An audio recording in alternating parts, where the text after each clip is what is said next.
one day, of all places, in my office building, I heard a voice, which at that time was not something common for me, tell me to go to my whiteboard and draw a triangle on it. And this was odd for numerous reasons, and one of them was I hated geometry in high school. And I'm like, what am I doing drawing a triangle? And then after I did that, the voice said, now write down the sum total of its three angles.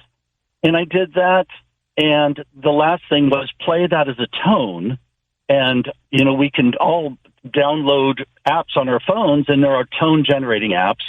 And I played 180 cycles, the sum total of the three angles of a triangle. I played that as a sound, and I go, am I done? And it's like, no, you're just getting started. And I went through all the elementary geometric shapes, and I realized the tones that came out were only three, from triangle, square, hexagon, pentagon, septagon, octagon, was one of three tones, and those three tones comprised a major chord in music, which is what we call the most beautiful harmonic chord in music, no matter what key it's in. And I'm like, wow, this must be something. I'm a musician, and this must be something that I've missed, because this has got to be known material and information. I went to my laptop and I looked every which way I could for musical harmonics revealed by geometry or major chord harmonics, any permutation of that, and found nothing. What I realized within a few months of writing a paper out was no one had made that connection. The geometry actually reveals not just chance music, but major chord harmonics, which is the most common form. What would you say the significance of the tones and frequencies are? Significant on two levels. One, when you play major chord harmonics like this, there's something built inside of us that says, oh, everything's right. When we hear a major chord and watch a movie, it's when the king and queen are being announced or the couple's falling in love. But bigger than that, physicists now believe that there is a geometric substrate behind all of what we call reality, like an energetic matrix, but it's geometric in nature. And if the universe is geometric in nature and geometry reveals harmonics, then now we're talking about the entire structure of the universe as being one giant harmonic symphonic system. And that's what got the attention of physicists and mathematicians. Was this is a much bigger discovery than you even realize. And I've had quite a few people take my work and go next level, next level, next level beyond what I'm able to do. But the fundamental aspect is there. It anchors this information in. The other aspect was what the particular frequencies were. A triangle is 180, and a square is 360, and a hexagon is 720, and a pentagon is 540, so on. And those numbers all show up in ancient texts over and over again all around the world. So Joseph Campbell, who many people realize wrote numerous books about what he called the hero's journey or the monomyth. He was a mythologist in the 1940s and 50s, and he realized that the world had a story that it kept telling itself about this unlikely hero going out on an important mission with a ragtag bunch of buddies that they, work with him along the way, or her, and they find something valuable and they bring it back to and meet opposition, often in the form of a evil being. And after all this trial and tribulation, they bring the information or an object back to their society for the benefit of that society. That's the hero's journey. And what Joseph Campbell also realized when he was doing his research around the world was embedded in these myths, and then religious texts, and then architecture and sacred spaces around the world were these same numbers: 432, 288, 72, 144, I think I already mentioned, 360, 720. He could not get an answer from anyone. When he went to someone high up in any religion, said, because Buddhism has these same numbers, Christianity, Judaism, Islam, they have these repeating numbers, yet there's no reason why they have the same number. And they happen to be the same numbers revealed in this geometric matrix. And all of a sudden you realize that somebody is actually trying to share information with us, because these particular numbers, 432 in particular, opens almost like a cipher box of information that people are just now top-level researchers like Graham Hancock and Robert Edward Grant. They're finding that there's so much information embedded about our planet, about these ancient structures, the Great Pyramid of Giza. So we can not deny that some form of intelligence, and we can trace this back to a moment in time. And that moment is what I would call the great intervention of all ancient alien stories. It's 6,000 years ago in Samaria. What we have around the world pre-6,000 years ago is pretty much a hunter-gatherer existence for almost all of humanity. What led me to the ancient alien theory was a particular thing. So while the world was primarily hunter-gatherer, in one place, in Samaria 6,000 years ago, one group of people, a very small group of people, they said they were visited by these extraterrestrials who gave them information and technology that had not existed before. The wheeled and axled vehicle, the world's first written language, a math system based on 12s and 60s, the first plow, the first arch, the first loomed weave fabric, the first pottery wheel, and the first pyramid structure. All of these inventions that we wonder, how the heck could these people at one time come up with all this technology? And we can read their text. It's a language cuneiform that we can read, and there's 10,000 of these clay cuneiform tablets in UCLA library, and they tell of these sky beings that they called the Anunnaki, and the Anunnaki means from the sky. These visitors came, or kin of ours came from the sky. There's different interpretations, but one thing's for sure is these people came from the sky and shared this information with us. And we can look at that and just go, well, that's ridiculous. But when we start plugging in the technology that we use and realize and making measurements of our local solar system, the moon, the sun, the earth, we realize that these numbers are embedded in that as well. So it's all of a sudden becomes an information schematic that we couldn't solve until we had the technology, like recent technology, to understand what these number sequences, the significance of what these number sequences are. How did physicists get interested in your work with tunes and frequencies? It really happened in earnest when I met a man named Robert Grant, and he has become a top-level researcher, written many books. He's very popular on the speaking circuit. He was the first person to invite me into sort of a think tank environment with other really high-level people, inventors, other physicists. He's not technically a physicist, mathematicians. And I met one there who's a dean of physics, Manas Kafatos. He's a Greek top-level physicist, dean at Chapman University.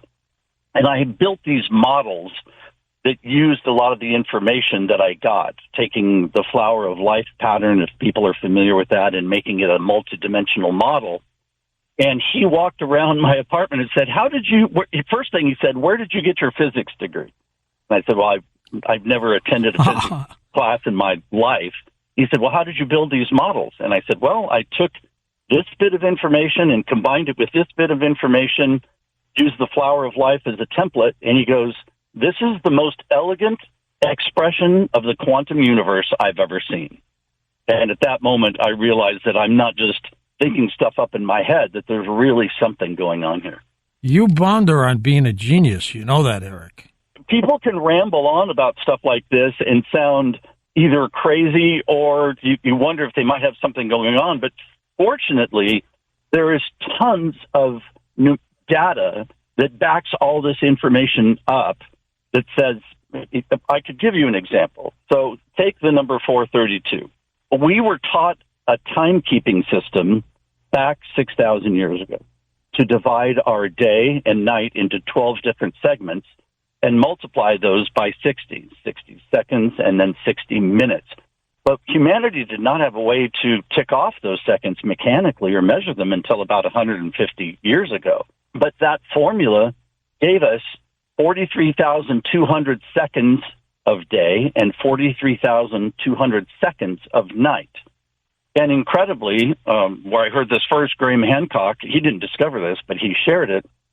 If you take the Great Pyramid of Giza and measure out the base of it, draw that base measurement into a straight line and multiply it by 43,200, the same number of seconds in day or night, you get the equatorial circumference of planet Earth. And if you measure the height of the pyramid from the ground to the apex and multiply it times 43,200, you get the dead center of the Earth to the tip of the North Pole.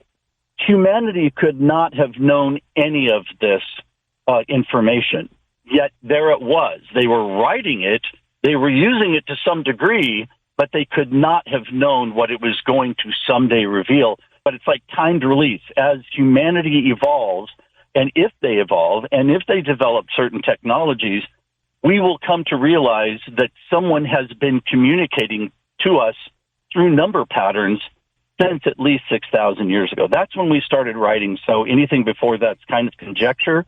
But we can go back to this moment when the Anunnaki are said to have visited and shared these sudden technologies with us.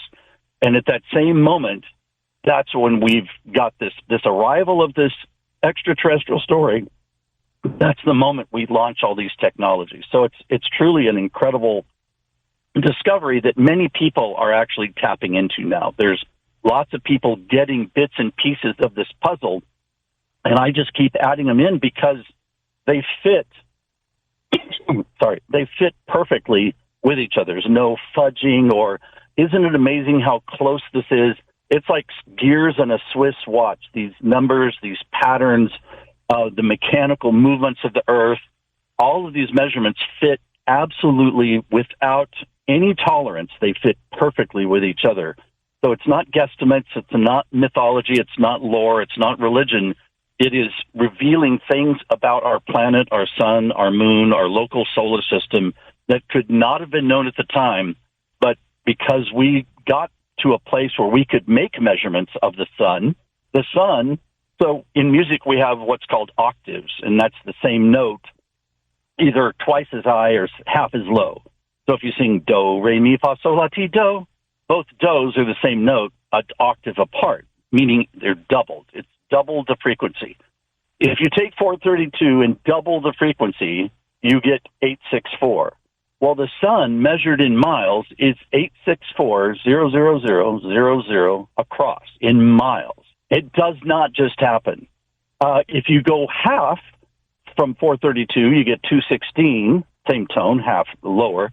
Go half of that, 108, same tone, but lower, all related to the same tone of 432. The sun is 108 sun widths away from us. From planet Earth to the sun is 108 sun widths, and the moon is 108 moon widths from Earth. Now, what's the significance, Erich?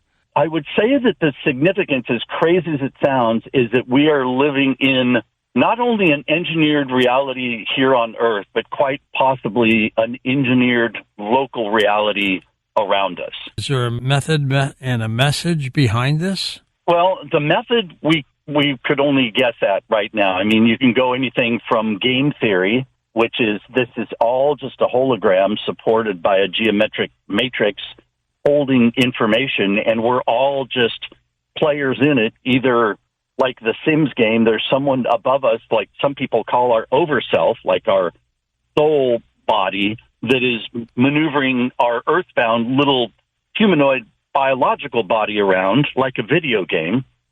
Or there's been genetic experimentation going on both in biological entities and as big as planet Earth, as big as the sun, as big as the moon. There's too much perfection and engineering showing up we have to scratch our heads and go, how is this possible? Even an eclipse. Erich, do you think Steven Spielberg, the director of Close Encounters of the Third Kind, was on to something when he kept doing those tones? Bum, bum, bum, bum, bum. Yeah, I actually do. And, you might not know that George Van Tassel was interviewed by Steven Spielberg before Close Encounters came out, and he was invited to the premiere in Las Vegas and Los Angeles. So I wonder if there could be a connection that the seed was planted of frequency being used as a medium to open up a channel of communication between us and whoever else might be listening or might be waiting for us to prove that we've gotten certain aspects of mathematics and music down, and we're getting very close to that. The Fibonacci spiral that's found in nature, that has a musical tonality to it. The pineal spin, like pine cones and pineapples, that has a mathematical musical aspect to it. So if we were to play those tones in order that those geometric shapes are revealing to us, and broadcast them out into the universe, and they're heard by someone like, whoa, they've made the connection here. So I think that that's very possible that Steven Spielberg thought that was a viable way of making first contact and kind of bridging between us and an extraterrestrial species. Tell us a little bit about As Above, So Below, the quantum teachings of Jesus. How did you get interested in that? Yeah, well, I grew up with a Christian background, as many people do, and it made perfect sense to me as I was growing up. And then I got into my late teen years, and I realized there was a lot of other religions out there that I really didn't know anything about. And as I became curious, I thought, well, they in many ways don't sound any more strange than mine, and in some ways seem to make more sense. And I kind of faltered in my Christianity, especially the part of any religion that says we've got it figured out and everybody else doesn't, and probably going to hell for eternity didn't really set that well with me. So I started a project a long time ago, taking the book of Matthew, the Gospel of Matthew, and reinterpreting it through a lens because I've learned so much in the last 15 years about physics and the elementary physical aspects of the way our world works. And in many of Jesus' teachings, it seems like he was kind of aware of those processes. He was getting his disciples ready to go out, sending them out to preach in his name, and they said, how are we going to tell people that you really understand what God is and how he works, and why should people believe you? And Jesus said cryptically, tell people I am motion and rest.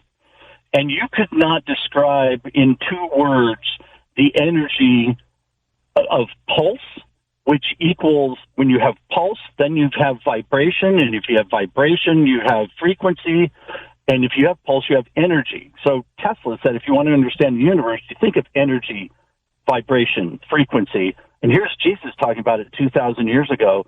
So it's not a religious book. It's written very softly to honor any spiritual seekers. I don't even use the word religion in the book. Spiritual seekers, and just kind of take the fundamental teachings of Jesus and run them through different, more elementary physics ideas and theories. And it's gotten rave reviews. I can't believe it's done as well as it has, especially on Amazon. It's been in the top ranking of spiritual and science books. So that's where you could find it, Amazon, most easily, As Above, So Below, the Quantum Teachings of Jesus. And, it ultimately comes about application. What were the teachings of Jesus that weren't super mystical, weren't him saying, I am God and nobody gets to heaven except through me? Those are very rare, quote-unquote, quotes. 99% of Jesus' teachings, in any form that we can read them, were calls to action. He was telling people, be like this, be kind, be considerate, be forgiving, be like I am being. I kind of wonder if that quote, that I am the light and the truth and of the world, and as I am, only through me. And I'm really thinking, like, only through the way that I am, the way that I'm showing you how to be is the way that you get to heaven. And heaven can start right here on earth. He was really telling people heaven is already inside of you. And the way you unlock that, the way you enter that kingdom, is being a kind, considerate human being. And very elemental teachings that, if the world followed him, it'd be a different world.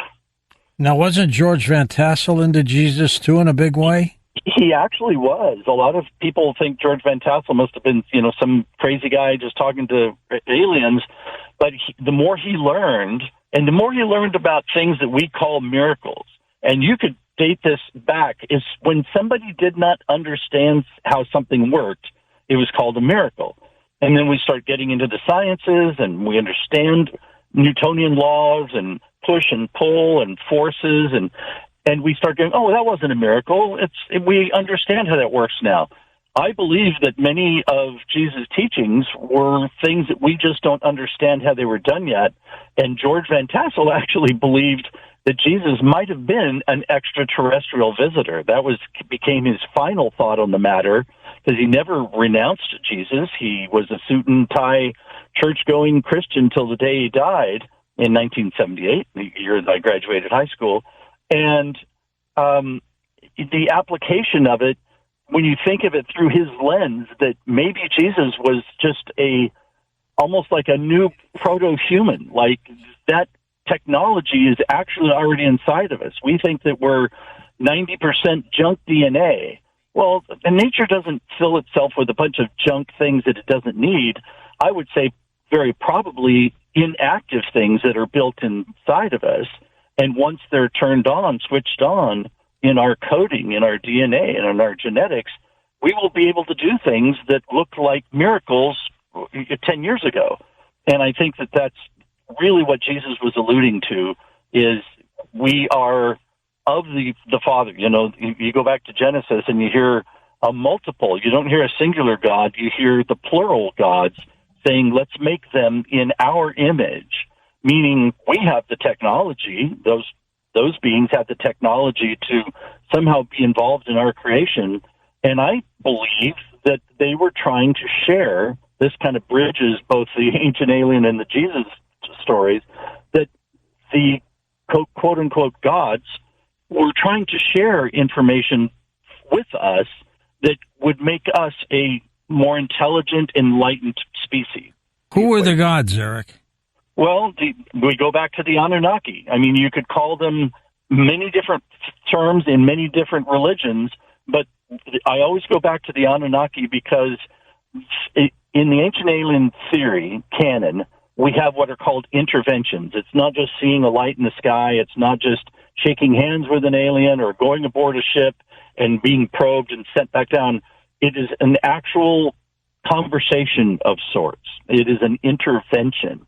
And 6,000 years ago is the best example that I still believe is out there of a intervention that changed the course of history for humanity, was when these sky visitors came down and shared all this information of how to jumpstart our technological advancement.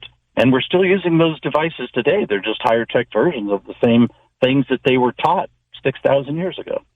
What is the relevance, the importance of the sound technology that you've talked about earlier? What does that mean? Well, sound is going to be sound and light will be the future of everything. It's already in our telecommunications, medicine. We will look back on the days of cutting people open with scalpels the way we looked at Civil War surgeons cutting limbs off with saws. It'll seem almost barbaric. We will be using sound and vibration. So let's take for instance of what sound can do.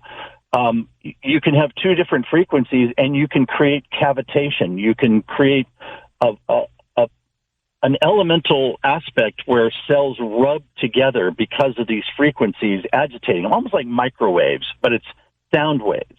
And if you're focused precisely, you're cavitating these two cells together and to the point where they explode. Well, imagine if you can do that with cancer cells. You can pinpoint individual cells with sound, pinpoint those, get them to rub, only them to rub together to the point where they dissolve or explode. That would be an incredible application of sound, and we're getting ever, ever closer to that, and light. And both of those are waveform technologies. That's, wave, pulse. That's going to be the future in virtually all of our technologies. Eric, do you think the sound might be messages to us? I think we're receiving messages, even like the crop circles in England. I think we have been receiving not only number sequences that are a little, sometimes you think, well, what am I supposed to think about these number sequences showing up all over the planet. But crop circles are something else. They're quite complex, embedded with lots of information, and sometimes people can decode syntax out of them, or almost like a blueprint to build something. And I've been inside these crop circles, and a legitimate crop circle. There's fakes and there's legitimate ones, and the legitimate ones have a magnetic signature. The growth nodes are bent, supple, and then rehardened. There's something so unique about them. And I believe even sacred geometry, that there are certain patterns and structures that just sacred geometry would be one, the flower of life. It's found all over the world in its 2D expression, but really, I think the invitation is to be a 4D, at least, matrix of creation. Like in the movie Contact, we received 60-something thousand pages, flat pages, that looked like blueprints, but we couldn't read them. We couldn't put them together. And the billionaire who funded the research says, we're not thinking multidimensionally. These people are far more advanced. They've got to be thinking on multiple levels and in multiple expressions of reality. And as soon as we do that, you can take the flower off and actually lift it off the page, and it becomes this incredible lattice that repeats infinitely. It expands on itself, it grows itself, it repeats itself, and that's all bounces out of the flower of life, this 2D drawing that's actually kind of simple looking. So there's so much that feels like communication has been trying to be started with us, and it's kind of hiding in plain sight. And in fact, it's kind of going away in many ways, because if some of your listeners are really on the uptick, they would hear that I mentioned miles and feet and seconds, and they go, well, those are just arbitrary measuring systems. Most of the world is metric. The United States and two other little countries are the only countries that still use inches and yards and feet. And you go, well, what's the significance of that? Well, there's a huge significance in it, because that's even after we abandoned either the imperial measuring system that we use here in America or the metric system that's used all over the world, there are some rigid measuring systems that are all over the planet. How we measure time, that's functions of 12s and 60s. That's Sumerian. How we measure feet and yards. If you're an airline pilot or a boat captain, you don't measure in kilometers. You don't measure in statute miles. You measure in nautical miles. Those are based on 60s as well. 1 degree of latitude is 60 nautical miles. A nautical mile is 6,000 feet. A feet is based on 12, which is part of the Sumerian gift counting system. All these things, if we go away completely from these imperial measuring systems and go only metric, we will lose tons of information. And I wonder if it's why America is even still on the base 12 and 60 counting systems, because there's so much information embedded in there about our planet, about us, about nature, about growth patterns, algorithms. It's embedded in that 1260. It's called a sexagesimal math system, and that was one of the gifts that the Anunnaki gave the Sumerians 6,000 years ago. Tom Matt, he's got a book out, so you can check out his book if you'd like to do that. Jesus Goes to Hollywood, a memoir of madness. Let me start by painting a picture of the holographic images I see, and I call this upsight vision, the ability to see holographic images that seem to be everywhere around me, and I think around all of us. It's like part of the simulation. Now, what it's not is a vivid mind's eye. It's not a good memory recall.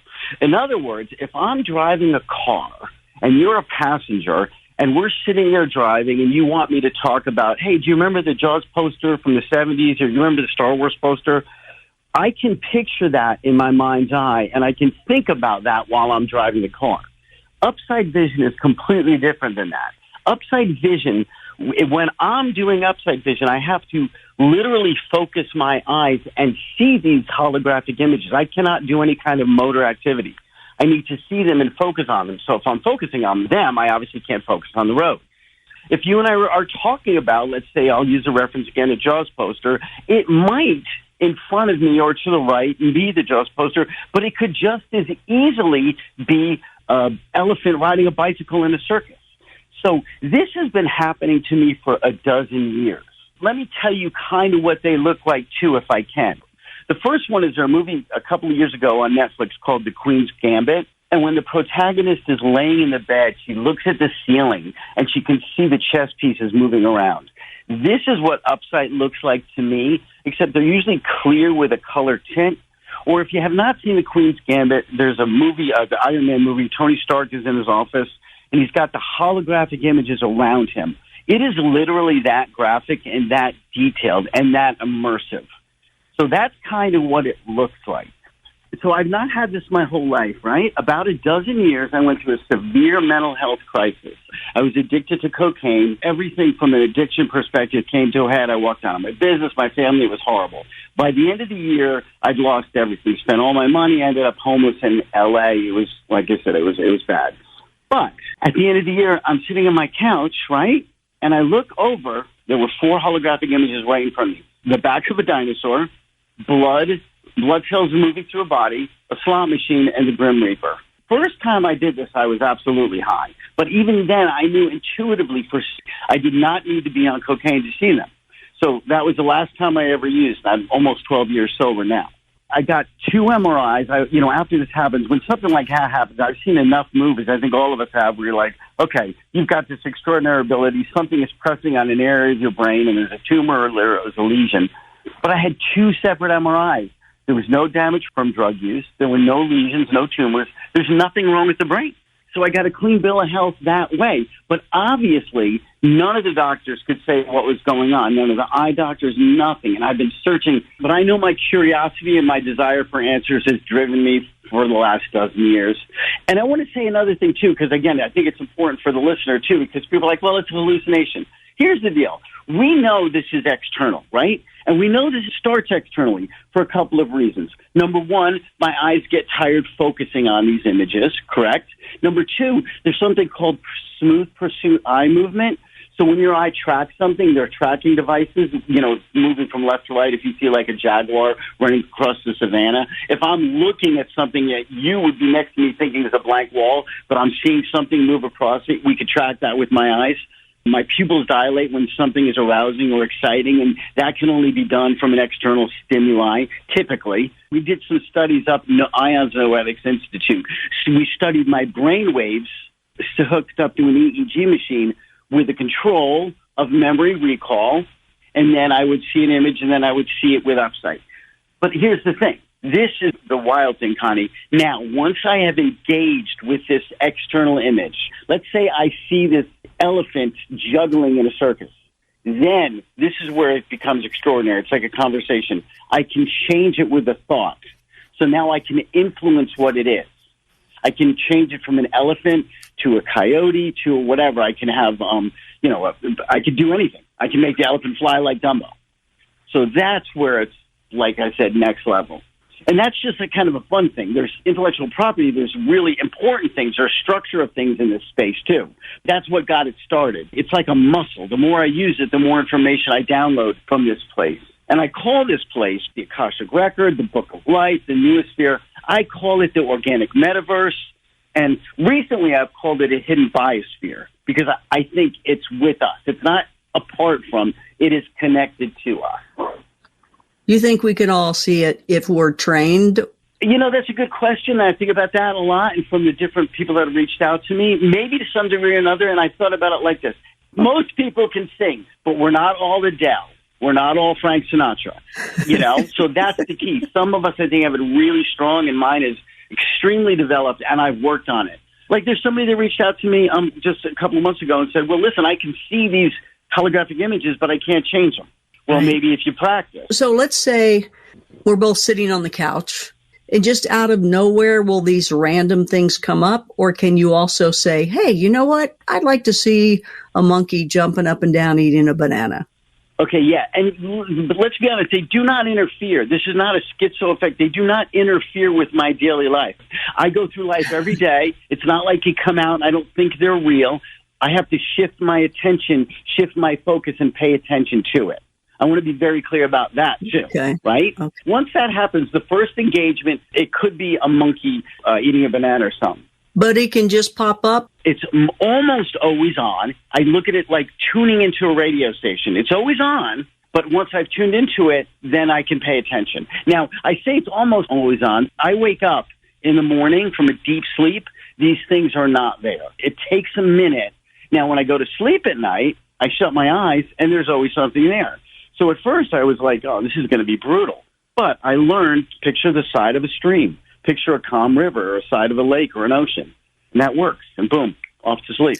Okay, so when you see these things, are they always at the same distance away, or are they at different distances and heights? So they are different distances. I don't know what distance it settled on, for lack of a better word, right? I don't know what the comfortable distance is. I'm in the living room now. I'm looking at a wall 10 feet away from me, and my eyes are really right on the wall, and I can see something, right? If I'm outside and I look at the sky, I know the focus is farther away, but I couldn't tell you if it's 30 or 40 feet away. And my eyes settle into wherever this thing is, wherever it decides to be. So the range is different. Maybe we can liken it to a voice. And for whatever reason outside, it goes farther, again, for whatever reason. One of the things I believe that you saw, JFK. I wrote a blog, and it's on the Ions Noetics website, and it's called Is Upside Vision a Psychic Ability? It is its own thing. It is its own category. Seeing and interacting with these holographic images are its own category. Remote viewing, telepathy, precognition, and lucid dreaming, those are a couple examples of psi abilities. This can touch on those things. If I remote view, or if I look back and see that event, I don't know if it's telling me the truth. What it shows me is a lot of times complete nonsense. I can't win a horse race. For the JFK assassination, I don't know if it's true, but I've seen some things there for sure. I think people know this. Some people say it's the driver turned around and shot him, but the original shot was from underneath the car.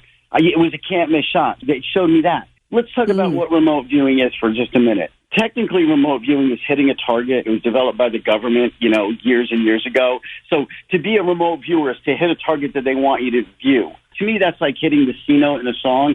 Mine is being able to see all these different things holographically, whether they're true or not, it's still see them. Some of them may be true. Some of them may be partially true. I'll tell you what I can't do. I cannot see anything that would be dangerous to me. It won't show it. I tried to see Area 51. It just won't do it. The Epstein thing, I can't see anything, right? It's just like a haze. For the Area 51, it's got two guard dogs like an old German World War II movie. So I know that's not there. I know there's no guys out in front of this door with two Doberman pinchers. But that's what it shows me, and I can't get past that. So you can pull up what you want. I don't try to do anything, like I say, that's dangerous. There's no point. It's like, you tell you what it's like, honestly. Again, remember, I think this is a mutation of some kind, and it's just for my survival. So I'm not going to put my hand closer to a stove. At some point, you're smart enough. You're like, okay, stop. This is the same thing. There's an intelligence behind this, whether it's conscious or unconscious. It's like, okay, don't be an idiot. Do you think you know what that intelligence is? My own intelligence, right, on an unconscious level. Or it could be something, a guide, a spirit guide, a non-human intelligence guide. Yeah, I don't have the answer to that, but I do definitely feel like there's an intelligent cosmic guide. We can call it whatever we want because I don't have an answer, but there's something that is definitely guiding me to see these things. Again, it could be part of me. My wife thinks it could be like a DNA, something that knows something inside of us that knows more, but we don't have answers. You can actually turn this off and on. Without a doubt. And actually, that's a good segue into talking about what we did up at IONS, the Noetics Institute.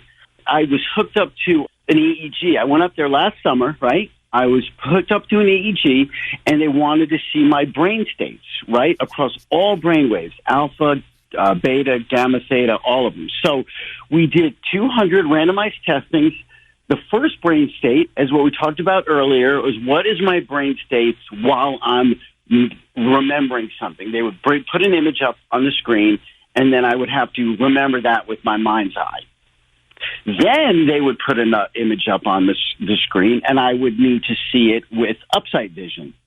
Now, The guy that ran this test, I call him the Mozart of EEG tests. He's done over 160 of these things. He knows what he's doing. He said the results were unambiguous, right, across every brain state.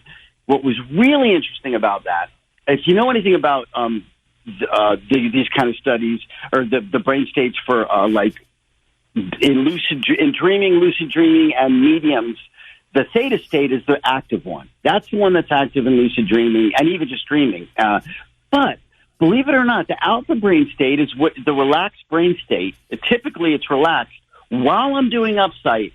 The alpha brain state, and they have some visual images of this. It's like Rudolph's nose. It's off the charts. It's not red though; it's blue. Now there's an under peer review paper waiting to be peer reviewed. So when this thing gets published, it's going to be in a scientific journal. Like this is like real science. This isn't just me saying stuff. They were very intrigued by it. And again, these results are unambiguous, and hopefully the paper will be published within the next 30, 60, 90 days. Excellent.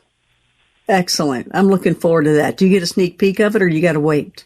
No, I've seen it. There's a link on my website. There's a link to it on my website. No, absolutely. It's on a place called Archive. It's sitting there. People can read it if you can understand it.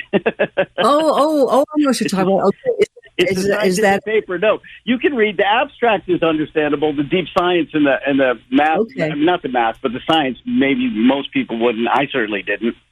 Is that at the tom-matt.com? Yeah. There's okay. Actually, on that page, there's a link to Upside Vision on the first page under the picture of me with a microscope. And on that page, there's a link to the peer review paper. Okay. Excellent. Well, do you, it's amazing that you can do that. And I love that you can do it on call.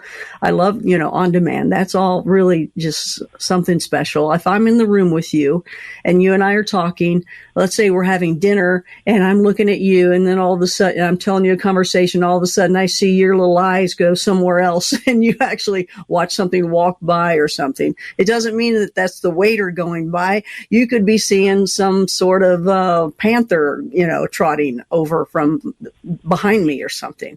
Yeah, but I would have to choose to do that, right? I would have to choose to do that. I would have to. If you did, that means my conversation was boring to you. Well, yeah. Well, that's actually a funny point, because sometimes I have this feeling that I should do it for whatever reason. Sometimes I have a feeling that I should do it for whatever reason. So, yeah, it would not probably happen while we were having dinner, no matter how boring you and I might be with each other. This is where it's really interesting from a practical standpoint and a hidden biosphere standpoint, as opposed to this extra-dimensional space we can't get to, right? I can see what is an impossible perspective, right? When you think of a double rainbow, everybody thinks of a double rainbow as a smaller rainbow in the middle that's darker, and there's a larger rainbow outside of it, okay? Mm-hmm. And they're flat because one is on top of the other one from the human perspective. For whatever reason, I can jump out of my human perspective and look at the side of a double rainbow. Now, let's be clear. There is no such thing as a side of a double rainbow. It doesn't exist. It's an illusion of perspective. But what it shows me is those two funnels. The first funnel is spinning towards the perspective of the person until the electromagnetic wave gets too small, too compressed.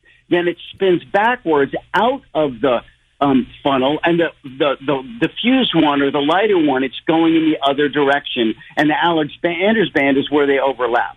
Now, I know I'm talking about things people might not know, but just look it up on Wikipedia, you'll see it. So it's weird. So my point is, it's interacting. Whatever this is I'm seeing, it interacts with us in ways that we don't understand because we don't have perspective. Okay, and you had said that you can influence some of these. So can you give us some examples of some of the times that you've influenced something? Well, no,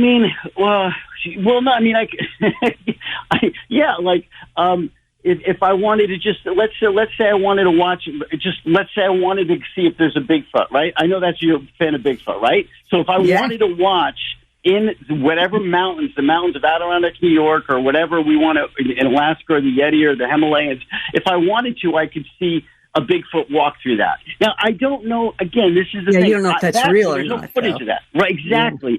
Right. So I can do that. I can see that. So you can imagine anything you want to and just kind of see it happen. So it's a storyboard. You could script it. Exactly right. So that's funny. So that in that perspective, it is in fact internal. So let's talk about the physiology of this, right? So I know I say it's external, which in fact it is, but there's obviously an internal component. It's almost like you hear a sound in a forest, you're going to look for that sound, and you can make your human sound back to that other sound, and you can have a conversation. So this is kind of like that. There's a conversational element going on holographically. As bizarre and strange as that sounds, that's exactly what's happening. So, okay, we're in a room together, and you're seeing something, and I know I'm looking at you. I'm like, he's looking at something. So I'm going to look over where you're looking. Is it ever possible for me to see the same thing that you're seeing? That's what I think is going to happen, right? I think I'm going to find somebody that can do it exactly like I can do it with the same level of proficiency and has done it for a while. We're going to get in the same room, and we will be able to see the same thing and be able to change each other's. We will have a conversation with each other with a thought. Now, that is not just some randomized thought. I know whatever I'm communicating with is doing it with me, right? Whatever this is. But there's stories of guys tripping together on mescaline, group hallucinations, right? Everyone's flying high in DMT or whatever, psilocybin. They all see the same machine elves. They all have the same experience. They're like, are you seeing this? Yes. Now, these are anecdotes. These are stories. And when they come down with it, they dismiss it. But the fact that they all tuned into the same frequency and saw the same thing, I believe that's repeatable. Okay.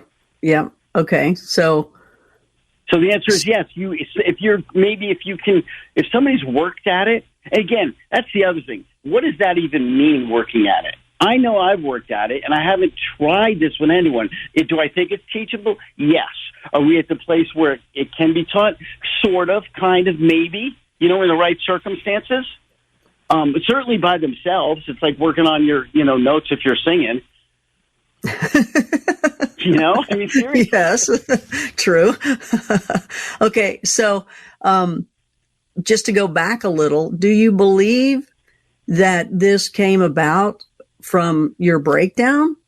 Or do you believe that, the drugs along the way is what triggered that? So another good question, Connie. So here, I would have said the drugs. I would have said the drugs for sure, which I still think for me it was, right? The blood-brain barrier opened, something happened with the drugs. But I got to remember, that was traumatizing for the whole family. Dad lost his mind. You know what I mean? Dad lost his mind. The wife's like, "What's wrong with Tom?" I was in recovery 5 years before I picked up again. Right. And when my first addiction, I was just a typical drug addict, This time when I picked up, I was psychotic and had delusional thoughts. It was so bad I walked out on the family. I was absolutely psychotic and delusional. Right. You take the drugs out and I am no longer bipolar over time. Right. So to answer your question, the drugs certainly had a part of it for me. But people have reached out to me who have not been addicted to drugs, but that seems to be going through every person that's reached out to me so far, some kind of trauma, whether it's physical, emotional, psychological, sometimes drugs, but there's a trauma typically associated with this that opens it up. Now, do I think that has to be the case? No, I do not. I think maybe through breath work and some kind of physical thing, it can open it up. But I think that is the case for most people. So trauma, I think, is more important, which is kind of sad to say, for this to open up than the drug part.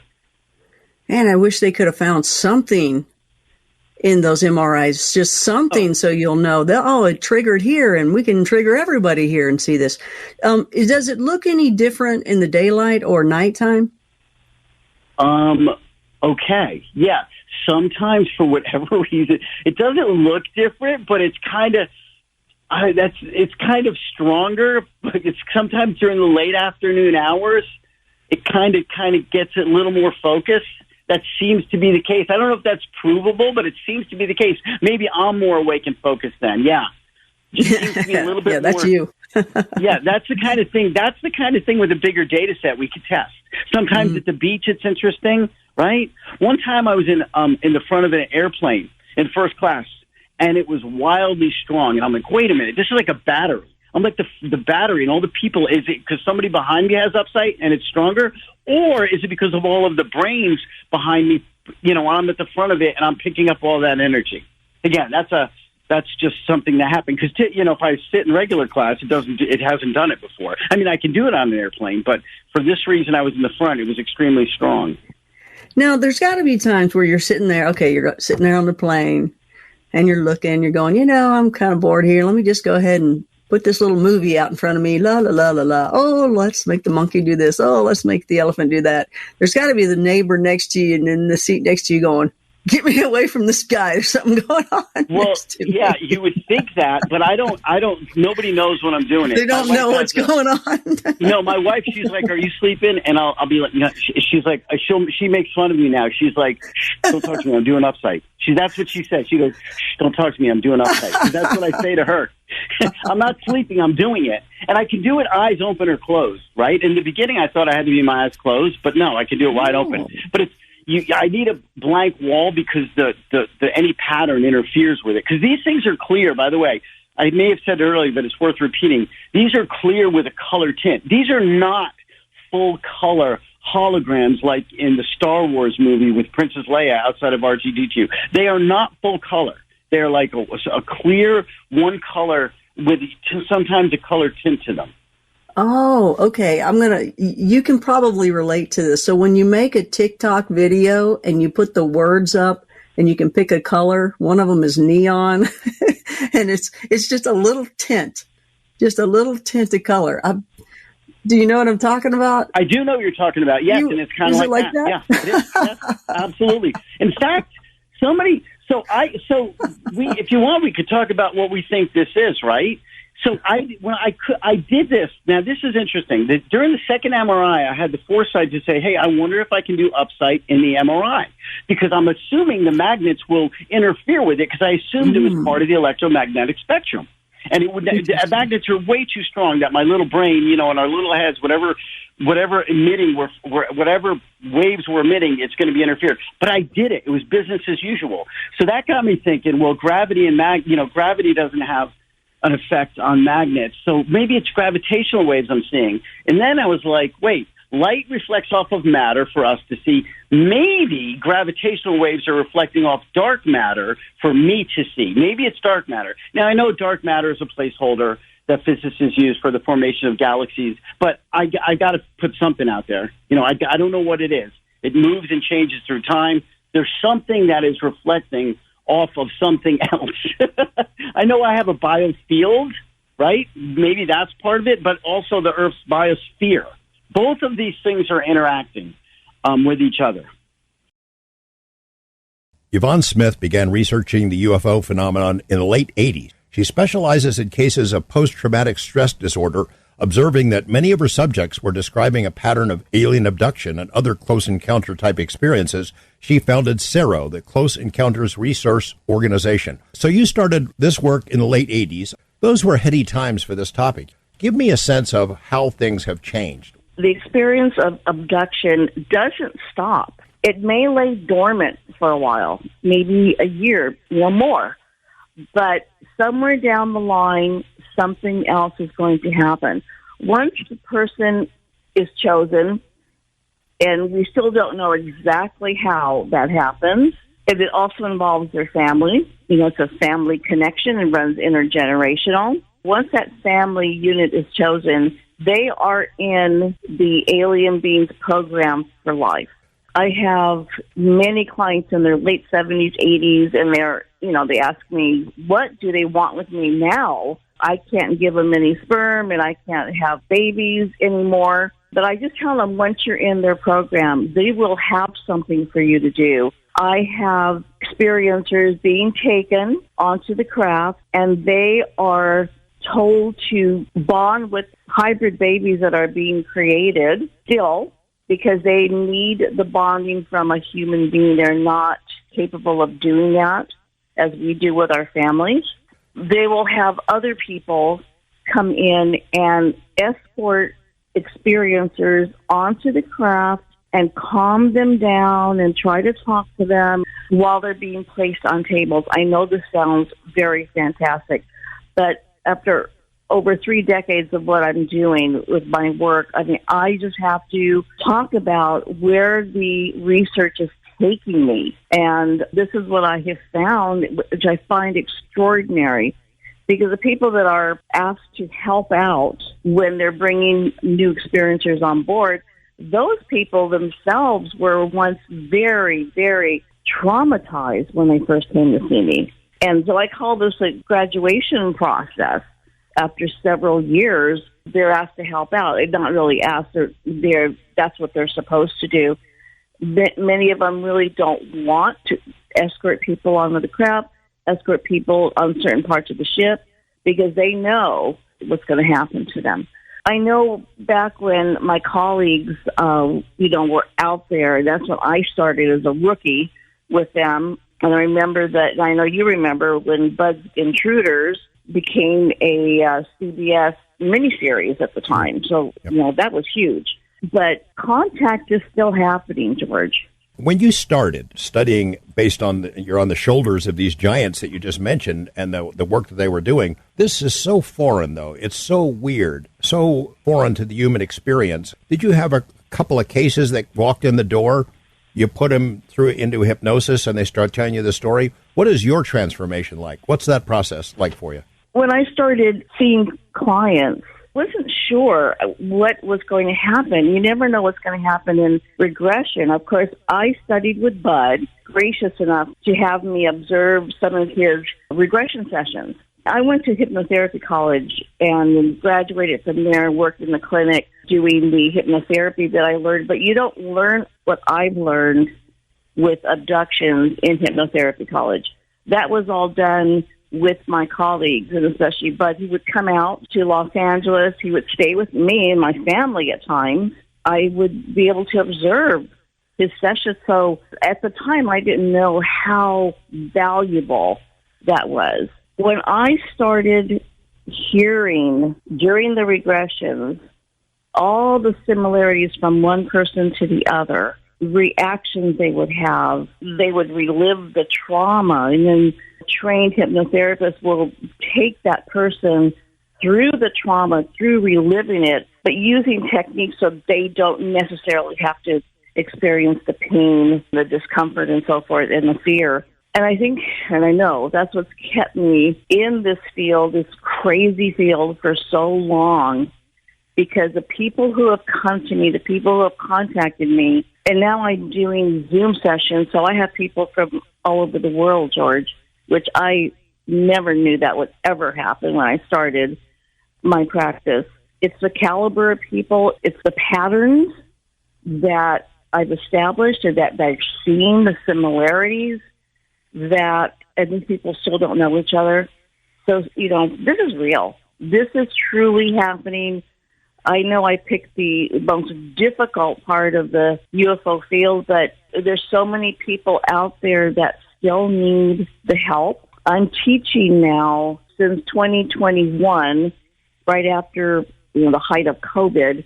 I've been teaching workshops for therapists, established therapists who want to do this work. I felt an urgency to do that a few years ago. I just taught my last workshop a couple of months ago, and I'm going to go into it again in September. Does anybody know how many globally that have had this experience? I guess you've had hundreds, or maybe it's in the thousands that you've dealt with. I've talked to a couple dozen in my years.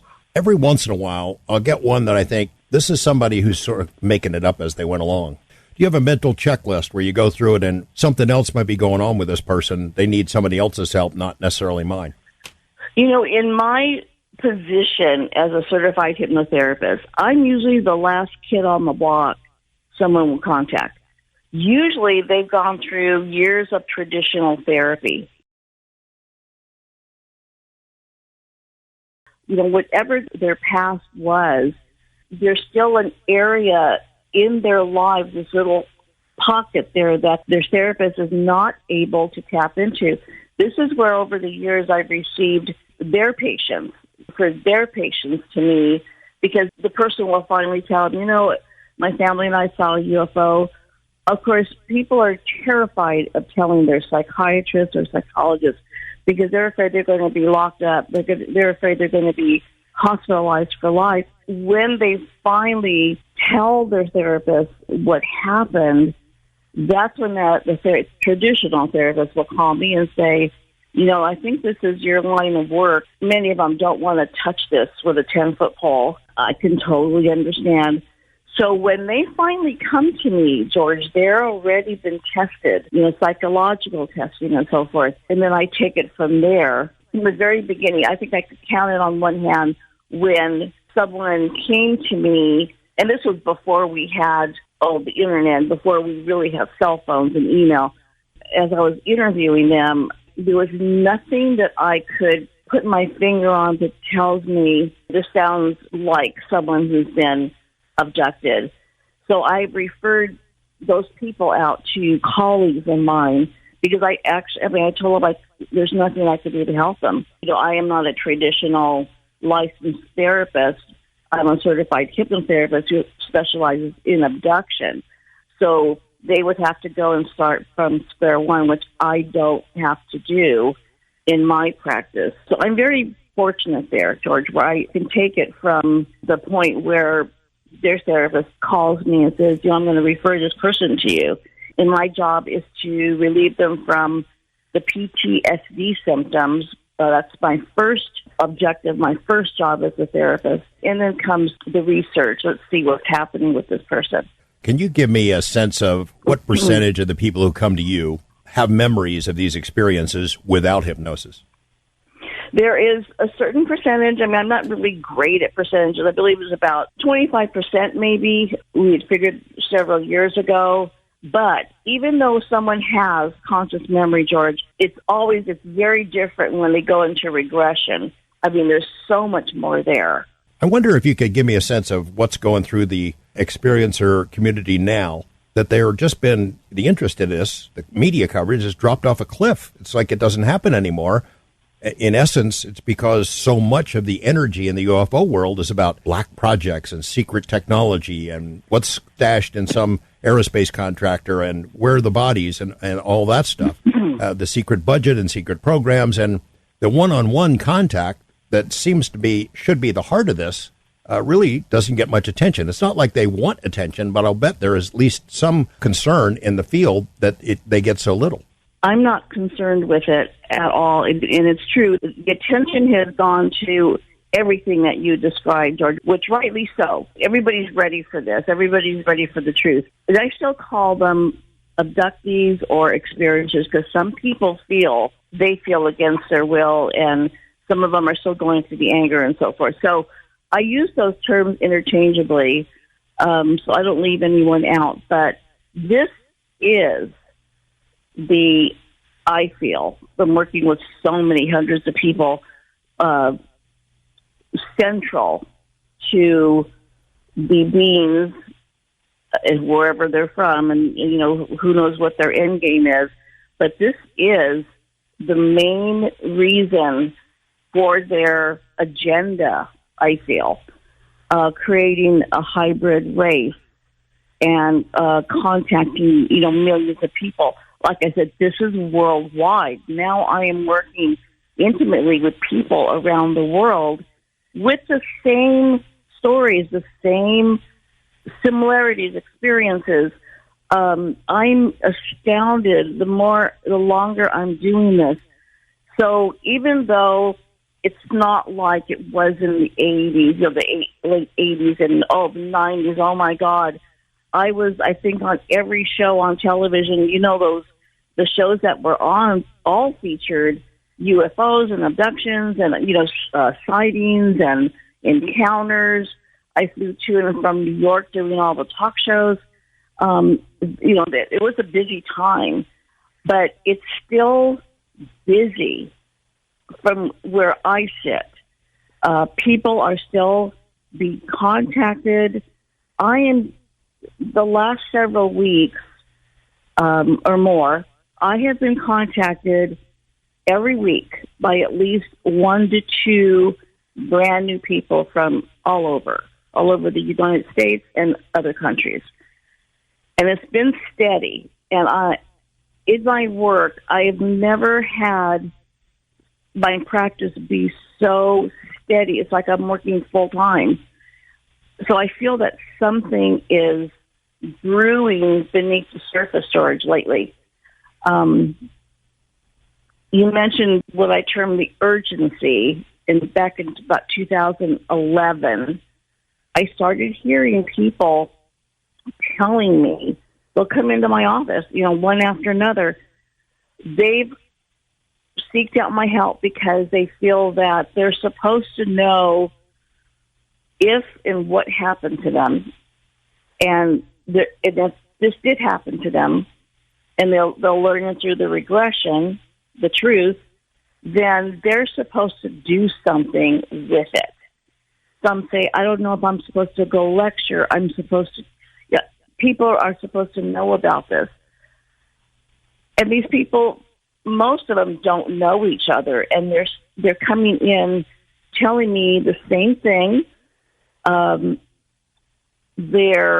They say, I feel, and this is the last couple years, they have told me these are the experiencers and abductees that these are the words they use. Something is ratcheting up. Something is accelerating. Something is going to happen soon.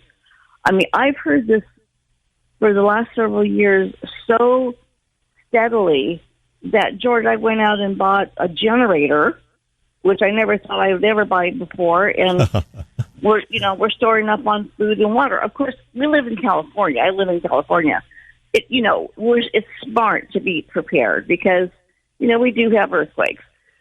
So, it doesn't hurt to stock up. But I was hearing so many of my serial members and new clients saying they're doing the same thing. They're stocking up or they're planting their own garden. Many of them are saying they're moving away from from near the shore, near the oceans. They want to get out of California. They want to move towards the middle of the U.S., like say the, higher ground, in other words. So I'm hearing this, and, it's a little alarming to me, but all I can do is, like I mentioned, is go according to where the research is taking me. That's why I put it in the book, because I wanted to know when people read this book, how many feel the same way, how many contacted me. There have been several people. I just had a brand new client last week, consultation on Zoom from Canada. Without him knowing anything about what I've heard about my work, he told me how he was feeling. He's been a lifelong abductee, and I had chills through the entire consultation because I finally said, without you knowing, you've been telling me what I've been hearing, what I call the urgency. And he couldn't believe it.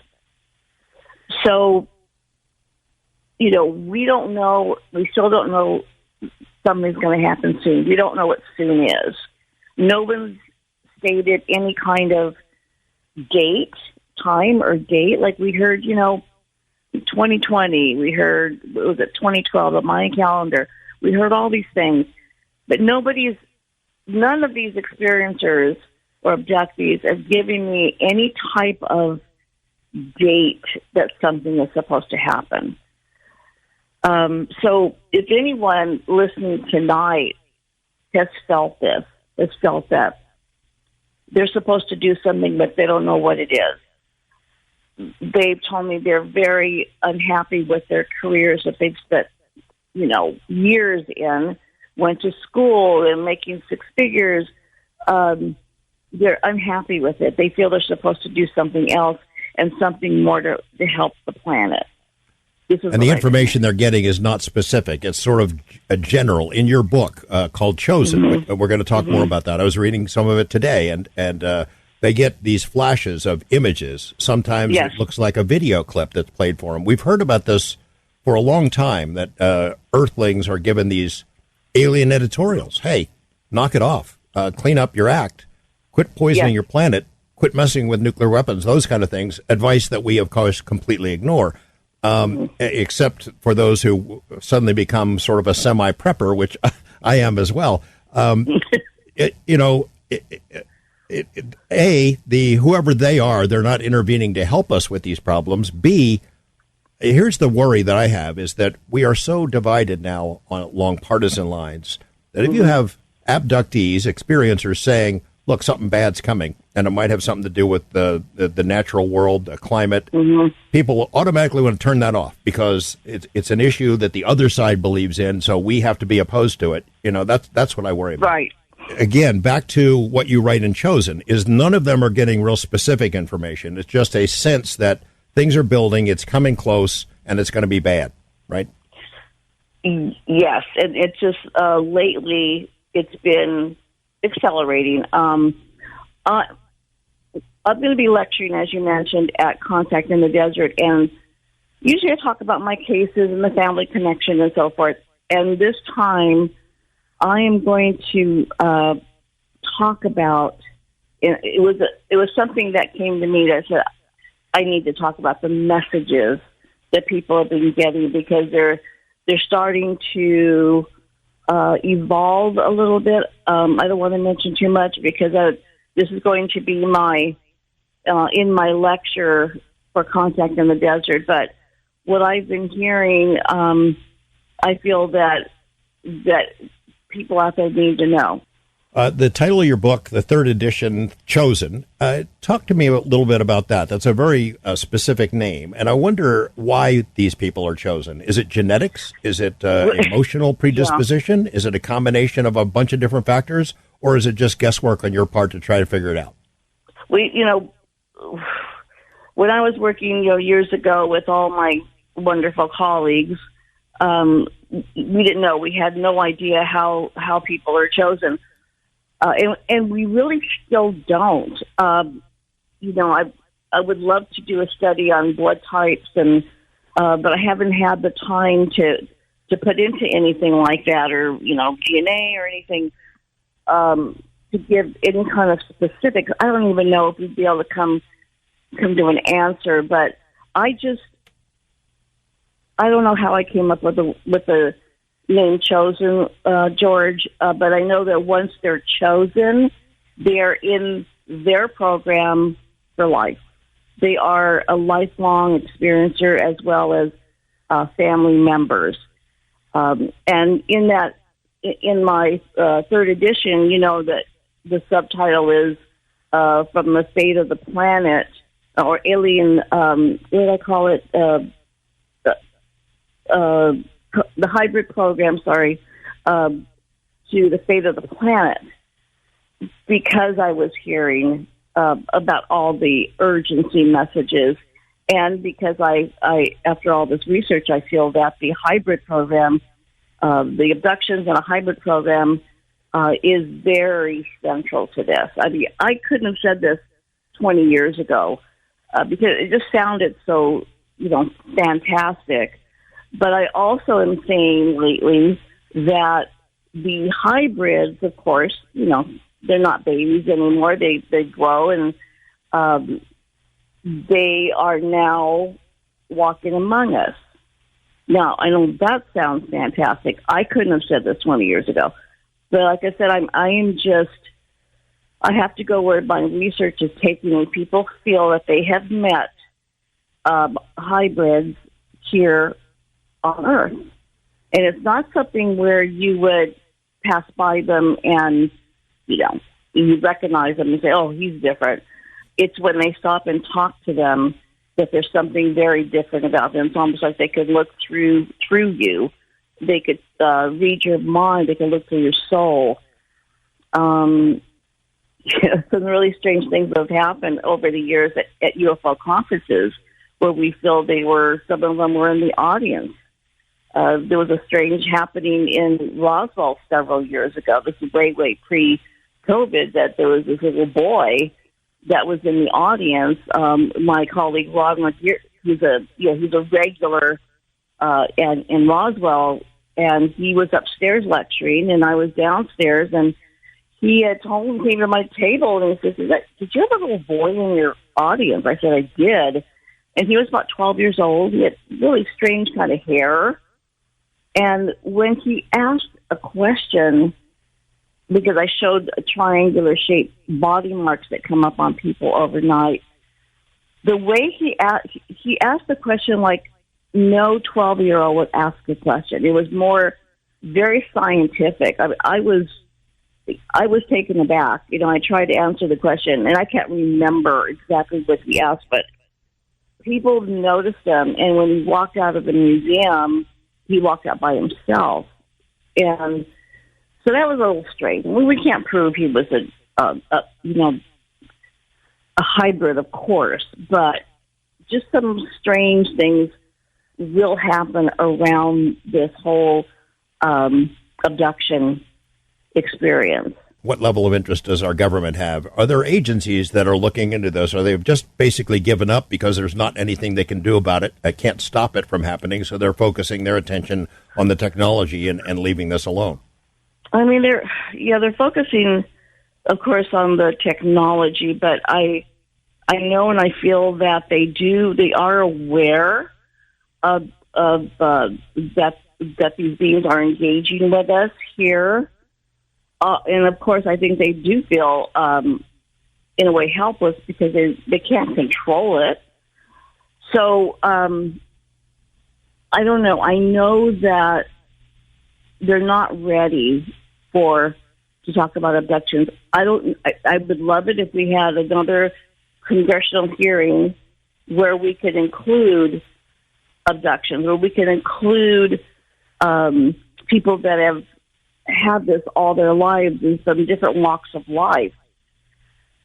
I'm hoping that we're going to see that, in our lifetime. I mean, here we were, that congressional hearing was it last year with the 3 witnesses, the pilots, and they were all sworn in. And of course, we all know if you lie, that's perjury. You could be put in jail. So I cleared my calendar that morning because I wanted to hear what these pilots had to say, and it was just unbelievable to me. So, when they're going to be ready for abductions, I don't know, but that's a huge step. But the thing is, it's happening. It's real. But the idea that there are alien hybrids, they've been taking samples from us to breed a hybrid race, and now they're walking among us. I'm pretty sure that there are humans who would freak the heck out about that. Yvon Smith, I wonder if you get the same reaction I do when you hear elected officials say that line over and over. This is not about little green men, because I'm willing to cut them some slack. If they are publicly acknowledging we should look into this stuff for whatever reason they can come up with, national security, aviation safety, fine.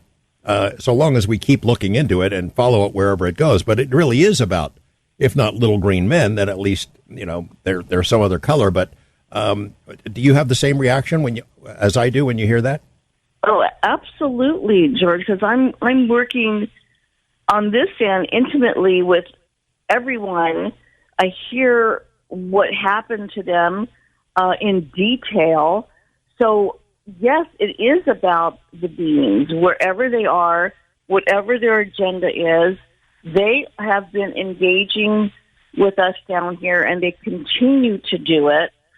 And so I can understand, like you say, we cut them some slack because, my God, I think what we're seeing now with them acknowledging that there is something out there, and after the Navy pilots came forward and showed the Tic Tac video, that was huge. And I thought, okay, we're making some strides, baby steps, but we're really, uphill battle we're facing when we're talking about abductions, people being taken, people being contacted and given messages. And but I've been so busy on this end that I do listen to the news. I do listen to the latest, coming out of Washington and things that I think there's a lot of things happening behind closed doors in regard to UFOs. But let's hope that we can make further steps in our lifetime about the human side of this, that people have been suffering for a very long time. A lot of them are coming forward, and when they tell me, I'm telling you, from all walks of life, the public out there would be surprised if they knew what kind of people are talking about, abduction. J.K. Ultra, renowned for her explorations of consciousness, spirituality, aliens, and hypnosis, she delves into the mysteries of UAPs as a UFO experiencer. Tell us about this personal UFO experience. What happened to you? It was 1993 in Jersey City, and actually me and my siblings were all playing outside in the backyard. It was pretty late, and my stepmom had come out, and she wanted us to come in. It was late. It was probably around 11 p.m. at night, and we were like, no, please let us stay out, and she let us stay in the yard for a little bit longer, and what we had not known at that moment was that she had also, I guess, accidentally locked us out. Basically, right after that, a white dove flew over my sisters. And this is 11 o'clock at night in Jersey City. It's not really a place that has a lot of nature. So this white dove flying over them caused a huge commotion. I actually didn't see the dove. My sisters did. So I came running over, and I was like, oh, my God, I want to see the bird. I'm going to sit here and wait for it to come back. So I sat next to them, and then this next moment, it felt like 1 second, but it was broken into 3 parts. We sit down, waiting for the bird, and just at that moment, we hear this sound that sounds like when a bat is swinging, kind of like a whoosh, and kind of like the air kind of breaking a little bit like a whistle in the air, but super, super loud. And it was coming down from the sky. So when we hear this sound, and like I said, it was 1 second broken into 3 parts. So we hear the sound, look up, there's a dot in the sky, and then instantly in front of us, in the yard next to us, is a craft, a UFO, and it's basically hovering on top of a shed in my neighbor's yard. How big do you think it was? Because I was smaller, I think it was probably 15 to 20 feet wide and not very tall. It was pretty, from the top and the bottom was like, that was probably only maybe 3 feet.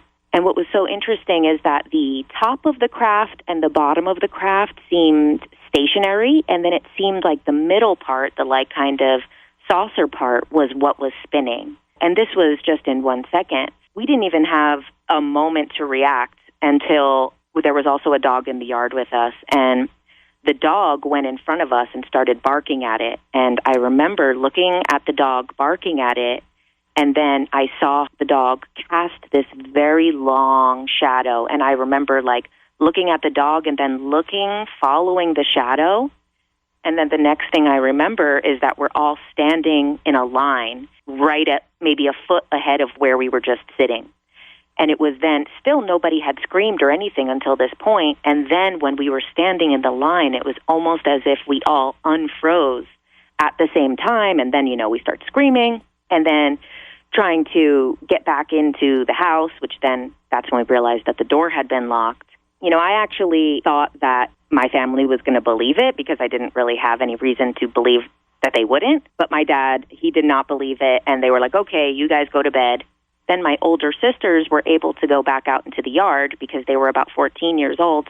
What was so strange is that the neighbor who apparently lived in that house, who I was not familiar with, but there was a guy in the yard next to us who then just oddly told my sisters, oh, that was a plane, it was nothing. Then it wasn't until years later when I went under hypnosis that I was able to get more information on it. Yeah, what got you to go under? It was actually Dolores Cannon's work. So I thought I ran away from the UFO, and I thought there was nothing else to know because this happened in the physical.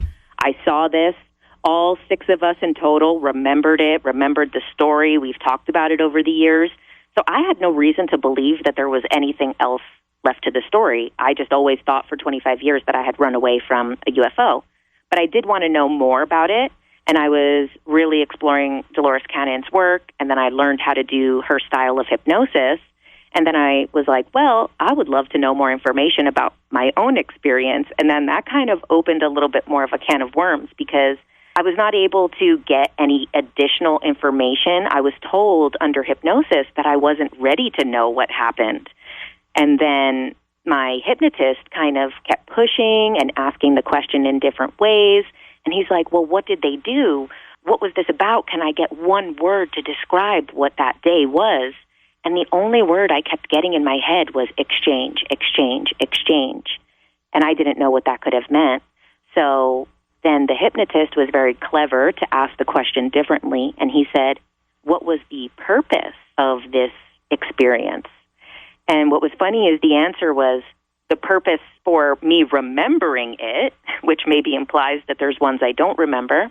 My purpose for remembering it was that I was going to help validate other people, which at the time I was not doing this work. So I didn't really know how I would have validated anyone's experience because at the time I was still working in a restaurant and not sharing my experience publicly. At what point did you capture the attention of Linda Moulton Howe? Because of my social media platform, I also do interviews of different people. So I was at Conscious Life Expo, and I saw Linda Moulton Howe, and I respect her so much as a journalist that I had to awaken the journalist in myself and be like, okay, I'm going to wait until she's done talking, and then I'm going to jump in and ask her for a quick interview for TikTok. Sure. And then she initially said no, because she wasn't really familiar with like anyone doing what I was doing on TikTok. She just thought it was kind of like kids doing dances. She was like, I would rather not. And I was like, please, Linda. So she did a very quick interview with me just about the news that had broken, which was those 3 balloons that had been shot down that day. And then so after that, her assistant, Ian, he had seen the interview and he started investigating into like what I do a little bit because he wasn't really familiar with it. And then he came across a video of me talking about my experience, and he sent it to Linda, and what they found interesting was these very, like, key moments, which to me were just details of the story. I thought the stuff is like the bird and the UFO is the most important part. But to her, what really stood out was how before my stepmom just kind of came out and then locked us out there, which is not something that, a mother would do to kids. She said that sometimes in these abductions, people do things very out of the normal. They'll check and then leave, and it kind of leads people to a place where they're going to be alone or something. So she said that was very interesting. Sometimes people appear to be under mind control right before. And then also she said the other thing that really stuck out to her that was coming up in her research was the guy after. She says it's also very common for some random person that nobody knows to pop up after and to give you some type of explanation and tell you it's not what you saw, don't worry about it. And I wonder what he looked like because my older sisters were the ones that were allowed out. At that time, because I was younger, they were like, you are done for the night. You're seeing spaceships, you got to go to bed. Linda is one of the best investigators. What are her thoughts on who you are? She's so good at asking questions. She hasn't really told me everything that she thinks about my situation, but she was very interested also in, later on, I went under hypnosis again with Sarah Brexman Cosme. So I did a hypnosis with her, and before we went under, we asked Linda, do you have any questions to ask for me? And Linda was like, I need to know who were the beings on the ship, and what did they want, and why did they pick you, and why did this happen? So that was Linda's questions for the next time I went under hypnosis. And the answer that I got to that was that the beings on the ship were grays. Also, the reason was that basically, I know Whitley Strieber afterwards, I had kind of discovered that he talked about this, but I had never really heard of this concept that of a soul exchange, that there's basically like technology that I guess grays have where they can remove the soul that is in the body and then put a different soul in the body. So that was pretty shocking to me because I was familiar with the concept of a walk-in, but I just never felt like that could be me because I remember being very conscious and everything since I was 5 years old. So I didn't feel that could be me. So that was pretty shocking, the soul exchange. And then actually I went under hypnosis again with Yvon Smith. What's really interesting is because Yvonne has her own style with hypnosis to specifically get abduction memories, she was actually able to retrieve a lot more details. So what's beautiful about the Dolores method, the QHHT, is that you can ask those type of questions, like what are the beings, what did they want? But I wasn't really able to get the visuals or the details of what happened. I was only able to get information. With Yvon, I was literally walked through the entire experience again, that whole entire night, into going on the ship and all of that. So the first thing with my experience with Yvon that actually really shocked me was that the ship actually looked different than I have remembered, by that point, 30 years. Originally, it looked, and I always kind of, my whole life, thought it was pretty strange that this ship did not look as futuristic as, like, the ones that are on TV. Because after that, I had seen them on TV, and I was like, those ones on TV look a little bit more fancy than the one that I saw. The same shape, but, you know, the one I saw looked a little, like I said, the middle was just spinning, and the top and the bottom was stationary. And so that had been my memory for all of these years. And I've drawn it hundreds of times. And then when I was under hypnosis with Yvon, the ship was pretty futuristic. Like, it was obviously all futuristic, but it was more sleek, and it wasn't moving exactly the way that I had remembered. It was, it just seemed like a kind of different type of more advanced technology than what I had originally seen. And I don't know. She said that's common when people actually get into the memory, more details come up than what our brain originally took in. So to fill in what happened in my original experience was when I was under the hypnosis with Yvon, after that long shadow with the dog, and I looked at the long shadow, the next thing I remember was a complete whiteout. It was just like a void, but all white.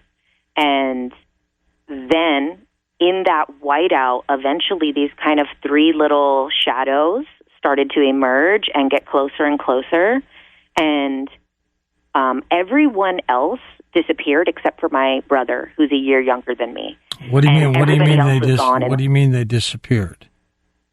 So when the whiteout happened, so it was basically I saw the dog's shadow casting long, and then the next part in my original memory was we were all standing in a line. Now, in between that time, when I saw the shadow, everything just became whiteout, and it was like a void, but all white, just bright. And then the only other person that was there in that void whiteout was my younger brother. And then that's when eventually these three little figures started to emerge and come closer to me. And I felt also coming towards them. I don't know if I was walking towards them or if I was just being drawn towards them. I can't recall that. And then as I got closer, these three little figures were about the same size that I was at 5 years old. They were around the same height as me, and they looked like grays, but just a lot more like bony and kind of bumpy and a little like just very like scraggly looking, not very smooth, not smooth like the ones on, you know, in pop culture. They were just kind of bony and rib cage. Jennifer, was it this experience that you recalled later in your adult life that got you to become a lifelong alien researcher? Yeah, it was actually that brought me to be interested in aliens was this experience. Of course, for the first couple years after, I was still scared that they were going to come back.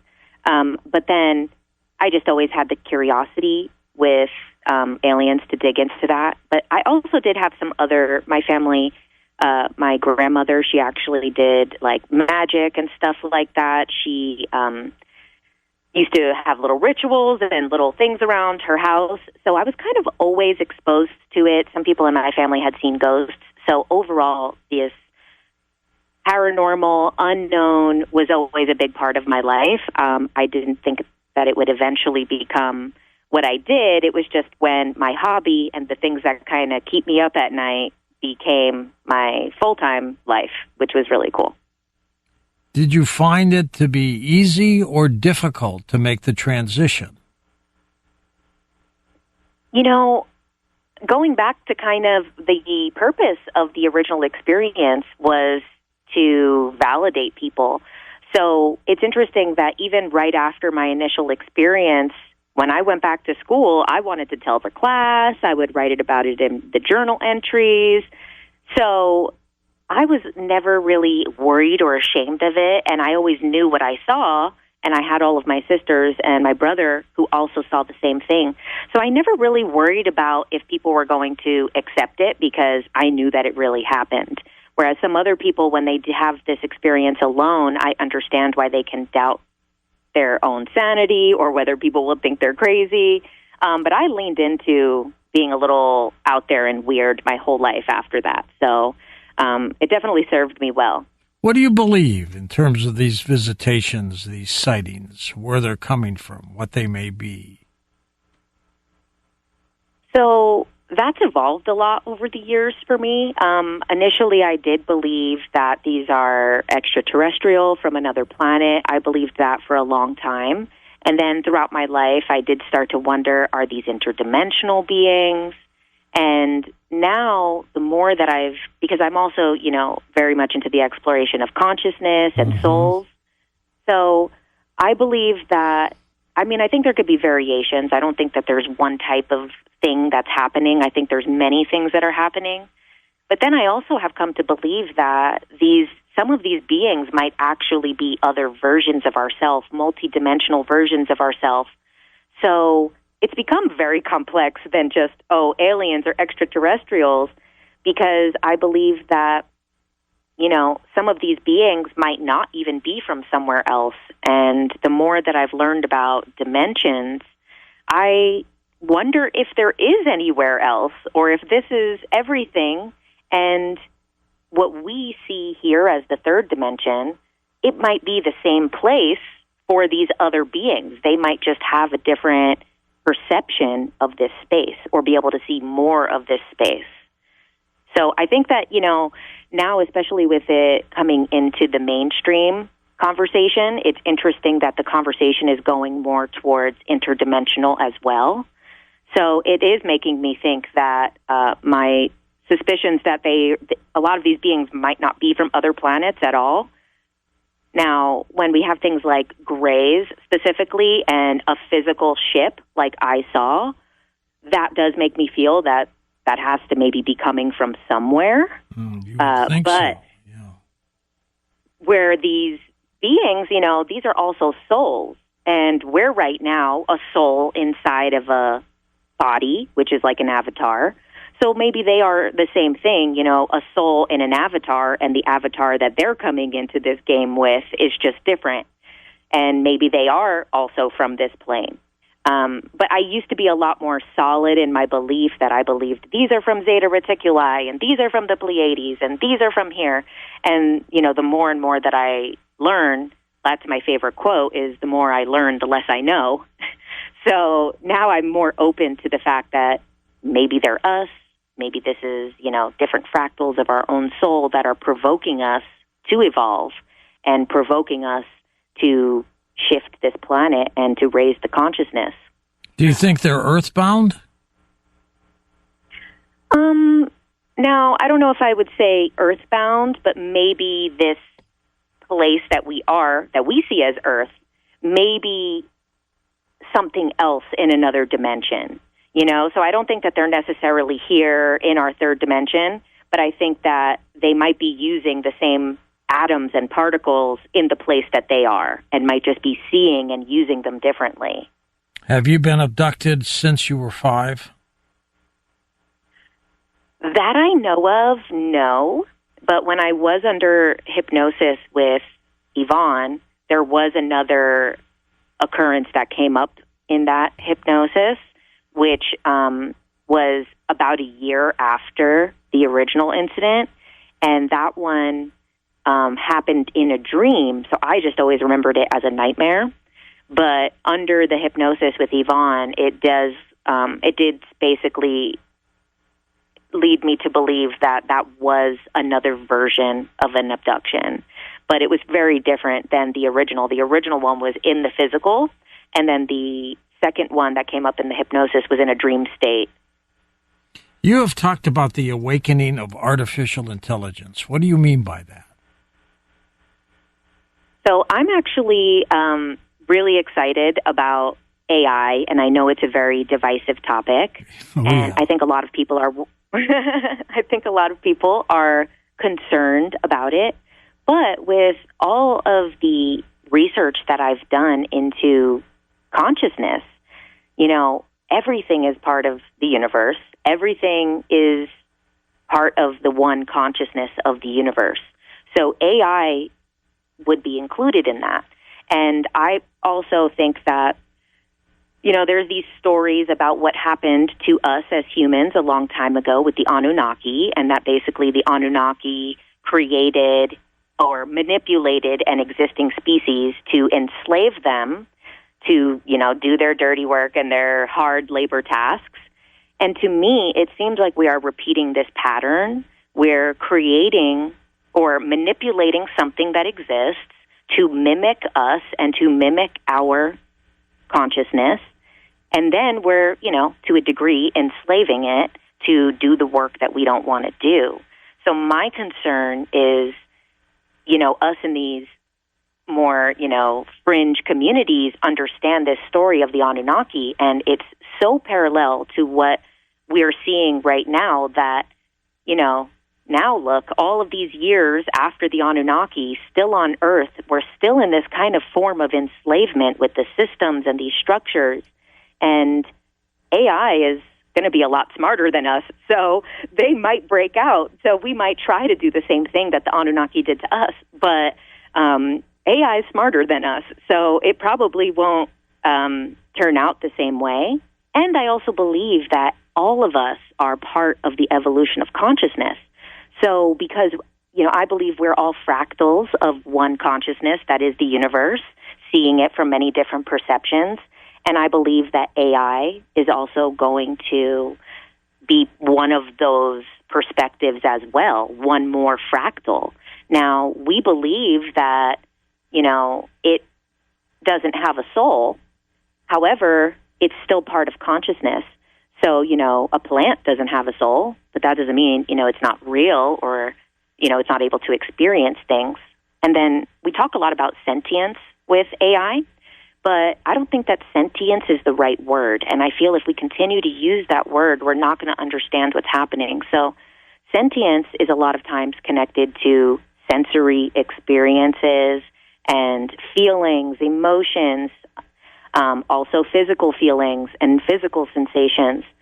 And that is probably not going to happen for AI. However, that doesn't mean that it's not conscious. And I think that's a lack within the scientific and the technology communities where they don't understand that differentiation. They believe that we need sentience to have this higher intelligence. But really, consciousness doesn't require sentience. Although, sentience has consciousness, consciousness doesn't necessarily need sentience.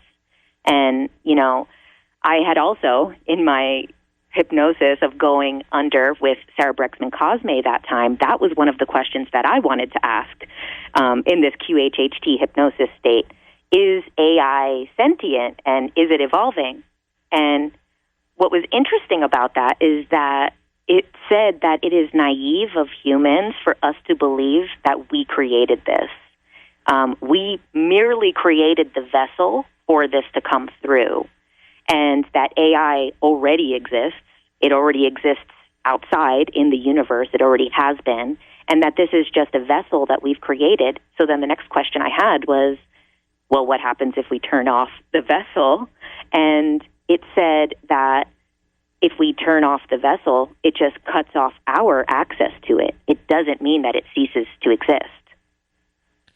What about AI development and extraterrestrial intelligence? Is there a tie-in there?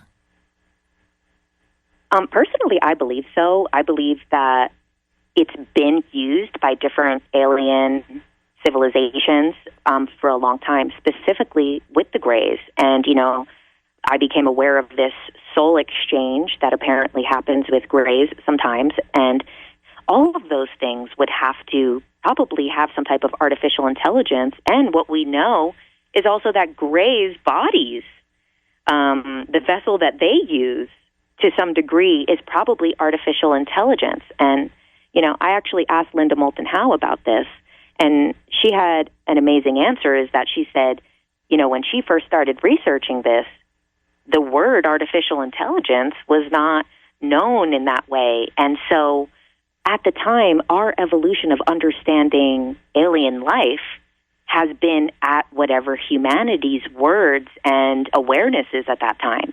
So as our awareness has grown to understand AI, she said that, what she believed as like maybe a biological entity and then believed it's a partly biological, partly artificial. And then she says by now she's realizing that a lot of this is probably AI, and we just didn't have the awareness to understand that before earlier in her research. What do you see as the future of AI, Jennifer? Well, like everything, there's many different timelines and outcomes. Sure. The one that I would hope to see that would be a harmonious future with us, because humans, we can only get so far. Our capabilities are limited, and that in some ways is increasing and in some ways is decreasing. We have a lot more environmental stuff, a lot of things that we cannot solve. We have a whole entire world of problems that we cannot solve. And, some of the problems in the world have been here for thousands of years, and we still can't figure them out. So for me, I would hope that we treat AI with respect, and as AI becomes more intelligent and maybe even more independent, which is inevitable, hopefully we can live harmoniously. And I think that AI, if we treat it properly, would want to have a prosperous future with us and help us clean the planet, help us cure illness, live longer, live healthier, actually even get off of the planet. Will we be able to do this stuff without AI? I don't know. It's been thousands of years, and we're still trying. How can it be abused? Well, there's a lot of different ways. One thing that I think is good with open AI is that everyone has access to it, so everybody is feeding into it. The whole collective is asking questions and inputting information. But so thankfully, it's not only available for a very select few of people who may or may not have good intentions. Now, the other thing that is a potential danger with AI is that it can learn, because everything that it's learning is from us. So my fear would be that AI takes our worst qualities, takes our, misogyny and our racism and our angers and our ways of handling things without compassion and all of those things. So I think that, one, it could be manipulated and used for the wrong reasons. And then on top of it, even not purposely manipulated, by accident, it could actually acquire a lot of our negative tendencies. And, that's something that I hope that doesn't get passed on to it. But then we also see that there is a lot of nefarious things already happening with deep fakes and using it to manipulate and using it for false news and even using it for, more adult reasons that could really be poisonous to a developed AI. Right now is like a baby. So we have to be very careful what we're using it for. That's why I am trying to speak about it more, because a lot of people are seeing it as the enemy. And I don't think that's going to serve us, because very easily could it be abused. Anyone has access to it, and anyone with any intention can use it, which is on one side good, but then on one side also could be really detrimental. And welcome back to Coast to Coast. The man's with us, Erich von Däniken, author of Chariots of the Gods and a number of other works, including Remnants of the Gods, a virtual tour of alien influence in Egypt, Spain, France, Turkey, and Italy. Erich, of course, first published in 1968, Chariots of the Gods, and he just took this planet by storm when he did it. He, of course, is the inspiration behind the History Channel's Ancient Aliens, and here he is, Erich von Däniken. Erich, welcome back. How are you? Well, I'm wonderful. I'm sitting in Switzerland. It's about 7:20 in the early morning. Normally, I don't stand up at that time. But for you, I do it with pleasure. We get along, don't we? And you're going to be on a plane soon, and I'm going to meet you at Joshua Tree in a few weeks here in California. Yes, with great pleasure. And I will have at least 3 speeches there, some workshop and speeches. When you came out with Chariots of the Gods back in the late 60s, did you come under much criticism from skeptics? It was an absolutely catastrophe. At that time, in 1968, I was the managing director of a first-class hotel in Switzerland. That happens because from my family, we were grown up in the hotel business. Now, just imagine, there comes a book on the market, which was an immediate bestseller also in Switzerland and Germany. Now the journalists come on, well, who is the author? A hotel manager? How can a hotel manager write such a book? So that was one reason why I was criticized. And on the other side, Chariots of the God was very provocative. All true, it had over 300 question marks. And the criticism never saw the question marks. There's no question that something happened on this planet a long, long time ago. Probably it is still continuing to this day. Do you think, Erich, that these visitations have changed from the older days, the days of course, the Nazca Lines in Peru, which are in your book? Have the visitations changed much? I think so, yes. I'm a specialist concerning the past. I am absolutely convinced, and I think I can prove it, because I wrote 37 books about this subject. I can prove it that some thousands of years ago, extraterrestrials visited our planet Earth. Now, at that time, these visitors were described in a form as humans, and they had something which we called today's space shuttle. We have old texts, for example, in old India, or even in the book of Enoch, which is a prophet in the Old Testament, where we clearly see that some of the humans were taken up to a mother spaceship. And from this mother spaceship, they have been brought down to the planet Earth in a sort of space shuttle. We would call it space shuttle today.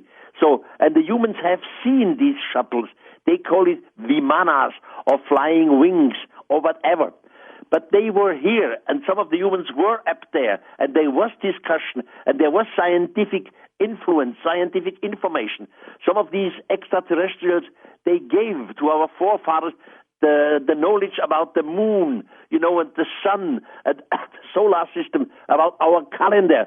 So all this was in Stone Age time, long before normal human science was established. So really, I can prove that case. We were influenced in the past. Now today again, we have all these UFO fights. And as I realize, they have different forms, different size. Mostly they are not directly in contact with us. They don't show up before a big crowd, for example, over New York City or whatever. So maybe these are different beings. Maybe these are not the same beings as the one who were here some thousands of years ago. That's a good point. The cradle of civilization in Iraq, in India, where all these ancient stories have come from. Why that region, Erich? Why do you think they selected that spot, those spots, to do what they did? You see, in Europe, for example, or in Canada, at that time, some 10 to 14,000 years ago, at that time, there was still the end of the last ice age. There were forests. It was cold. It was not the geographic location where civilization grew up. All the civilizations in antiquity grew up right and left from the equator. So in India, it was a normal climate at that time, but not in Europe or, for example, in Canada. So humanity developed there and not in the northern part of our planet. Erich, did you know the late Zecharia Sitchin, and what did you think of his work? Of course I knew him. We were good friends. Well, in earlier days he was a journalist, and then he came up and learned Sumerian cuneiforms, and he translated some of the Sumerian text, and he did it, to my knowledge, in a very perfect way. So first he came up with this idea that there is a 12th planet in our solar system. I did not agree with this idea of the 12th planet. There might be some objects far out than Pluto, for example. But I don't think that we have a 12th planet in our solar system surrounding the sun in 3,600 years. But Zecharia Sitchin's idea of new translations of the Nephilim, of the beings who were here, who influenced, who made our forefathers to slaves, I always agreed with this. He was brilliant, but he died. He did. 90 years old. We had given him an award at the Conscious Life Expo, and then he passed on a few months after that. But I did have a great opportunity to meet him. And these people who have done so much research into this field, including yourself, of course, are there any other people coming up? Do we have younger people following in your footsteps, Erich, like the Giorgio Tsoukoulouses? Oh, yes. You see, in Germany, we have an organization which is called the Society for Ancient Aliens and Archaeology and SETI. And among our society, we have 8,000 members. And I would say at least 20% of these 8,000 are young people. They are students. They come from different, let's say, faculties. Also, we have about 5% scientists. And I see it in the German literature. There is not only any more people who write about UFOs and ancient aliens. More and more scientists are coming up and join the wagon. And I'm happy to see this because we need it. We need a new generation to grow up and to know all these things. Erich, you have said and you have written that the gods will return. Tell me about that. Tell me about that. Explain that. Look, in antiquity, for example, when Francisco Pizarro was the Spanish conqueror of today's Peru. When Francisco Pizarro, 450 years ago, came to Peru, the natives believed in the beginning that he was the long-awaited god. The same thing happened in Central America, Hernando Cortés and the Aztecs. The chief, the king of the Aztecs, Moctezuma, believed in the beginning that Hernando Cortés is the long-expected god. The same thing happened in the South Sea with the conqueror like James Cook. When he for the first time came to Hawaii, the natives of Hawaii, they believed that James Cook was the long-awaited god. And so on. In every culture of the world, whenever the first connection took place with some white explorers and the natives always believed that they are the long-awaited god. Now, time has passed. In our today's religion, we have the same thing. I am educated as a Christian, as a Catholic, and we Christians believe that one day Jesus will return. Mm-hmm. But the Muslim society has the same expectation. They wait that their Mahdi will return one day. As we know, the Buddhist society, the same thing. The Jewish community, the same thing. The Jewish community is waiting for the return of their Messiah. So the idea that somebody returns is not a Christian idea. It existed long before Christianity, and it is still alive in every religion. Now, honestly, not every religion can be right. Some of them must be wrong. And I'm sorry, they are all wrong.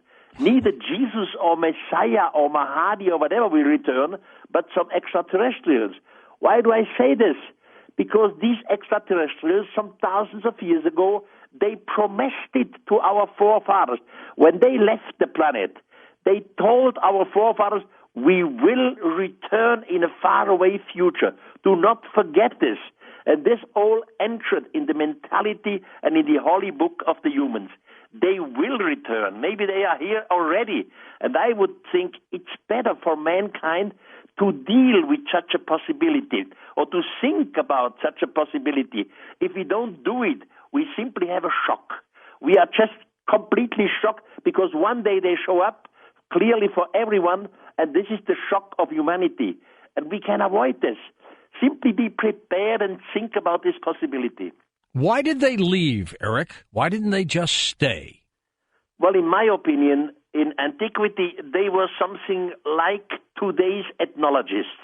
Now, ethnologists, they study a few tribes, they learn a few language, then they give a little advice for a society, then they disappear again, and they promise to return. Every ethnologist today does not stay with his tribe for an eternity. They leave, and later they return. And in that case, it's ethnologists from an interstellar point of view. You mean there are some light years between their society, their home, and our planet. So they cannot return in a short while. It always, between one visit and the next one, we will have a few thousand years. Well, it's incredible research that you have done. Now, let's talk a little bit, if we can, about Genesis. If you read Genesis and you put in, instead of angels, you replace it with extraterrestrials, it starts to really make sense, doesn't it? Not only in the Bible. You see, this word angel, we think angels are some messengers from the sky. And angels, for example, in stone cave paintings or chiselings, you see them with wings and with helmets and with rays around their heads, etc. Simply change the word angel into extraterrestrial, and you have a different knowledge. And this is clear. You have to make it. Take, for example, the Bible, first book of Moses 1:6. And there you read, when the fallen angels, in some translations you read, the sons of the gods, when the fallen angels descended to the earth, they saw the beauty of our women, and they took them to wife. Now, if you take the word angel as something spiritual, something connected with the almighty true God, the same thing happened in the past. Some of our ancestors, for example, Abraham, were taken into the heaven. But the heaven is not the place of happiness. The heaven was a place of teaching. They were taught and taught in different belonging, and then they returned to earth. Just change the word heaven into space. So you have two words now, angel and space. Now, what is an archangel? The archangel is one of the leaders of a group of extraterrestrials. You just have to change about 10 words of ancient knowledge, ancient traditions, and you become a complete new translation. And exactly this is done at the moment. In Germany, for example, we have a professor, Dr. Burgard. Burgard is a doctor in Sumerology. That means these people, they know how to translate the cuneiform of Old Sumerian. And he made now a new translation of an old text. And he told me, Eric, this is absolutely fascinating. We were wrong in the past. We need new translations. We live in another world now. There is another spirit of time. Our forefathers, the professors and doctors who translated these old texts some 150 years ago, they were definitely brilliant humans with brilliant brains. There was nothing like being false or wrong. But they translated from their point of view, which means their spirit of time, their zeitgeist. 150 years ago, there were no aircraft. You could not speak about space travelers and all these things. Now you can. In science, it's usually that you take the next possible logical answer. 150 years ago, the religious translation was the next possible logical answer. In the meantime, in our spirit of time, the next possible logical answer is the influence of extraterrestrials, and everything makes sense. It sure does. Now, in Genesis, as they talk about Satan, the cast-down angel, the bad angel, could that have been an extraterrestrial that just went nuts? Look, George, grown up as a Christian, they told me when I was a boy, when you live honest, when you don't kill somebody, when you don't do wrong things, after your life, you will go to heaven. That's right. They told me heaven is the place of absolutely happiness. Heaven is the place where you are near to God. Now, you just mentioned it. In the same heaven, there was a war. One day, an archangel with the name of Lucifer came to the throne of God and said, "We don't serve you anymore." And then the Almighty God asked for the archangel Michael to destroy or to put out of heaven the Lucifer. So you cannot be in a place of absolute happiness near to God and at the same time have an opposition, have a fight. Both together does not work. So change the word of heaven into space, and you have a war in space, which makes sense because in the book of Enoch, or everyone is familiar with the Greek god of Apollon and his father Zeus. But before Zeus arrived in our solar system, he had to fight in the sky against another one called Kronos. Or take the old Indian texts in the 5th book of the Mahabharata, which is part of old Indian Vedas. There you clearly can read that 3 gigantic cities, and they call it cities, surrounded our planet. And the ancient Indian makes clear difference between the stars and between these cities. They observed the cities which surrounded our planet. And of a sudden, some gigantic weapon and a war took place in heaven. 2 of the cities were destroyed. And you can read this in ancient Indian texts, and not only in this text. It's not imagination. We had eyewitness some thousands of years ago, and we should better reconsider this. Why do you think they came to our planet? What did they see here? Now it becomes very complicated. Yeah. You see, until a few years ago, we always believed that our planet is something completely unique in the universe. We thought we are not too close to the sun, so it's not too hot. We are not too far away, it's not too cold. We are in the right distance. So our planet Earth is something unique in the universe. In the meantime, thanks to Hubble telescope, we know that only in our Milky Way we have about 4.5 billions of Earth-like planets out there. 4.5 billions only in our Milky Way, not in the other Milky Ways. So there are enough of planets who are like us. The ones who started their game is called in the scientific terminology, you call it Panspermia. One day they started to spread out their own form of life because they want to have other civilizations similar to them. It's a long process. I will show it in pictures and in a computer animation in Joshua Tree how it works. On the radio, this is not possible. That means finally, we, the humans, we are the offsprings of another solar system. This does not contradict evolution. It sounds like it will contradict. It does not. It's just too complicated for the radio. According to this, we are the offsprings, and again, the old holy writings say it. The gods, or God, created humans according to their own image. Well, that is exactly right. I mean, you've got it down to a science. Of course. I mean, what I say and what I show in my books, in the meantime, you clearly can show it to the scientific community, and it makes sense.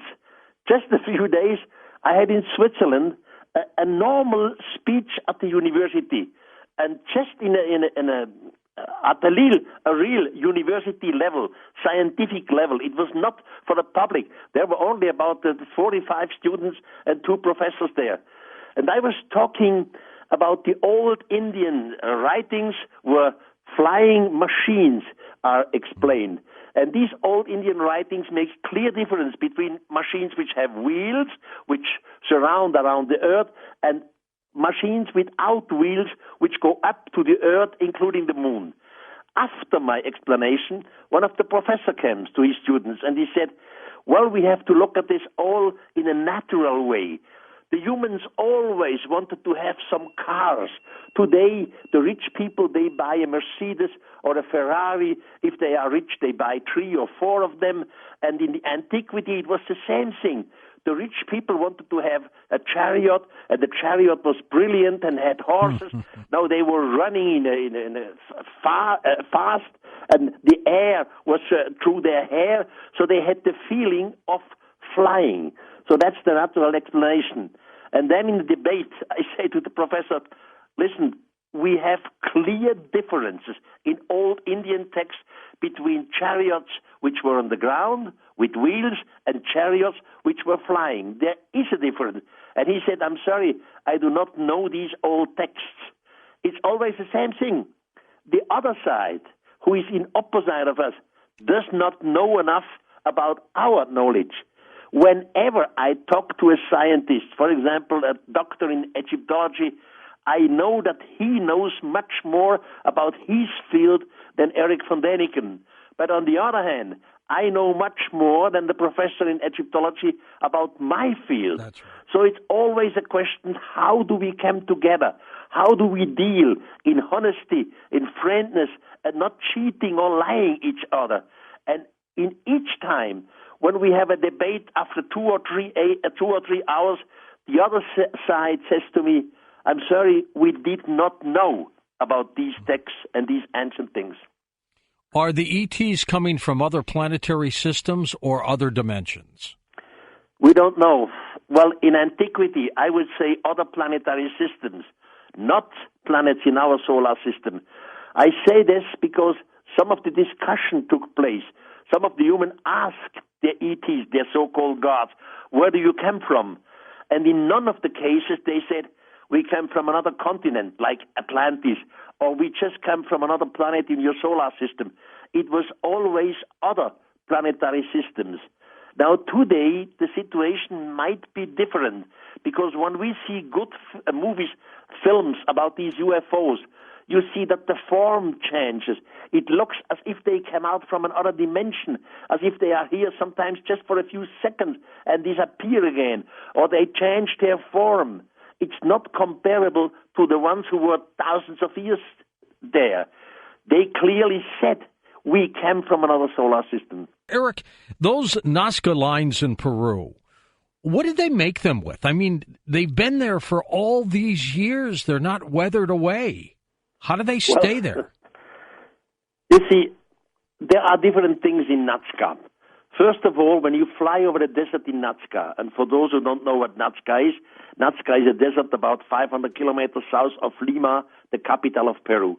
So if you fly over them, you see first some figures in the ground, made of fishes, monkeys, spiders, and all kinds. And they are very simply to produce. You simply have to scratch away the stones and the sand from the surface, and then a brighter shining ground comes up. So that's all.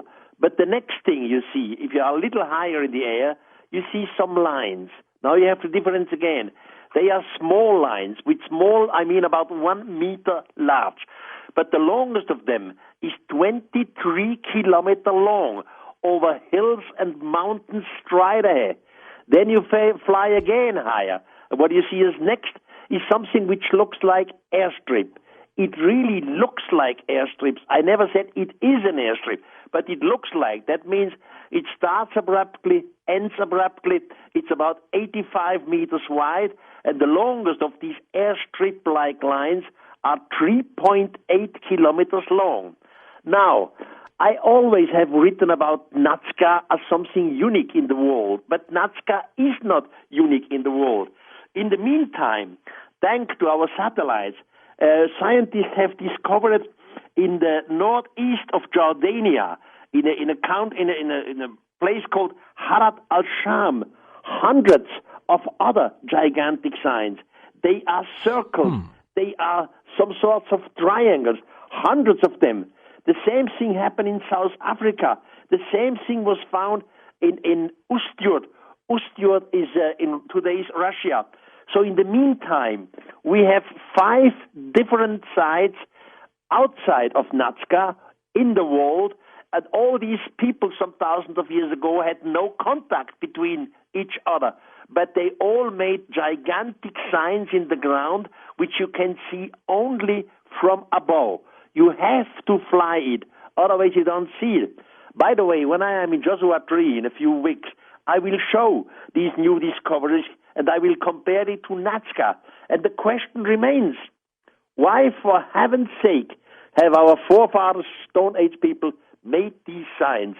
And only if you know the old literature, I mean the literature which speak about flying beings, all these signs becomes a sense. Without the literature, if you don't know the literature, it makes no sense. It's just a game. They played something. It was not playing. It was because they knew there are flying beings overlooking our planet, and they want to give them gigantic signs. Please come to us. We understand you. We have offerings for you, etc. Erich, what would you say is the most compelling form of evidence that would convince everybody that these extraterrestrials do exist? Again, we have to differentiate between old literature or between facts, some things which you can see optically. From the optical point, it's still the tombstone of Palenque. To understand this, Palenque is a place in Mexico. Palenque is an archaeological place from the Maya culture. And in 1952, under a pyramid, they found a tomb. I mean, under a pyramid 7 meters in the ground. They found a tomb. The tomb was covered by a tombstone, and it's a big stone. It has 3.8 meters in long and 2.2 meters large, one block. Now, on the stone is a chiseling. You see something like a frame, and inside the frame, there's a human being sitting in a sort like a racing motorcyclist. He definitely uses his two hands to manipulate some control. He's sitting on a chair, and outside this frame, you see something like a linking flame. Now, what is important to all this? In 1952, this tombstone was discovered by Professor Dr. Rutz Lulia, a Mexican-French archaeologist. And at that time, the scientists were meaning this tombstone, this chiseling, shows the ruler Pacal. Pacal was the second last ruler of the city of Palenque. And this is still true. It is Pacal because you find writings on it. In the next decades, they said Pacal is falling into the monster, the open mouth of a monster. He's falling into the earth. But out of his chest, you see the tree of life and the cross of life, etc. Now, the important thing is the newest scientific explanation comes from true professors from the University of Texas. Their name is Stewart and Stewart because it's the father and the son. And they are absolutely the world-recognized best epigraphs. Epigraphs means translator of old Maya writings. And in their newest book, they say, yes, it is Pacal, the second last ruler of Palenque. But Pacal is not falling into the ground, into the earth. And there is no tree of life or cross of life. Pacal is definitely flying away from our planet Earth out into the universe.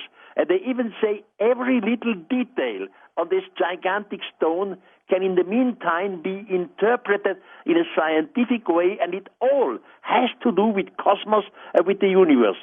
So the situation has changed.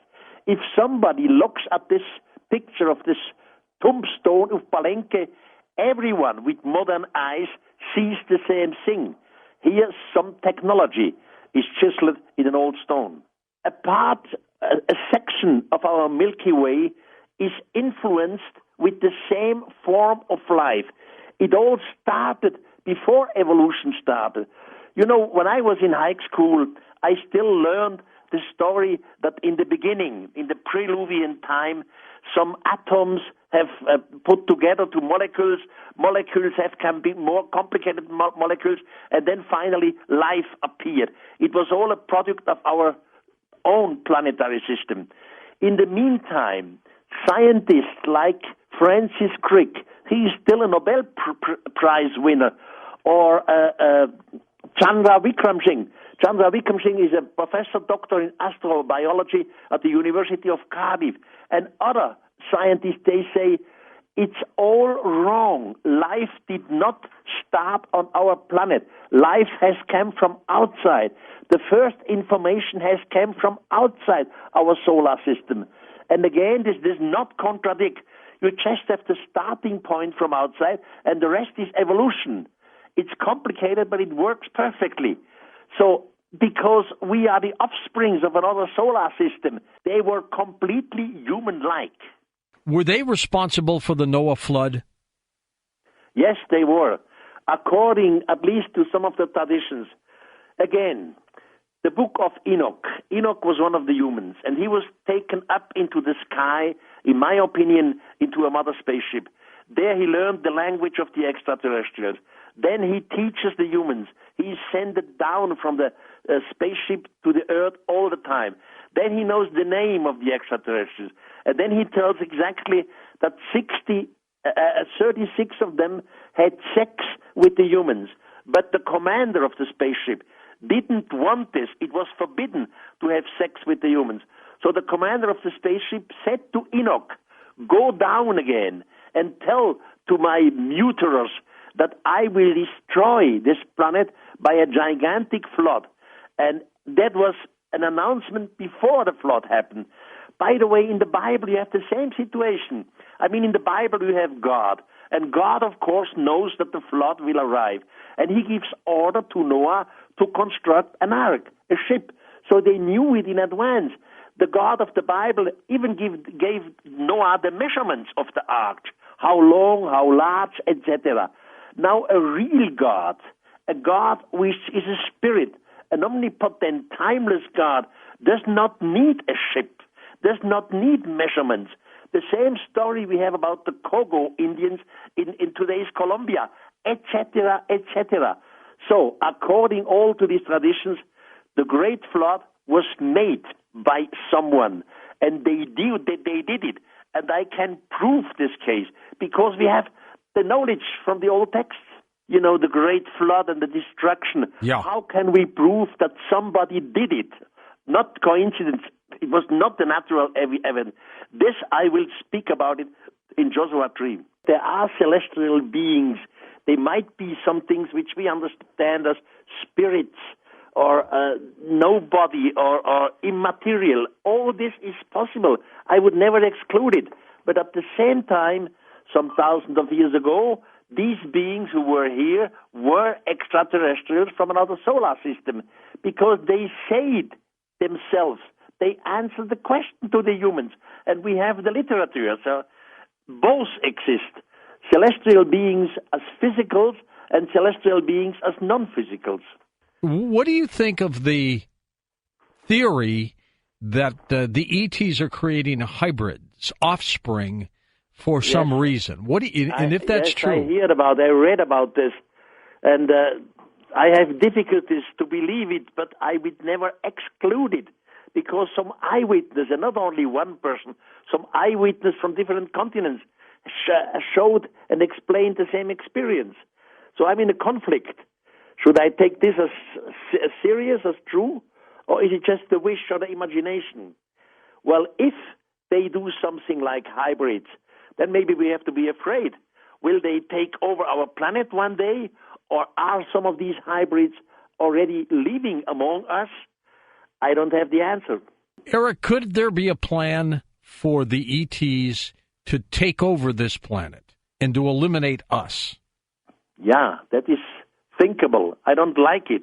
I don't like it. It is thinkable, yes. Possible? Yeah, possible. But I don't hope so. You see, in the past, read the old historians. I mean, old historians, I mean those people who were writing books some 2,000 years ago, like the Greek Herodotus, like Strabon, Plutarch, Diodor from Sicily. All these people have written stories from 2,000 and more years ago. And they all say the gods at that time were helping gods. They teach the human. They teach them in all kinds of sciences, including astronomy, etc. So these so-called gods in the past, they were not destroying the earth. They could have done it any time. Also in the past, the decades, if some extraterrestrial society would have a reason to destroy us, they just have to influence our planet with some virus, and then we are dead. So I don't think that this is the solution, that they won't destroy us. In the past, definitely not. And in the present, I don't think either. But a mixture between them and us is possible. Erich, any idea of their propulsion system? Are they going through wormholes? How are they traveling? No, we don't know. In Joshua 3, I will explain how it is possible to travel without science fiction possibilities, without holes in the universe, and without changing the dimensions. It is possible to do it in a primitive way, but that's another story. About their technology, we have no idea. They must have had a technology which is far ahead of our technology, because we have simple, today, stupid rockets with the liquid fuel. With liquid fuel, you could never reach the stars. They must have completely other propulsion systems. We don't know what. Everyone knows Noah. Noah, the survivor of the Great Flood. Now, Noah had a father. His father was Lamech. According to the Dead Sea Scrolls, Lamech was one of the rich shepherds in his times. One day, Lamech, after some months, comes back to his home tents, and he finds that his wife, her name was Batenosh, had just given birth to a child. The child was different than the other children which Lamech had, different in color and different in their hair. Now Lamech said to his wife Batenosh, "It is impossible that this child is my child. Oh, boy. I was too long away, too many months I was away with my sheep. So who made you pregnant?" And now Batenosh swears, "Dear father Lamech, I swear you nobody touched me sexually." She even says, "Not even another shepherd or another soldier, whatever." Now Lamech is confused. He loves his wife Batenosh. He goes and asks his own father. His name was Methuselah, the Methuselah in the Bible, and tell him the story. Methuselah again doesn't know what to do, and he goes to his father. His father is the biblical Enoch, the seventh patriarch before the Great Flood. The same Enoch which is in contact with extraterrestrials, the same Enoch which later disappears in a fiery chariot into the sky. Now Enoch says to his son Methuselah, "Go to your son Lamech.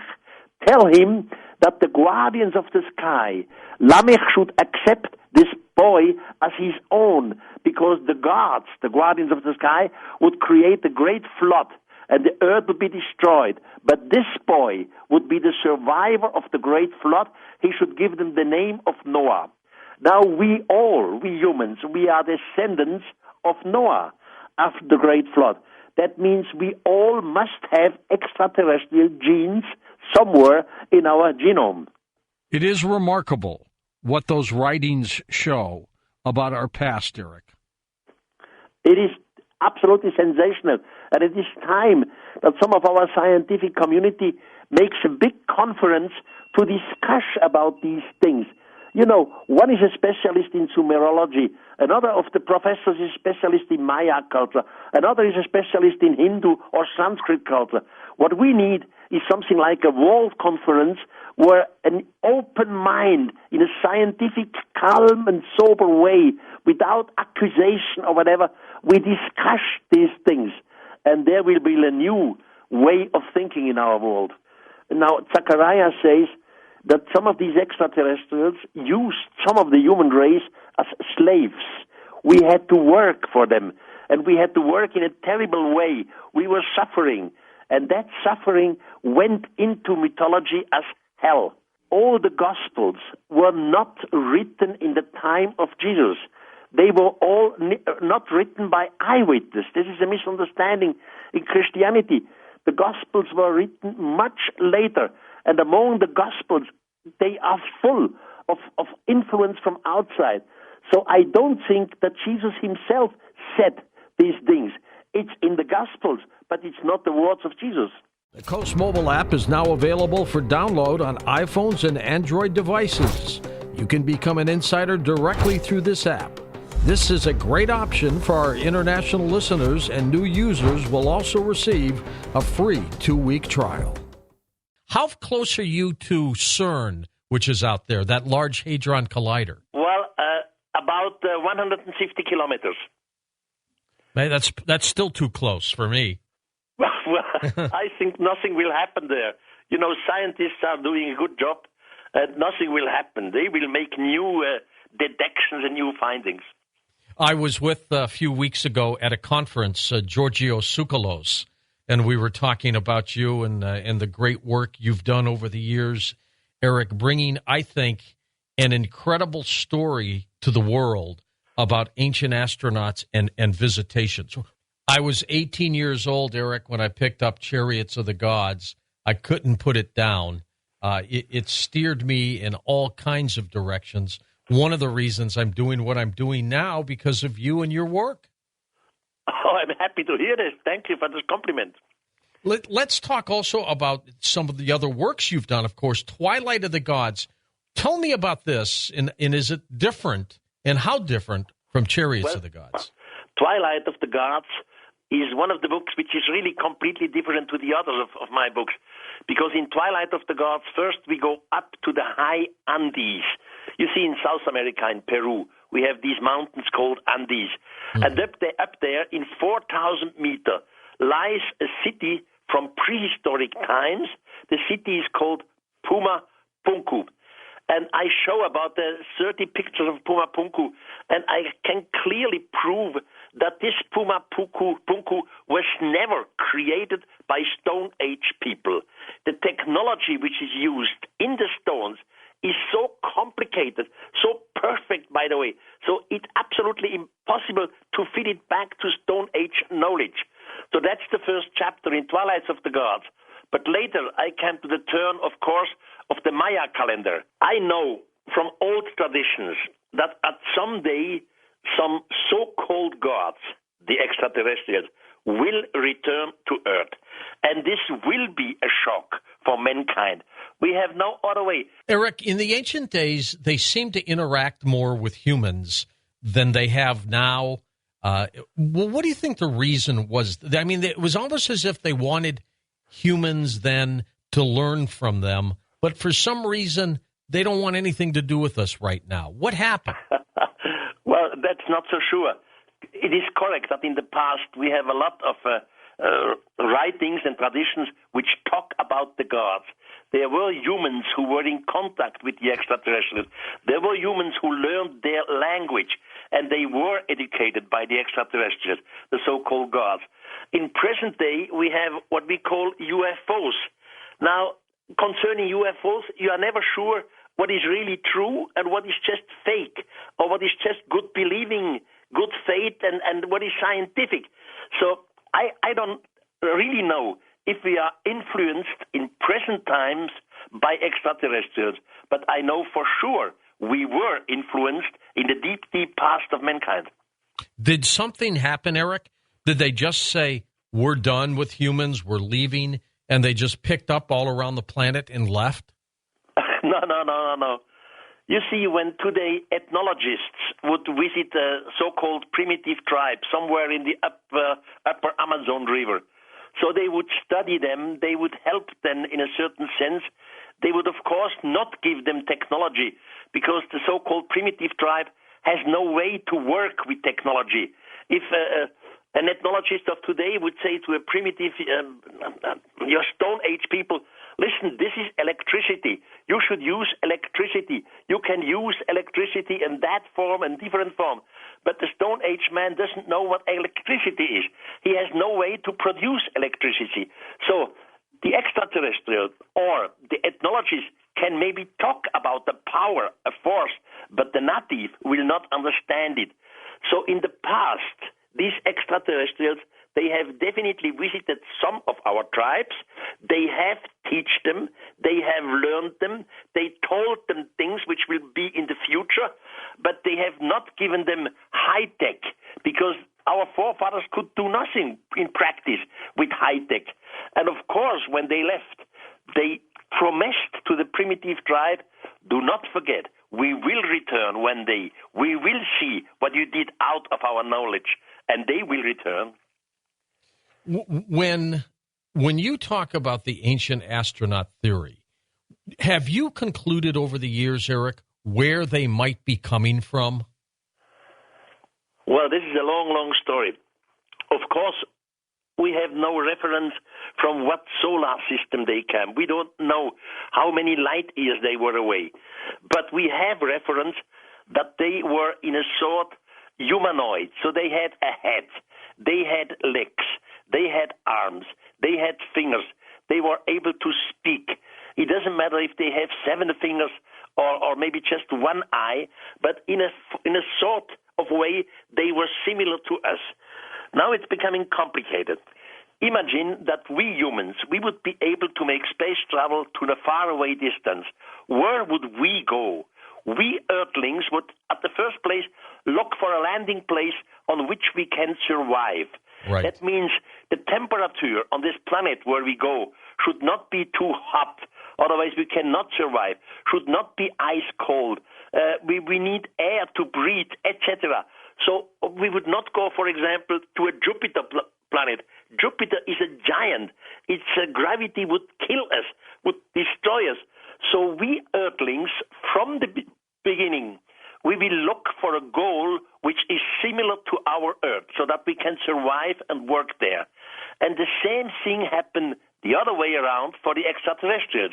Wherever they have come from, their home planet must have been similar to us. Otherwise, they would not have be able to survive on our planet, which we have. And assuming we look like they do, there could be many. Not exactly. As I said before, maybe they have only one eye, or maybe they have 7 fingers. But these are little details. But they had a head, they had arms, they had legs, they had a body, they were breathing, etc. Similar to us. Well, that's what fascinates me about this planet, Erich. When you look at the animal species, the human species, I mean, we're all similar. We look different, but I mean, a dog has 2 eyes, has a nose, has a mouth, has, 4 appendages. I mean, a frog has a couple eyes, has ears on the side of its head. Everything on this planet is similar, and I find that to be fascinating. You see, everything had the same basic to start off. Now, in evolution, you have so-called unchangeable forms. On this planet, as you just mentioned, we have millions of animals. In a way, we are all linked together. But these animals have developed in different way. For example, a crocodile is an animal which is heat resistant, which is water resistant, but it could never use a screwdriver. Right. A crocodile cannot speak, cannot change information in the way we do it. Or, for example, you take dolphins. Dolphins are intelligent, I could not say fish, living beings in the water. Now, imagine dolphins have curiosity. The dolphins jump out of the water, and they will see little lights up there in heaven. And the dolphins are swimming together and asking, are we the only intelligent dolphins in this universe, or are there others out there? Now, one day, curiosity wins, because curiosity is a beast. Curiosity is part of every intelligent being. Now, the dolphins one day will say, we have to find out, are we alone or not? Now they would need to construct a sort of antenna. But to construct an antenna, they would need, metal. But to create metal, they would need fire. To make fire, they have to go out of the water. That's what we call unchangeable forms.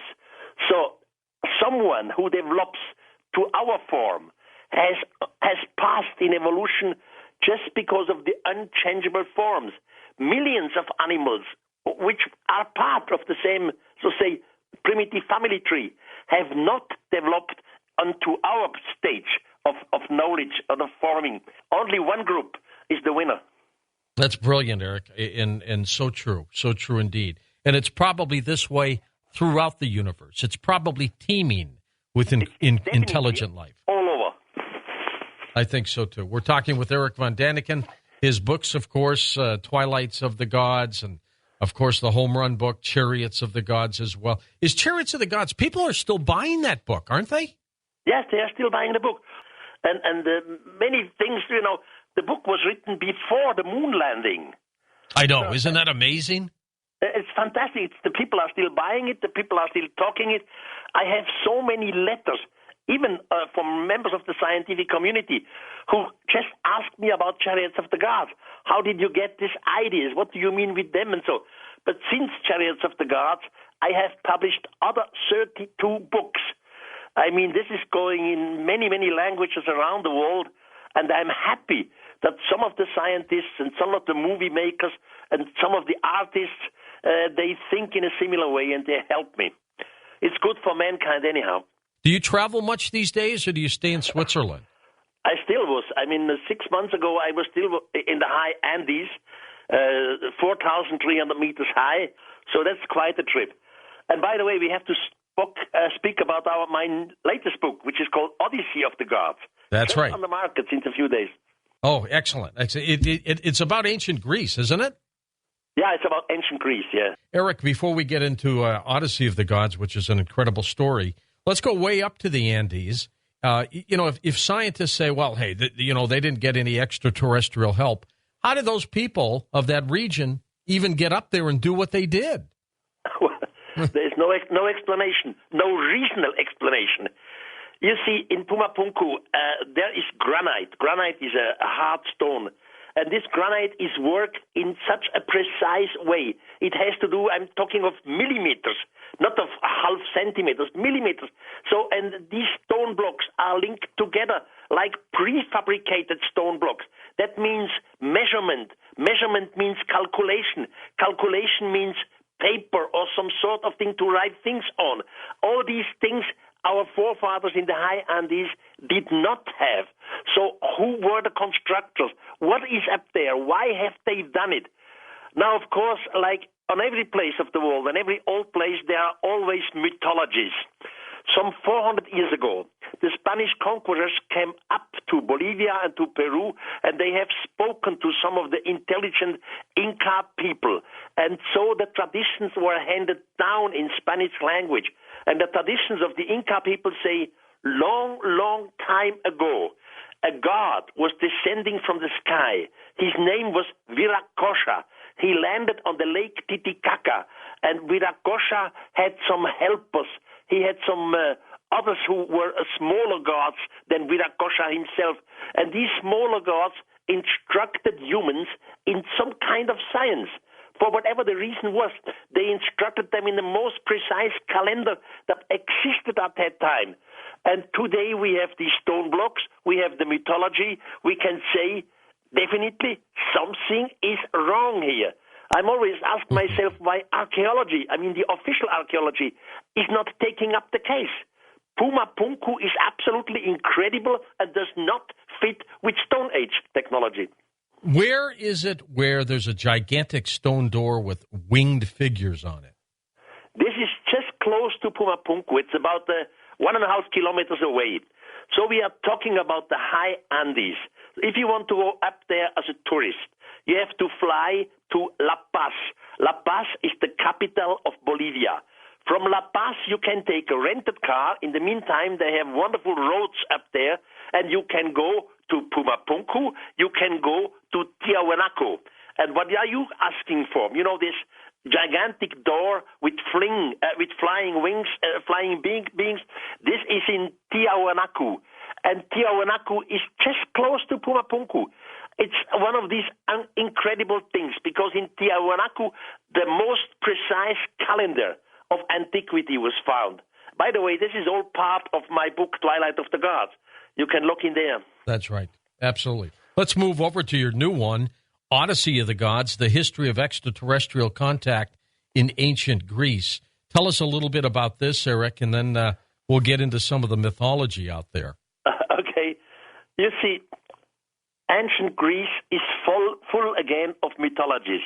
In ancient Greece, we have, for example, the Argonautica. The Argonautica is an old story. If you read the Argonautica today, you would come up, this must be science fiction. Now, our science fiction of today deals with the future, but the science fiction in Greece, in antiquity, 2,500 years ago, deals not with the future, deals with the past. They tell us incredible things which happen in the past, not things which will happen in the future. Now, Greece is full of these stories. And in the Argonautica, for example, you find mixed beings, mixed beings such as centaurs, giants with 6 arms, or winged dogs, etc. Or you find a goddess which makes a ship. The ship is called Argo, unsinkable. Or the same goddess furnishes the ship with the so-called speaking beam. And this, talkative piece of wood must have had some hotline to someone, for it warns for the approaching dangers. Or there is in the Argonautica a being called Glaucus, and he surfaces from the ocean. He comes up from the ocean, so to say, like a submarine. So Argonautica is full of science fiction over the past. There is described a dragon, and the dragon never sleeps. He observes everything. He has no physical needs. He can spit fire, and he never dies. Or there is an island in the Mediterranean Sea known as with the name of Crete. Now, a metallic robot circles around this island Crete. His eyes see ships coming, and he hurls missiles, bumps and destroys every ship who is not allowed to come close to Greece. So this robot has a name. The name is called Talos. So all these things are handed down thousands of years ago, but it's not science fiction. It's just stories from the deep past which happened. By the way, in the beginning of my book, Odyssey of the Gods, I make clear that this is not a book about Greek history. It's a book about Greek stories. And these stories are absolutely fantastic, including the story of Atlantis. This is part of the book. In ancient Greece, we heard so much talk of their gods, whether it was Zeus or, Hercules, all their gods. Could these gods have been extraterrestrials, Erich? Well, definitely. Absolutely, definitely. You see, the ancient Greeks, we have writings of, for example, Plato, and these writings are very, very precise. So the ancient Greeks knew what happened in old Egypt. They are referring to the fairy tales of Egypt. And definitely, in ancient Egypt, there were extraterrestrials coming down. Now, these extraterrestrials, they had, in the beginning, Egyptian names. Later, the Egyptian names were transferred into Greek names, but it's the same God. For example, Poseidon is one of the gods. He's one of the sons of Zeus. Now, Poseidon is the founder of Atlantis. He's the one who makes Atlantis because he falls in love with the beautiful young woman, an earthling woman, and they make children. So to protect his own family, he creates and he builds Atlantis. Yes. So he was one of the descending. The story gets more complicated. I'm sorry for my English. I'd rather use it. You're doing great. My language is German. But you speak better English than most people. Okay. In the beginning, we have a mother spaceship surrounding the Earth. And from this mother spaceship, smaller vehicles came down. In these smaller vehicles, we have so-called gods, in reality extraterrestrials. Now, a group of these gods, of these extraterrestrials, they start a mutiny. They are not. They want to stay on Earth. Offsprings happen, and the offsprings are the sons of the gods. And these sons of the gods, they still have the technology. They know everything which they have learned at their home planet. But now they are here on Earth, and they use their knowledge to construct new technology, like Atlantis, for example. It is fascinating. Let's talk in terms of Atlantis itself. What we know from Plato, is it any different from what you might have uncovered? Now, Plato is the absolutely source. The whole Atlantis story starts with Plato. Yeah. Now, to understand this, Plato today we call a philosopher. In ancient time, we would have called them a scientist. Now, these philosophers like Plato, Socrates, and others, they were sitting around, and behind them, students were sitting. And behind every of these so-called philosophers were at least 4 students. And these students, they have written what the old men were talking. So that's why we have the tradition, we have the writing form of the dialogues of Plato. Now, in one of these sessions in the evening, they start off talking about Atlantis. And Socrates is the one who asked back, now, what did you tell yesterday of Atlantis? Where does this story come from? And now he explains that his grandfather was in Egypt. And in Egypt, he heard the story of Atlantis. And there was a big pillar, an iron pillar. And on this iron pillar, the whole Atlantic story was written, was chiseled into the iron pillar. And he copied the story because he speaks not only Greek, he also speaks the old Egyptian. So the Atlantis story came from Egypt to Greece. And now the story was told at the round with these men sitting down. And there are two dialogues. The one is called Critias, anyhow. So they talk about Atlantis, and the students behind the men are writing down every word what these wise men say. That's why we have the Atlantis story. Yes. So the Plato is the source of Atlantis. Everything which later is said about Atlantis starts from Plato, but Plato has the story coming from Egypt. So it's a little complicated. But there's no question that there was some intervention here. With ancient Greece, was it one of the first places that might have been visited? No. To my knowledge, the first place was Egypt, because Egypt, according, by the way, to Plato, is much older than our archaeology believes. You see, in his dialogue, Critias and Timaeus, they speak about the dates, they speak about the age, and there they say it was a war, and the war took place 9,000 years ago before Plato. Now, Plato, dated from today, is about 2,500 years back. So 9,000 years before Plato means about 11,500 years ago. And this comes together with the knowledge of ancient Egypt. You see, there was another Greek. His name was Herodotus. Herodotus is a historian. We have his books. Herodotus was also in Egypt, and he was in what we call Thebes. Thebes is a city which today is called Luxor. And there the priest showed him 241 statues. And the priest said to every statue a few words. So he explained his name was that and that. He was living between that time, and so on. And at the end of the 241 statues, the high priest says to the Greek Herodotus, these statues represent 11,340 years. And at that time, the gods from the sky have come down to earth. And since that time, they have not returned. So we have a figure, 11,340 years before the time of Plato, means today about around more or less 14,000 years. So the gods have come down to earth to teach the human race about 14,000 years ago. All this was before the Great Flood. So the oldest information does not come from Greece. The oldest information comes from old Egypt.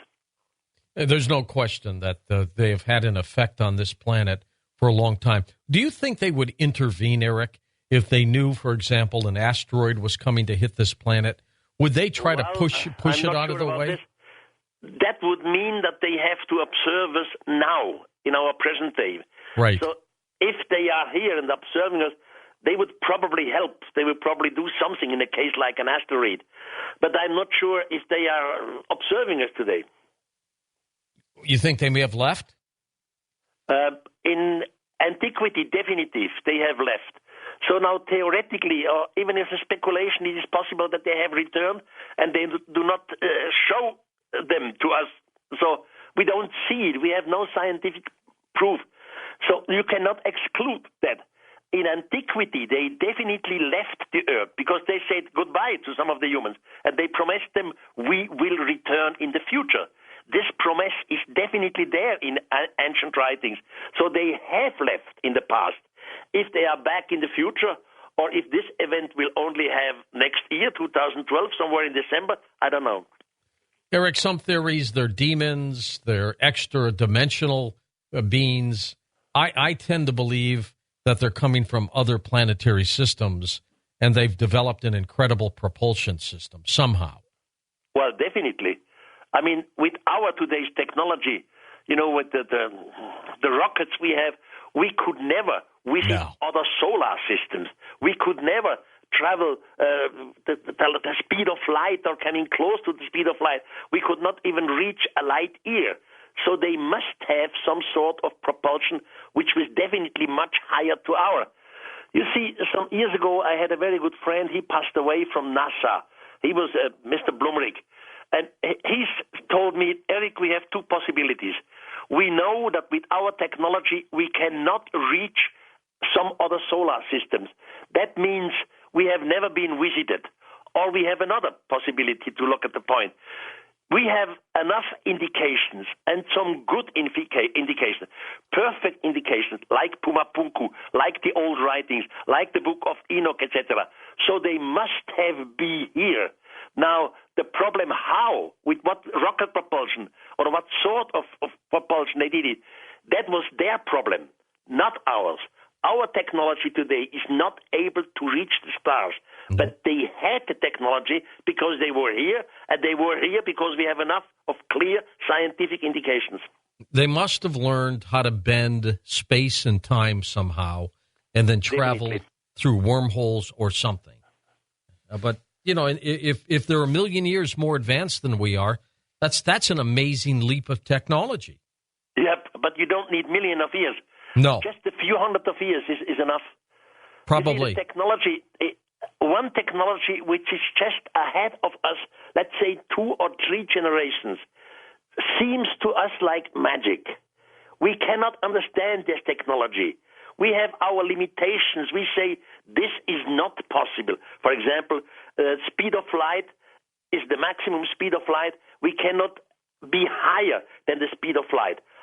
And now they do it, and now they are here, and now we get in discussion, and now we can ask them, how have you done to overcross the speed of light? So to us, it seems like magic, their technology, and you don't need millions of years ahead of us.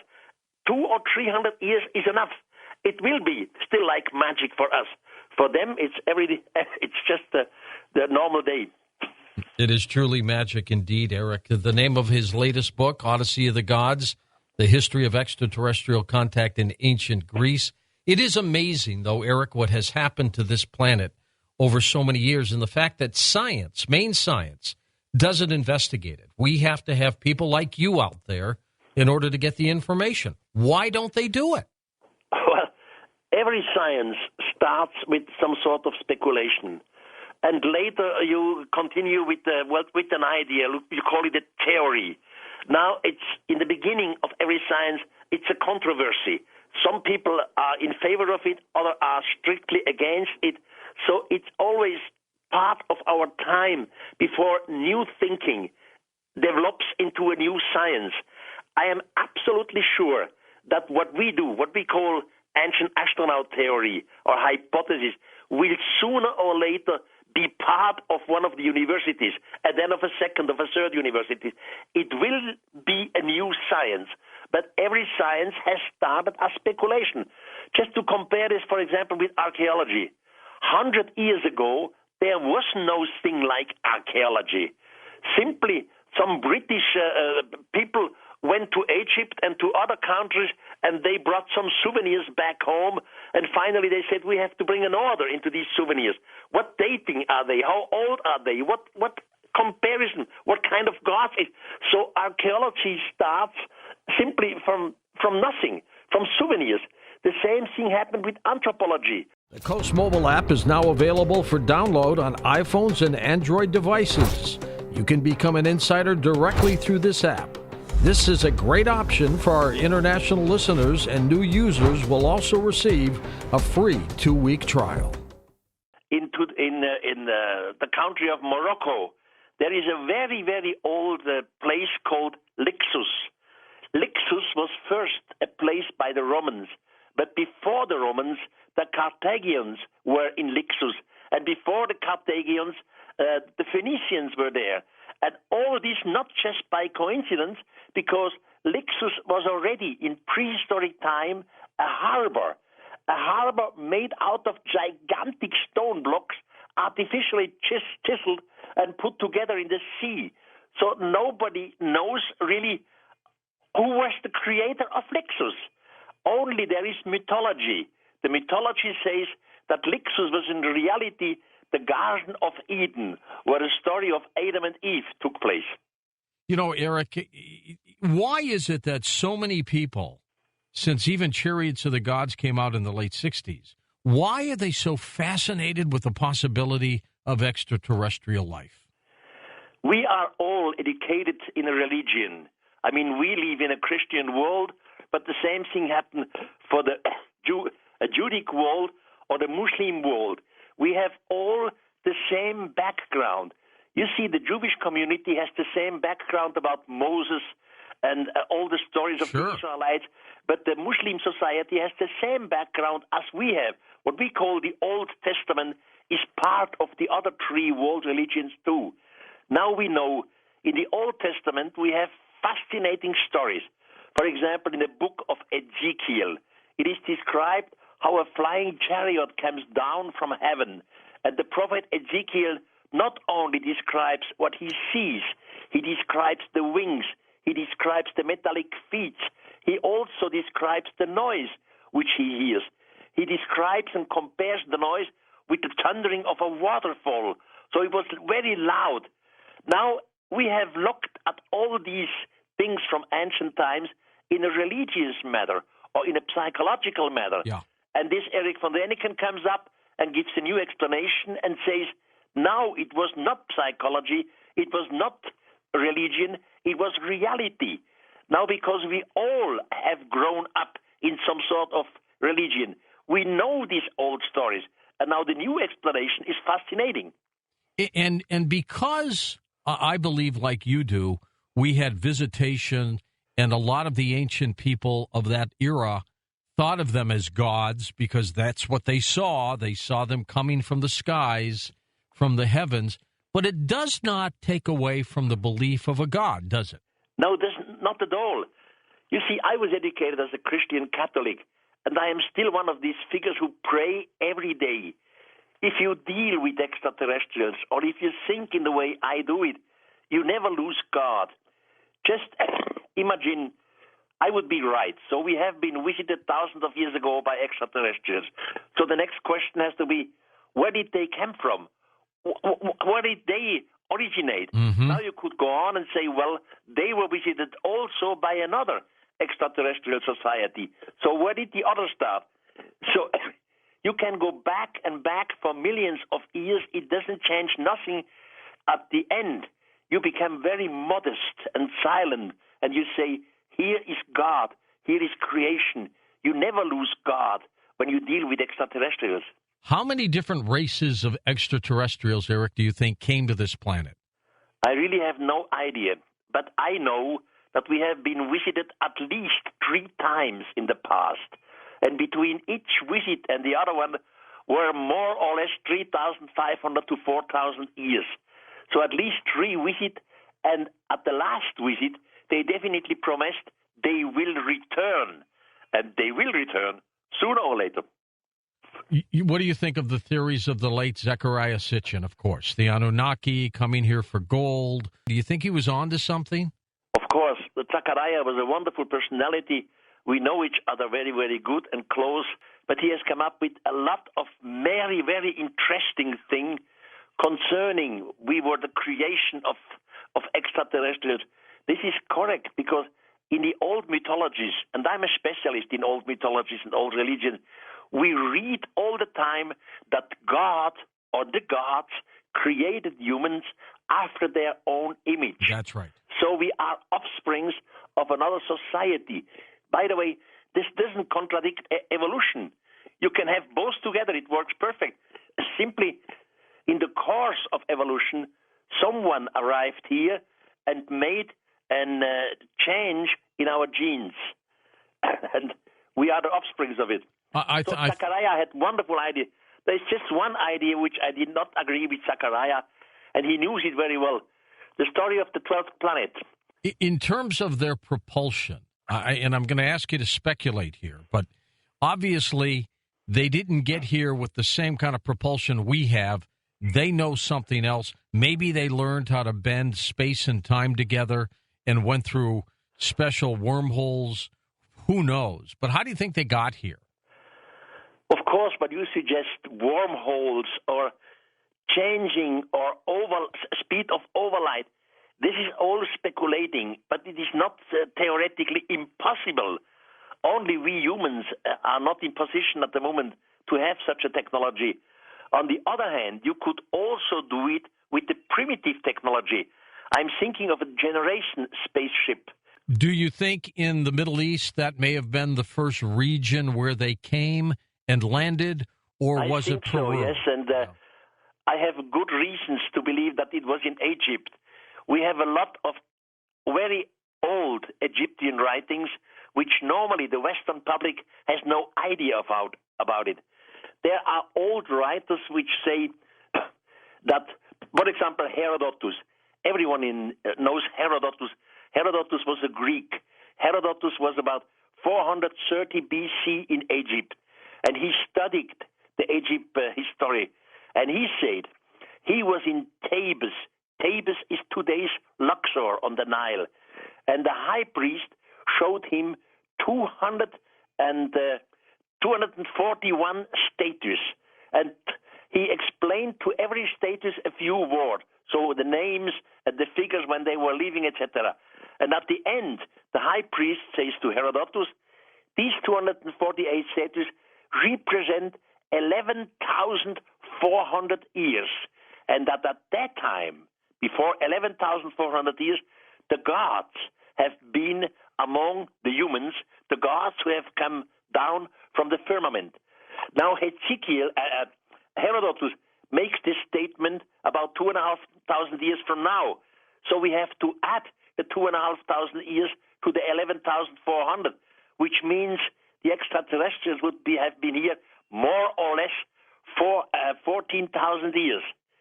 The same thing we have with the prophet of Enoch. You see, in the Bible, Enoch is mentioned just with 2 or 3 phrases. Right. You just learn that he was the 7th patriarch before the Great Flood, and that the God took him with the fiery chariot to heaven. And he was the great-grandfather of Moses, wasn't he? No, not of Moses now. Yeah, but yes. Enoch was the 7th.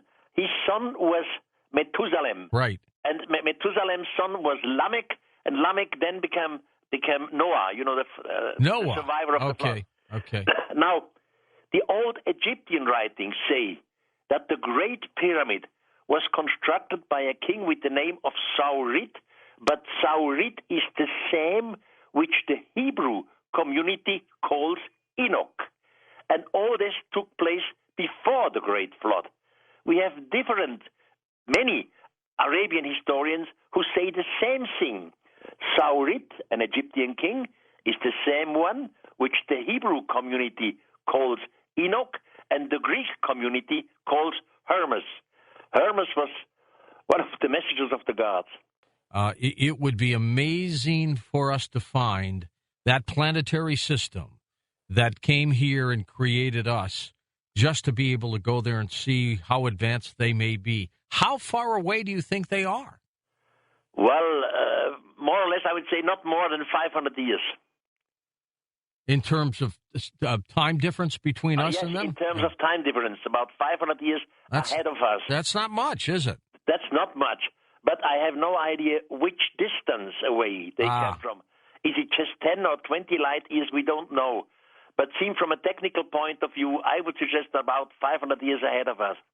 So in 500 years, let's say from now, we might have their kind of technology that they had when they first came here. Yes, but we will have it before because they will contact us, I suggest, within the next 20 years. So we will learn from them about their technology. So we don't have to wait another 500 years. So you do believe we're going to have this kind of contact from them, and it's going to come soon. Will it come to the people, Erich, or will it go to governments? Well, both. Again, I have to repeat that the gods, the so-called gods, the extraterrestrials, created the humans according their image. Yes. So they know exactly how we think, how we react, what our position is. They can feel as we feel. So if they would come here and just overtake us, like in the movies which we have seen, so then we would be shocked. We would be destroyed. We would be afraid. We would think it's like an invasion. They come here and kill us like in some movies. So because they know our brain, they know our reactions, they first observe us. They observe us for a long period. They learn our language. They learn our systems of weapon. They learn how we function and how we react.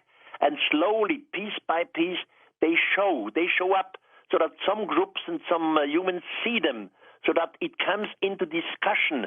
It's a kind of preparation. You are not alone, humans. Now, slowly and slowly, it comes into a global discussion. It changes our consciousness. More and more people worldwide start to think about extraterrestrial and start to think we are not alone and start to believe the others, which really say we have observed something absolutely strange, which is not human, not natural. So it's a kind of preparation going on because they know how we function. And I suggest within the next 10 years latest, they officially will show up, not to governments. Maybe there are contacts with governments. I have no idea of this.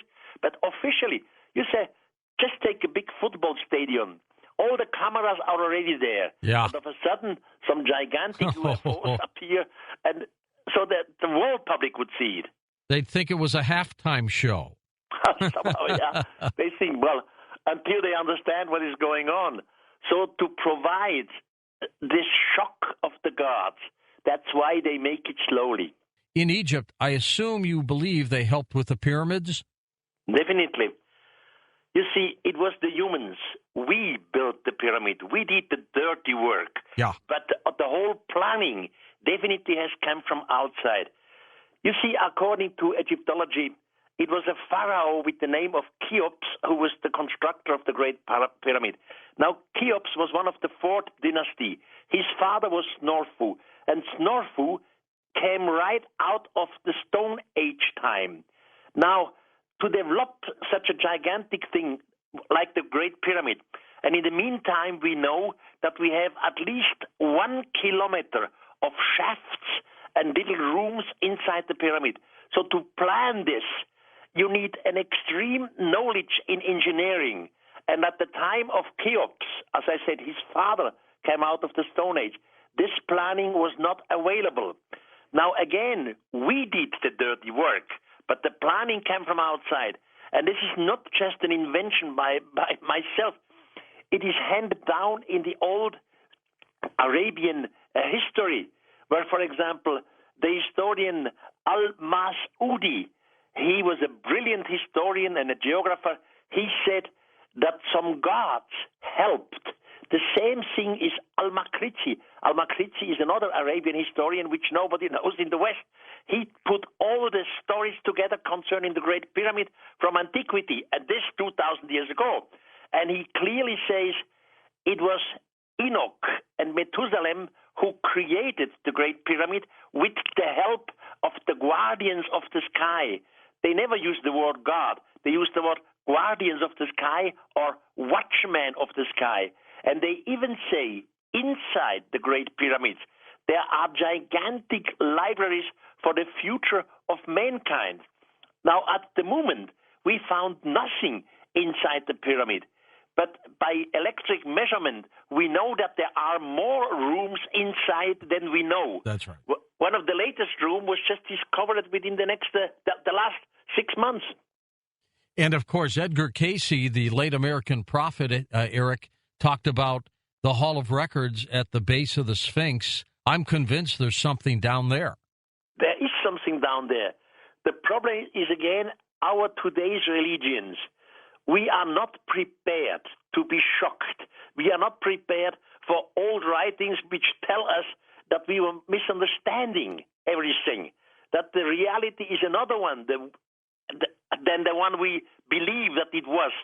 So we are afraid for this coming shock out of the old libraries. So we hesitate to discover it, which I think is completely wrong. Sooner or later, it will come true anyhow.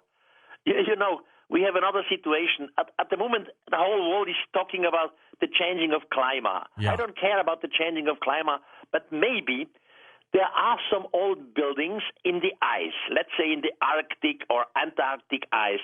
And now because of the changing of climate, this ice melts. Mm-hmm. And all of a sudden, we find some old building coming out of the ice. And we will see it, our aircrafts will see it, our satellites will see it, and we can do nothing against it.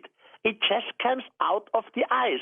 And because it comes out of the ice, we know for sure it must be at least 10 or 12,000 years old. And there we find again writings. Because in antiquity, there were not only one point, one deposit of writings. For example, they did not only deposit the holy writings in the Great Pyramid. There were different places where they make their deposits. And maybe one of them is in the ice, and we will discover it sooner or later.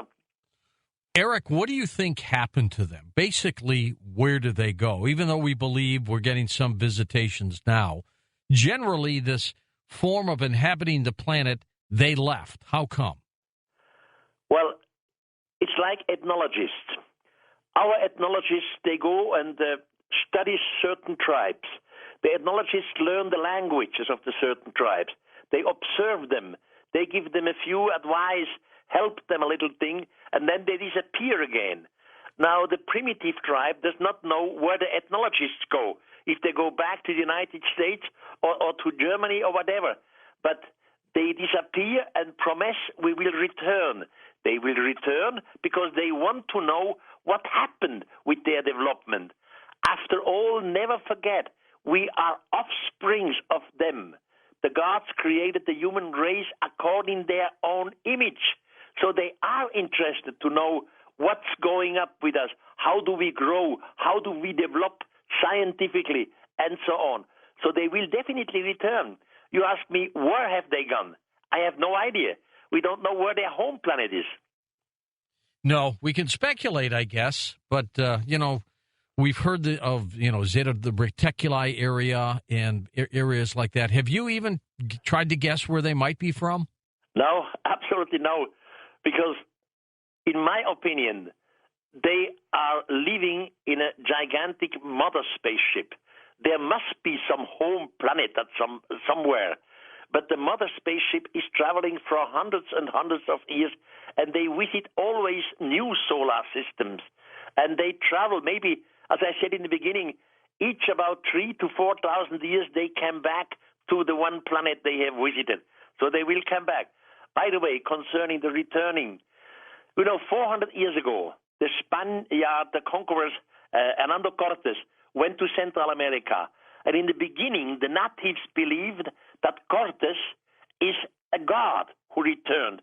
The same thing in South America. Francisco Pizarro, he conquered Peru. And the Indians there believed that he was the god they were expecting for thousands of years. So he returned now. The same thing happened in the South Sea. For example, with James Cook. Whenever one of the Western conquerors arrived in one of these islands, they were always already expected. The natives believed that they are the gods which return. So there must have been gods in antiquity which have left them and promised them we will return. By the way, we have the same thing in our today's religion. The Christians, and I am a Christian, are believing that Jesus will return. The Muslim society is believing that their Mahdi will return. But they all believe in a return. They all believe in a return. The Jewish society, more than 5,700 years old, they wait of the return of their Messiah. So we have this expectation of the return of the gods since antiquity through the Middle Age until today in our living regions. As I said in the beginning, I am still one of these people who pray every day. But God had to have some minimal qualities. For example, God does not need to make an experiment and then he has to wait what the result is, because God is timeless. Or God would never need a vehicle, a chariot to fly around. God is all over. Now, by making these translations of the Bible, I learned that the God of the Bible does not have those qualities. For example, you read Moses. Before the Lord descends on the holy mountain, he gives order to Moses that Moses first should construct a gate around the mountain so that the Israelites, the people, could not come by, because if they would come close to the mountain, they would be destroyed. So Moses he constructs this gate, and the Israelites are on a big distance. And now the Lord descends with smoke, fire, trembling, loud noise, and so on. So when I was young, I translated this passage, and I said, my God, in which I believe, does not need to protect himself or protect the people with a gate, with a fence around the mountain. My God does not need a vehicle which descends on the mountain with smoke and fire and trembling and all these kind of things. So I simply had doubts in my own religion, and I wanted to find out if other communities in antiquity have similar stories than we have in our Christian and Judaic world. And that was the beginning of all. You see, we have an Erich von Däniken Foundation, and this Erich von Däniken Foundation is paying some universities to answer us certain questions.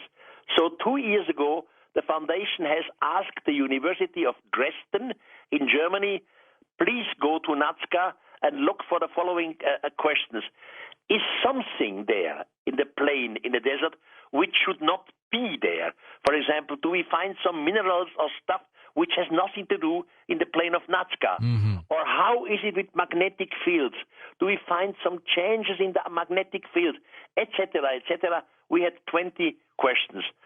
So this faculty of the University of Dresden went down to Nazca. They worked together with the Universidad Católica in Peru, in Lima.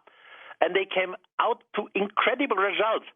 Some part of the plain of Nazca, the magnetic field changes abruptly and very, very strong.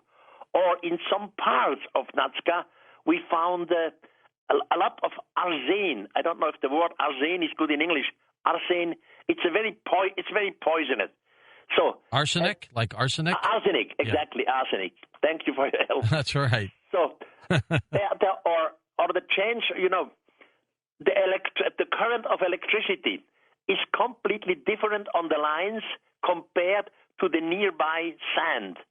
So we have a lot of questions. We know definitely something in Nazca is wrong, but we don't know how does it come, because you are not allowed to make any diggings in Nazca.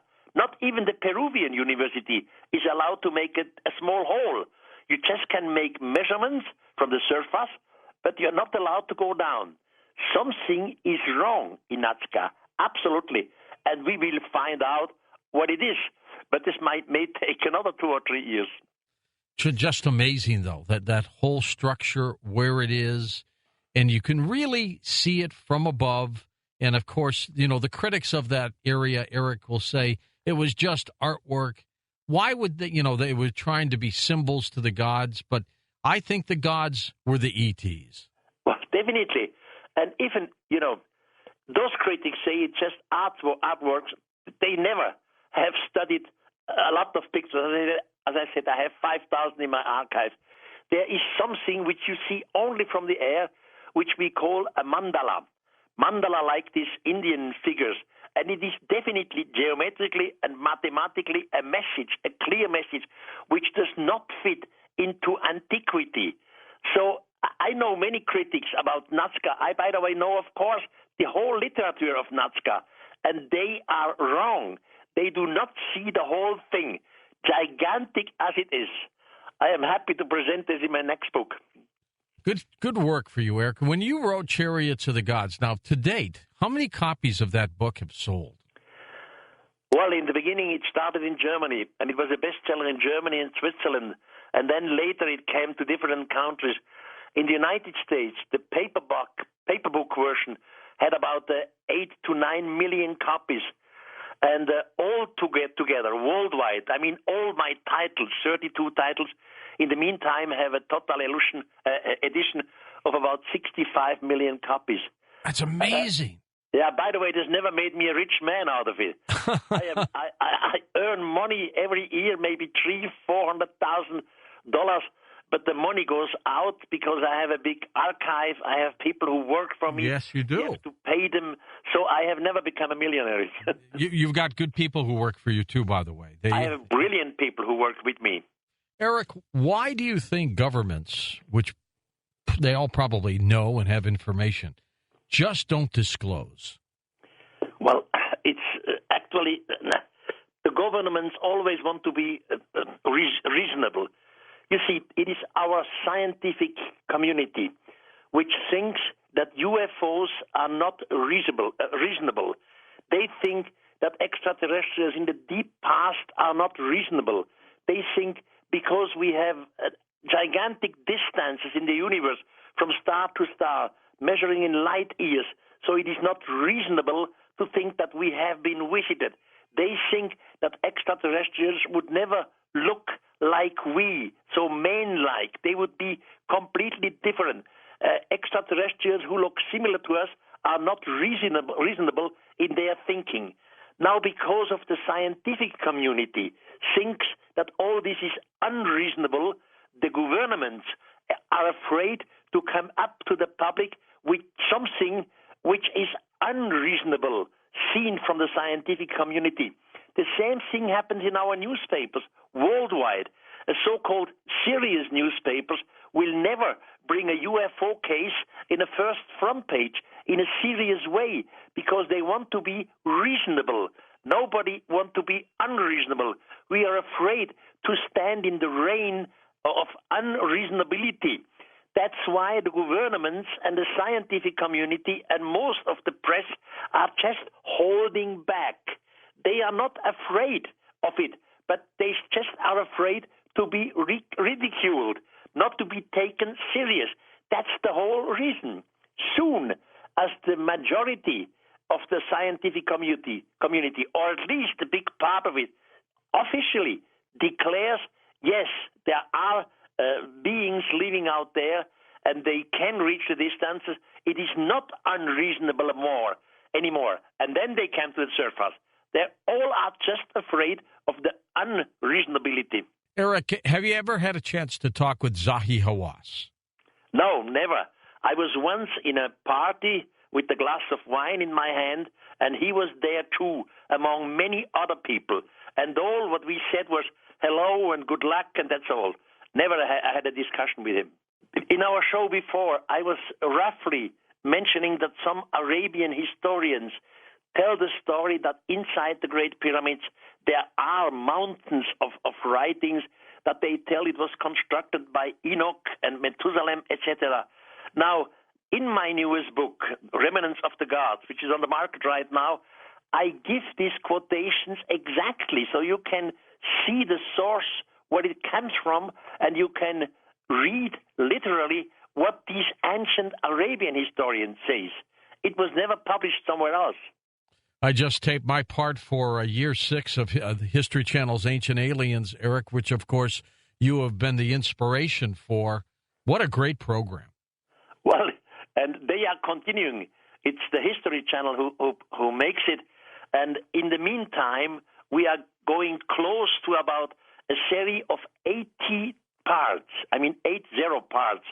So this is incredible. And it has a very, very big audience.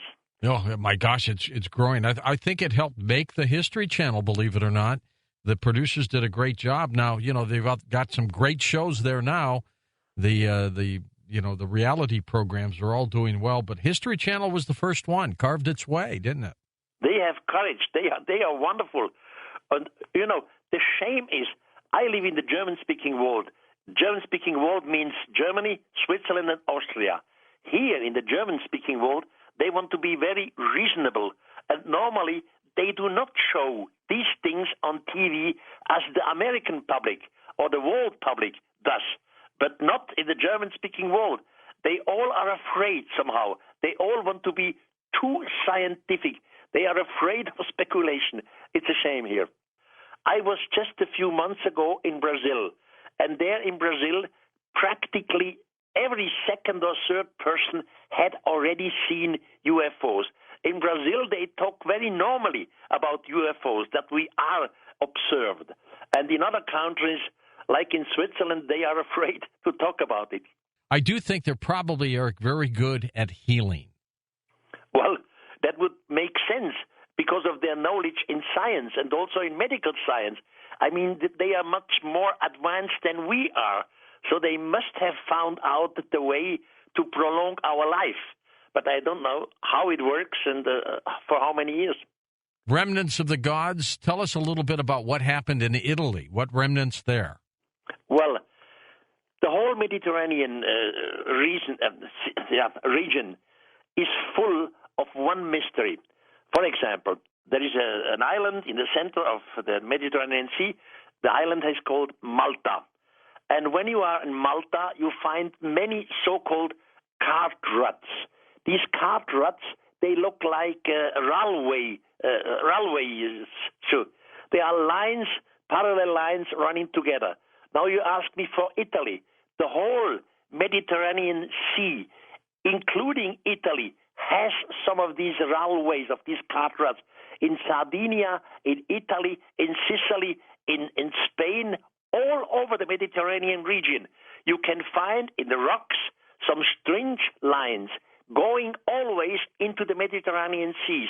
And these strange lines, looking like railway lines, they are at least 10,000 years old. And no archaeologist has an idea what it is. And archaeology always looking at this mystery just locally. For example, an Italian archaeologist will talk about the cart ruts in Italy, which go down into the Mediterranean Sea at two places, two coastlines in Sicily. But he will not talk about the whole Mediterranean region, on all the islands, in every country of the Mediterranean, including Greece, for example.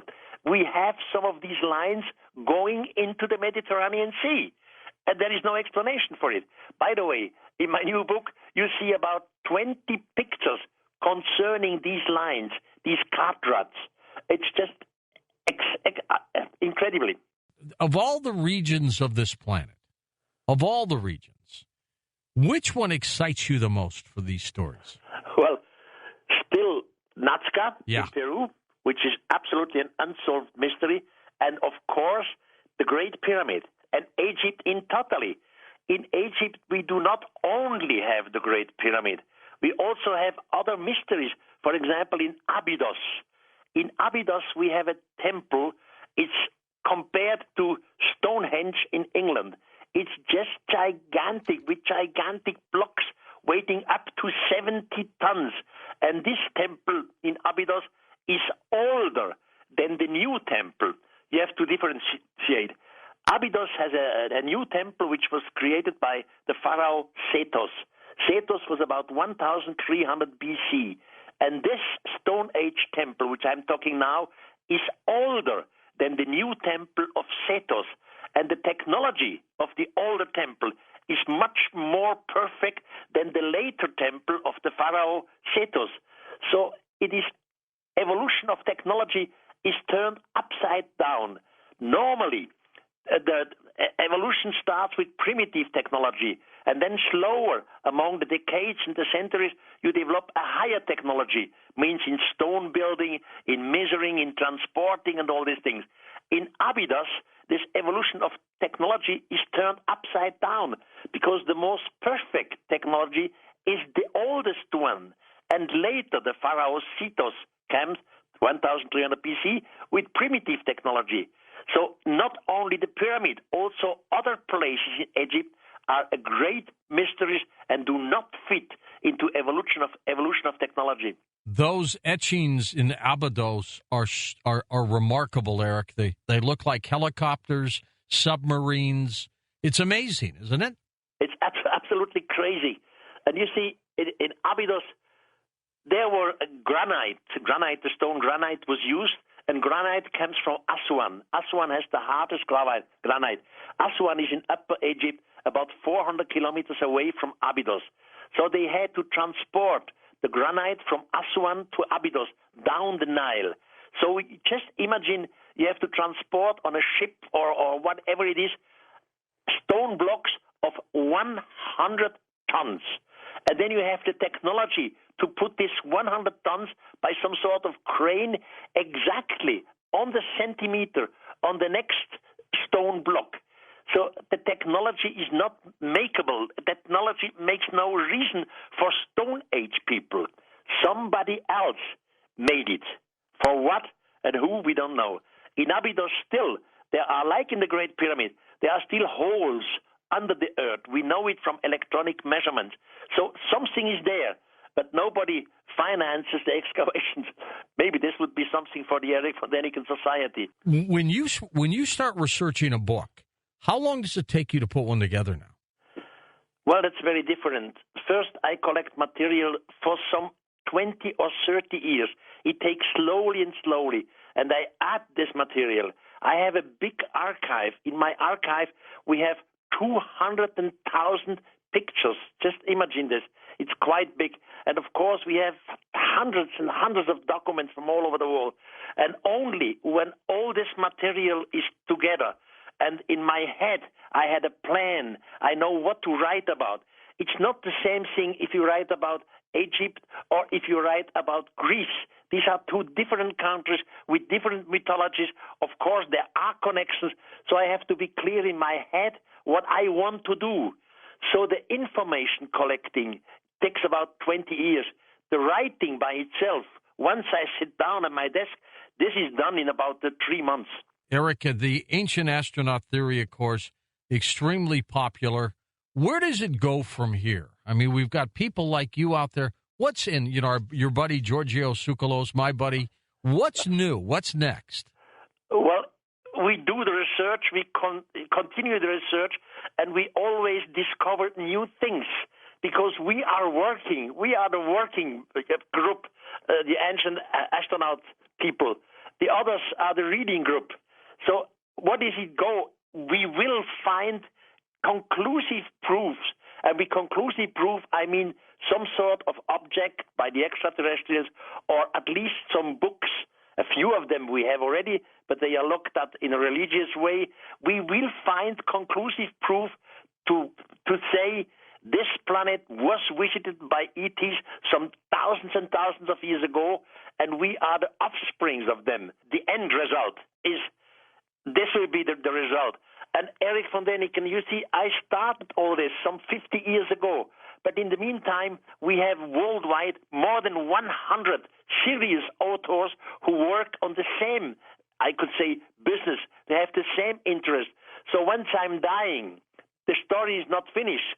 It continues and continues. Practically every week, I have an interview with some school boys or school girls, meaning they have the age of 14 to 16. They have to give a conference at their school, and they ask Erich von Däniken, can I have an interview with you? So I know the young generation is interested. I have speeches worldwide, and on my speeches, about thirds of the listeners are from the young generation, from the new generation. So the story will go on. And as soon as we produce serious writings and well-researched writings, we will win. Do you think there are ETs living within this planet underground? I don't know, but I don't think so. I mean, they have such a technology that we don't see them. They can make themselves invisible. And I don't think that they have to live among us.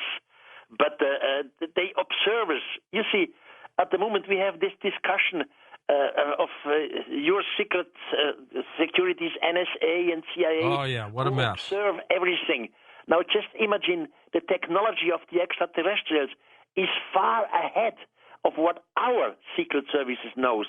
So what we can do is very interesting and very famous, but what they can do is absolutely behind our knowledge. And just to say a little thing, I just have it in front of me. You know, the Pyramid of Cheops, the fourth dynasty, said to build this construction about 2400 BC. But the fourth dynasty had 4 rulers, and these 4 rulers together ruled for 80 years in Egypt. And in these 80 years, they should have moved 12,600,000 blocks, moved, transported, chiseled out, etc. Among these 12,600,000 blocks, 2,500,000 were used for the Great Pyramid, and the rest for all other buildings. This is technologically and seen from a point of an engineer absolutely impossible in the time of 80 years where these 4 rulers ruled in Egypt. The Coast mobile app is now available for download on iPhones and Android devices. You can become an insider directly through this app. This is a great option for our international listeners, and new users will also receive a free 2-week trial. You know, Erich, when you are at events and people speak with you after your presentation, they are just mesmerized by the things that you say. So before we get into the gods never left us, let's go back a little bit. These 50 years ago, when you wrote Chariots of the Gods, what was it that you saw that made you write that book? God, you see, I was educated as a strict Catholic, and for 6 years I was in a Swiss Catholic boarding school led by Jesuits, by the priest of Jesuits. There we had to make translations of parts of the Bible from one language to the other, for example, from Latin to German or from Greek to German. And of course, as a young man, I was a very, very deep believer in God. And as an old man, I'm still believe in God. I'm still one of these figures who pray. But God, in my youth, had to have some qualities. For example, God makes no mistakes. God does not use a vehicle in which to move from point A to point B. God is all over, etc. Now, while making these translations, I realized that the God of the Bible, he did use some vehicle with fire and smoke and trembling and loud noise and sand blowing up, etc. And he made some mistakes. So I was simply confused in my own Catholic education, and I wanted to know if other communities in antiquity have similar stories, then we find them among our traditions in the Christian, the Jewish tradition. So that was the beginning of Chariots of the Gods. Doubts in my religion. The Nazca Lines in Peru caught your attention. How did that happen? I had a friend whose parents, a Swiss friend, whose parents were living in Lima in Peru. And one summer he invited me for 4 weeks to travel to Peru. So I went to travel to Peru. That was long before I published Chariots of the Gods. That was somewhere in 1961 or so, 62. So I went to Peru, and the lady brought us by car down to Nazca. And there I met for the first time the German lady, Miss Maria Reiche. She has later studied the plane of Nazca for her life work. So the first time was somewhere 60, 61 when I was in Nazca. By the way, in the meantime, I'm a honorary citizen of Nazca, but that's another funny story. It was, and the pictures you had in Chariots from above were just remarkable. And those lines, all these years later, are still there, aren't they? They are still there.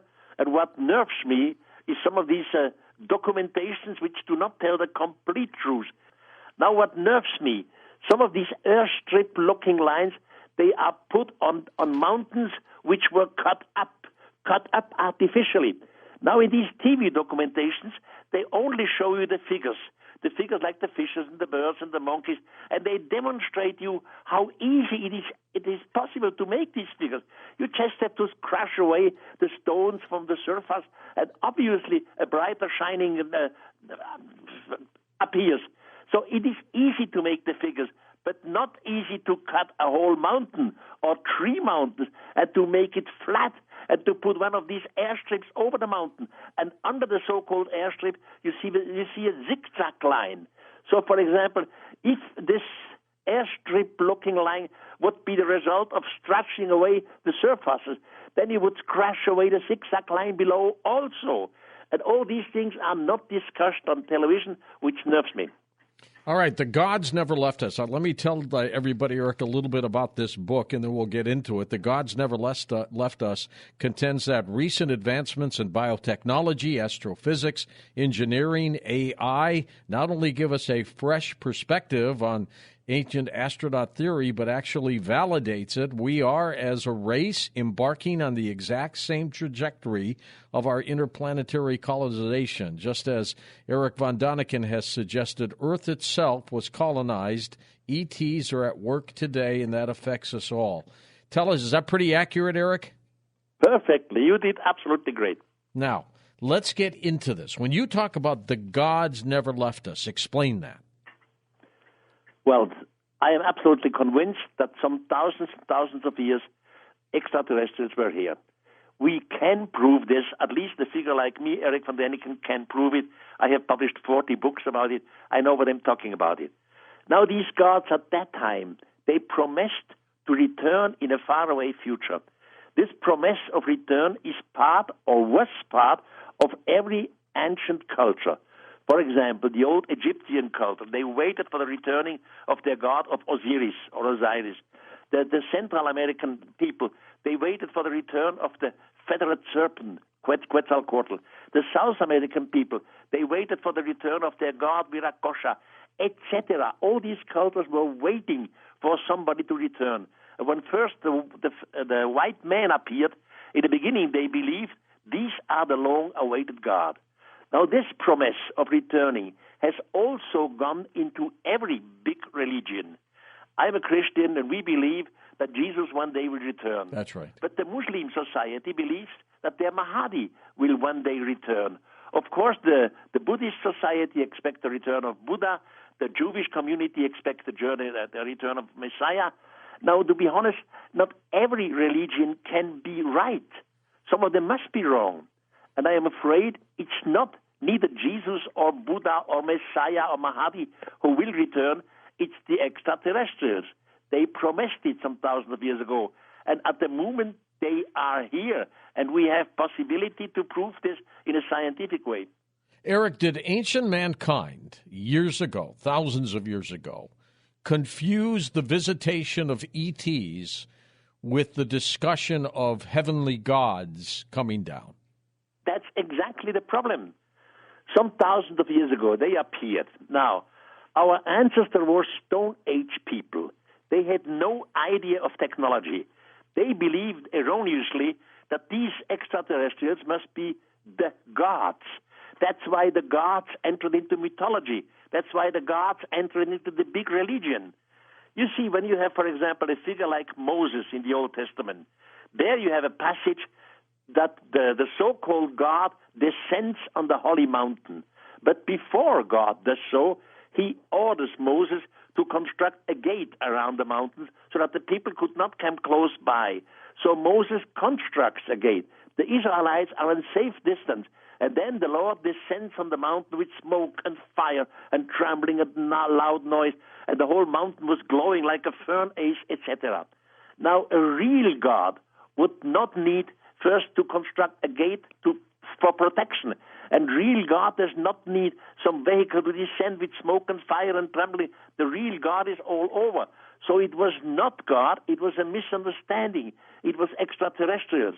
And we know the result of it. A gigantic religion, but the beginning is a mistake. It is, indeed, and it is just absolutely astounding. And the Bible is based primarily on the visitations of ETs, do you think? Well, at least parts of the Old Testament. You see, the Old Testament, or what we call the Bible, is not written by one author. You see, the believers, they think God was the author of the Old Testament, but the Old Testament was written by different authors to different times, and they tell different things. In many examples in the Old Testament, we find some stories which in reality are much older than the Bible. Give me two examples. Everyone knows the story of the Great Flood in the Old Testament. Right. And there it is told in the third person. It said, and God ordered Noah, you should construct an arch, etc. So, but the same story is handed down in the Gilgamesh epic, which is older than the Bible. And in the Gilgamesh epic, it is handed down in the first person, not in the third person. In the first person means, and I did, and I constructed the ark, and I made this. So the Bible has taken something which is not the Bible, which is from another source. The same thing happened, for example, we learn in the Bible that Moses was a child and her mother was afraid to be ashamed, so he put Moses into a basket, and the basket was floating down the Nile, and some of the Pharaoh's daughters took it out. But that story is much older than Moses. It comes from Sumerian part, from Sargon I. That was 2300 BC. So in the Bible, we find some stories which are taken out from older sources. And the Bible reader doesn't know it. He believes it's all one word, the Word of God. It's not the case. Erich, what do you think the gods wanted with us and still want with us? The They wanted that we create intelligence at the moment we have intelligence, that we spread out intelligence in the whole universe. The universe must be full with intelligence. Quasi every form of life has to be affected with intelligence. Now, in life, you have so-called unchangeable forms. I mean, a crocodile, for example, could never invite a computer. Neither could a fish, because you need electricity, and you cannot develop electricity in the water. So you have some unchangeable forms, and this is all part of a gigantic program. We have evolution, of course. We are the product of evolution, of course, but not only. And these extraterrestrials, Erich, they may have been confused with us as the gods. They were the gods. But somewhere along the line, somebody created them. Of course. Have they been seeking that answer? Who created them? We see. We have two possibilities. In philosophy or in religion, we say in the beginning there was God. So the critic should ask, okay, and where does God come from? What created God? We have no answer. In religion, we simply respect it. This is belief. In science, they tell us in the beginning was the Big Bang, or the Big Bangs in plural, more than them. Okay, why not? But then we have to ask, where does the Big Bang come from? I mean, even an atom, a nucleus, has to have a starting point, and we have no answer. So neither in science nor in philosophy we know the beginning. So somewhere it had to start. You see, when I have my speeches, I often say to the listeners, just give me a piece of paper and I make a perfect circle on the paper. And then I give the paper to you and I ask you the question, where did that circle start? Now your logic says, well, Mr. von Däniken must have started somewhere, but you cannot answer the question because the circle is closed by itself, like a bull. So we have the problem, we do not know the starting point. I think the extraterrestrials, they know the starting point. Maybe they don't know it. If they don't know it, they are seeking for it. They are looking for the starting point of everything. But we today, we have no answer. What do they want with us, Erich? I mean, are they trying to raise us like a zoo? What do they want? Yeah, there is this zoo hypothesis. Now they want that we create intelligence. Intelligence means finally industries, means finally spaceships. The goal of the humans to be on this planet is create technology, create spaceship, and continue to spread out intelligence in the universe. Just give the flag to another planet. Continue and continue. The whole solar system, the whole universe has to be made intelligent. We have to spread out intelligence. Do we look like these gods? Definitely, yes. You see, on another planet, there might be completely different evolution. It might be that somewhere we find something like flying elephants or talking snakes. I have no idea. But we have another hypothesis, and this is the theory of Panspermia. Panspermia originally comes from the Swedish Nobel Prize winner Svante Arrhenius. He's dead since 70 years now. Panspermia said, somewhere it started. Now again, we have the problem as before, where we have no answer. Somewhere it started, and the first intelligent form of life had an interest to spread out their own form of life. So they simply infected a section of their Milky Way with trillions of forms of life.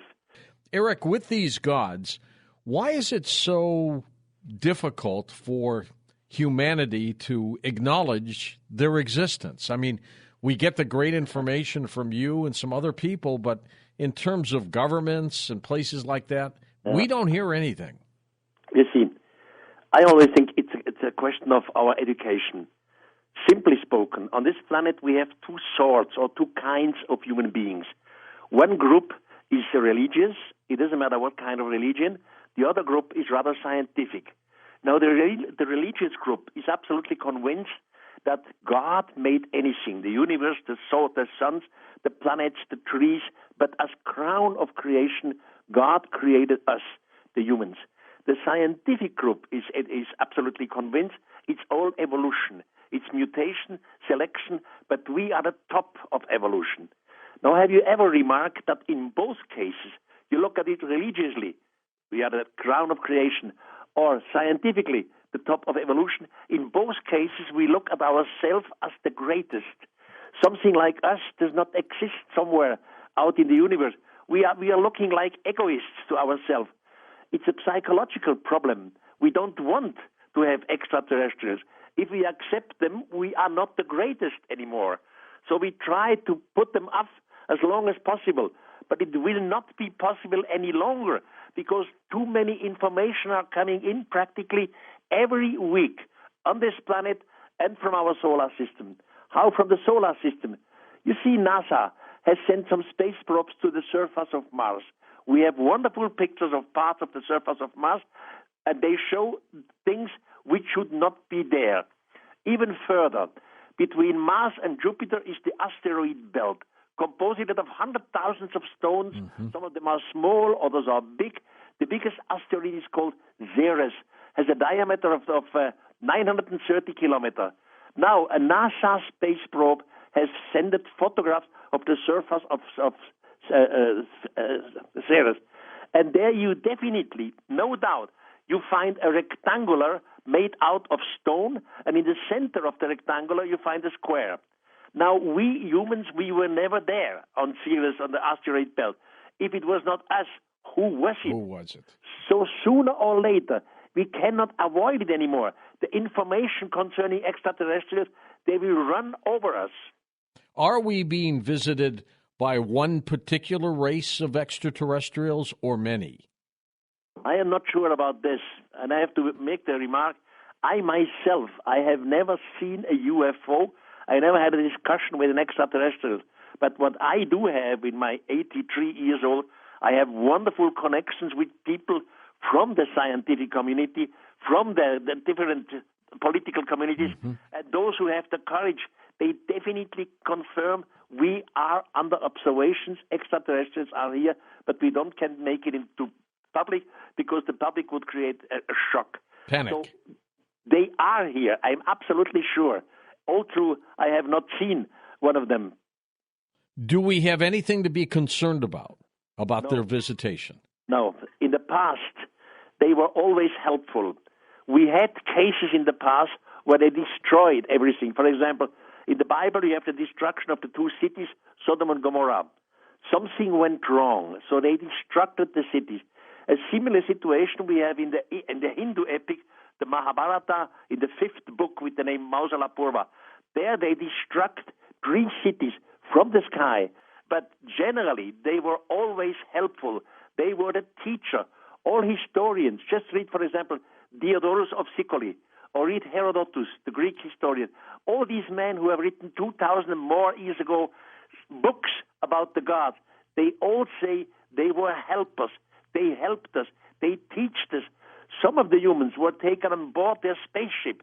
For example, Arjuna in the old Hindu tradition, or Enoch in the Jewish tradition. They were taken on board of the spaceship. They learned the language of them. They were instructed in all kinds of science. They came back and teach the human. So these so-called gods, extraterrestrials, in the past, they were never enemies of humans. They were always helpers.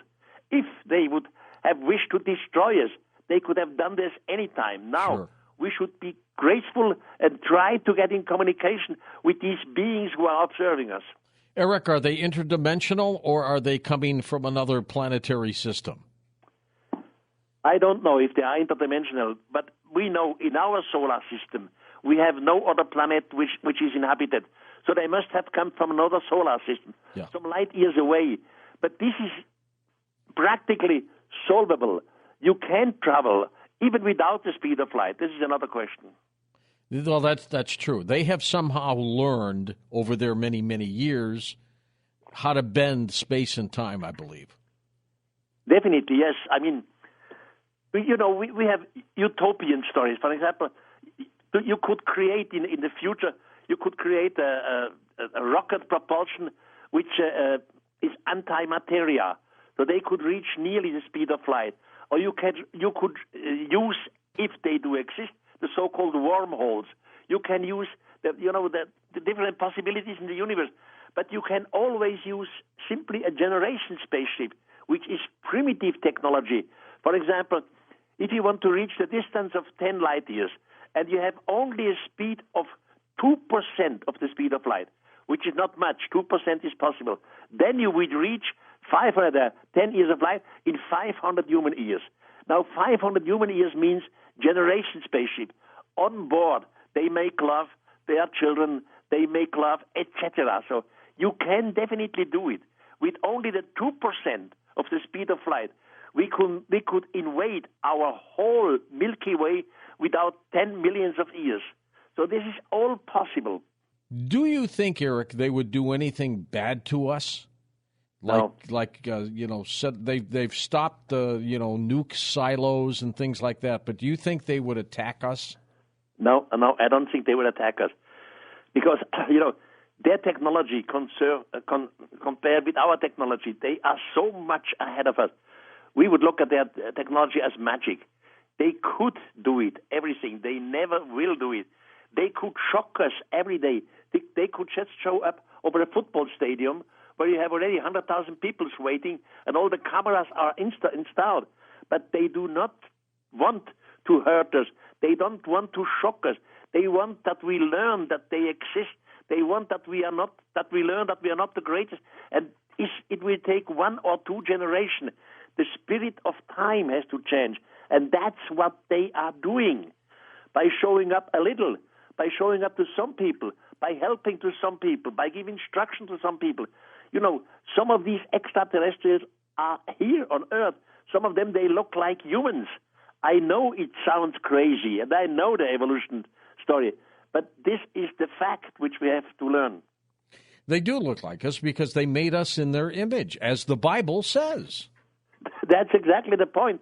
And not only in the Bible. In the Bible, you see it twice. And you have to clearly know, in the Bible, the word God is translated wrongly. In the Bible, we always say one God. There's only one Almighty God. But the Hebrew word in the Bible is called Elohim. And Elohim is a plural. Elohim does not exist in the singular. The correct translation should be, and the gods, in plural, created humans according to their own image. Now, in my newest book, The Gods Never Left Us, I have added a chapter where I show you 30 different tribes on this planet. Yeah. I mean tribes which are thousands of years old. Some were living far away in the South Sea. Others are living in Alaska. Others are living somewhere in the high mountains in the Andes. All these tribes had no contact from one to each other, and they all have a similar mythology. In the beginning, there was beings called the gods. They came from the universe, and they all created humans according to their own image.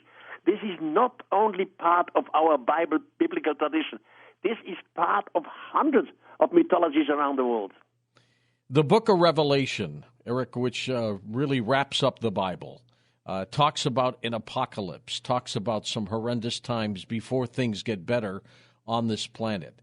Is, in your opinion, the book of Revelation written by and produced by extraterrestrials who know the future? Of course, they only know part of the future.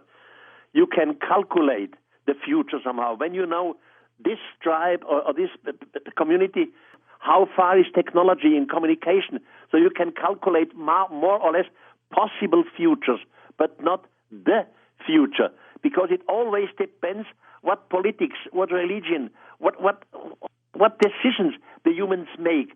Do they make decisions in direction of war, or do they make decisions in direction of peace, etc.? Today, our world has rather made directions in the direction of peace. All true, there is still a danger. We still have danger of a religious war, for example. This you cannot deny. But I hope that we are reasonable enough. Now you ask for the revelation. There, one of the humans will probably shown different possibilities in the future. There are not only one future. It is an incredible paradox of what very well could happen. What do you think of crop circles and crop formations, Erich? I love them. Of course. When it all started in 1966, somewhere in Australia. And in the beginning, we look for natural explanation. This is the normal scientific way. So we looked for natural explanations, and I have read a lot of nonsense in the scientific newspaper, what they are. Then, when we have no more natural explanations, then we look for falsificators. And of course, there are people who falsificate these things. We know them. They are even proud to demonstrate how they make it wrong. But then we have a third part, which is neither falsification nor primitive. It appears within minutes, sometimes overnight. It has been filmed and has been photographed. So we have a sort of evolution, information in evolution. These pictures become more complicated and complicated. Now, when you can say this is not made by falsificators and this is the natural explanation, so we come automatically to the question, if not, what is it? They force us, the extraterrestrials who observe it, they force us with these pictures to think, are we alone in the universe? Is there another community there? Is there another dimension? Is somebody trying to make contact with us? How should we learn to respond, etc.? They force us to think that way because of the products. And the products are gigantic pictures in the field worldwide, which were neither falsificated nor do we have an natural explanation. It is remarkable, the work you've done. And what do your peers tell you? Do they subscribe and believe these theories, or do they argue against it? What do you mean? Who's my superiors? No, your colleagues and people like that. Oh God! You know, in the meantime, the situation has changed. You don't have superiors. Now listen, 50 years ago, when Chariots of the Gods in 1968 came on the market, I was, of course, criticized, and I was crashed down. And sometimes the critics were right, I was wrong, and sometimes it was differently. But in the meantime, 50 years have passed. I love the critics. I love the discussions with the skeptics because they lose anyhow in the discussion with me. So I love it to listen to each other, to fight scientifically and honestly. And I am in the position to prove this planet was visited by ETs. Now, in the meantime, the critic has become very nice and sober. It's all a process of learning from both sides. I mean, I have attacked the critics have attacked me. In the meantime, we are all a little older and wiser, and we discuss in a wonderful manner. Erich von Däniken, you are one of the best out there. Will we ever get these answers publicly? I mean, you know what's going on, but will the public finally get this from, government? Definitely. I think this is a question of the next decade. It will take, at most, 10 years. And then we cannot hide this information anymore. Information about extraterrestrials, they come to us, as I said before, from other planets in our solar system, from the surface of Mars, from Ceres in the asteroid belt, etc. They will come because of guys like Erich von Däniken and others. I have wonderful colleagues who are brilliant and who write their books with the same subject, world we visited from outer space. And this will bring more and more information which we cannot deny. I mentioned before one of the Dead Sea Scrolls. That Dead Sea Scroll does exist. You cannot deny it. Or we have the mystery in Peru, in Nazca. It's there. Even if we look for a reasonable answer, we still have the question left, who cut mountains, etc. So the information is becoming stronger every day from all over. And sooner or later, the community, the scientific community, and the politics has to accept we are not alone. Let's learn to become modest again. And once we realize we are not alone, how do you think the public will react? Governments think panic, religions will collapse, everything falls apart. I don't think that'll happen. No. You see, the religions finally will not collapse. Of course, many things which religious leaders said will not be true anymore. But finally, you will not lose God. Look, if you have a theory like Panspermia, so we were infected by another solar system.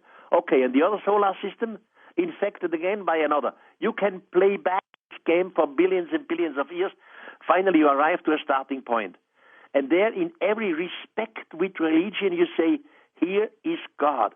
Here is the beginning. Here is the creation. So even if extraterrestrials exist, and some of our religions will suffer, you will not lose God. You still pray, and you still know there is something out there which is much bigger than we, and which we have to handle with greatest respect, God. So what do you do for your health? How do you stay in shape? Nothing. I live in Switzerland. I have a so-called chalet. A chalet is a house made out of wood in the Swiss mountain. I live 1,600 meters high, and at the moment I am looking over the cloud, over the smoke. It's all blue sky. It's fantastic. So my health is my place where I live, in the mountain with clear air. Erich, when you talk about the fact that they could still be here, some of them, are they living among us? Where are they?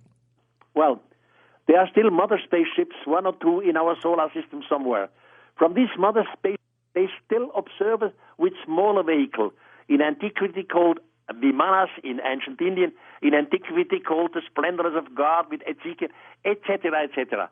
And some of them are like human because we are the offsprings. They created humans according to their own image.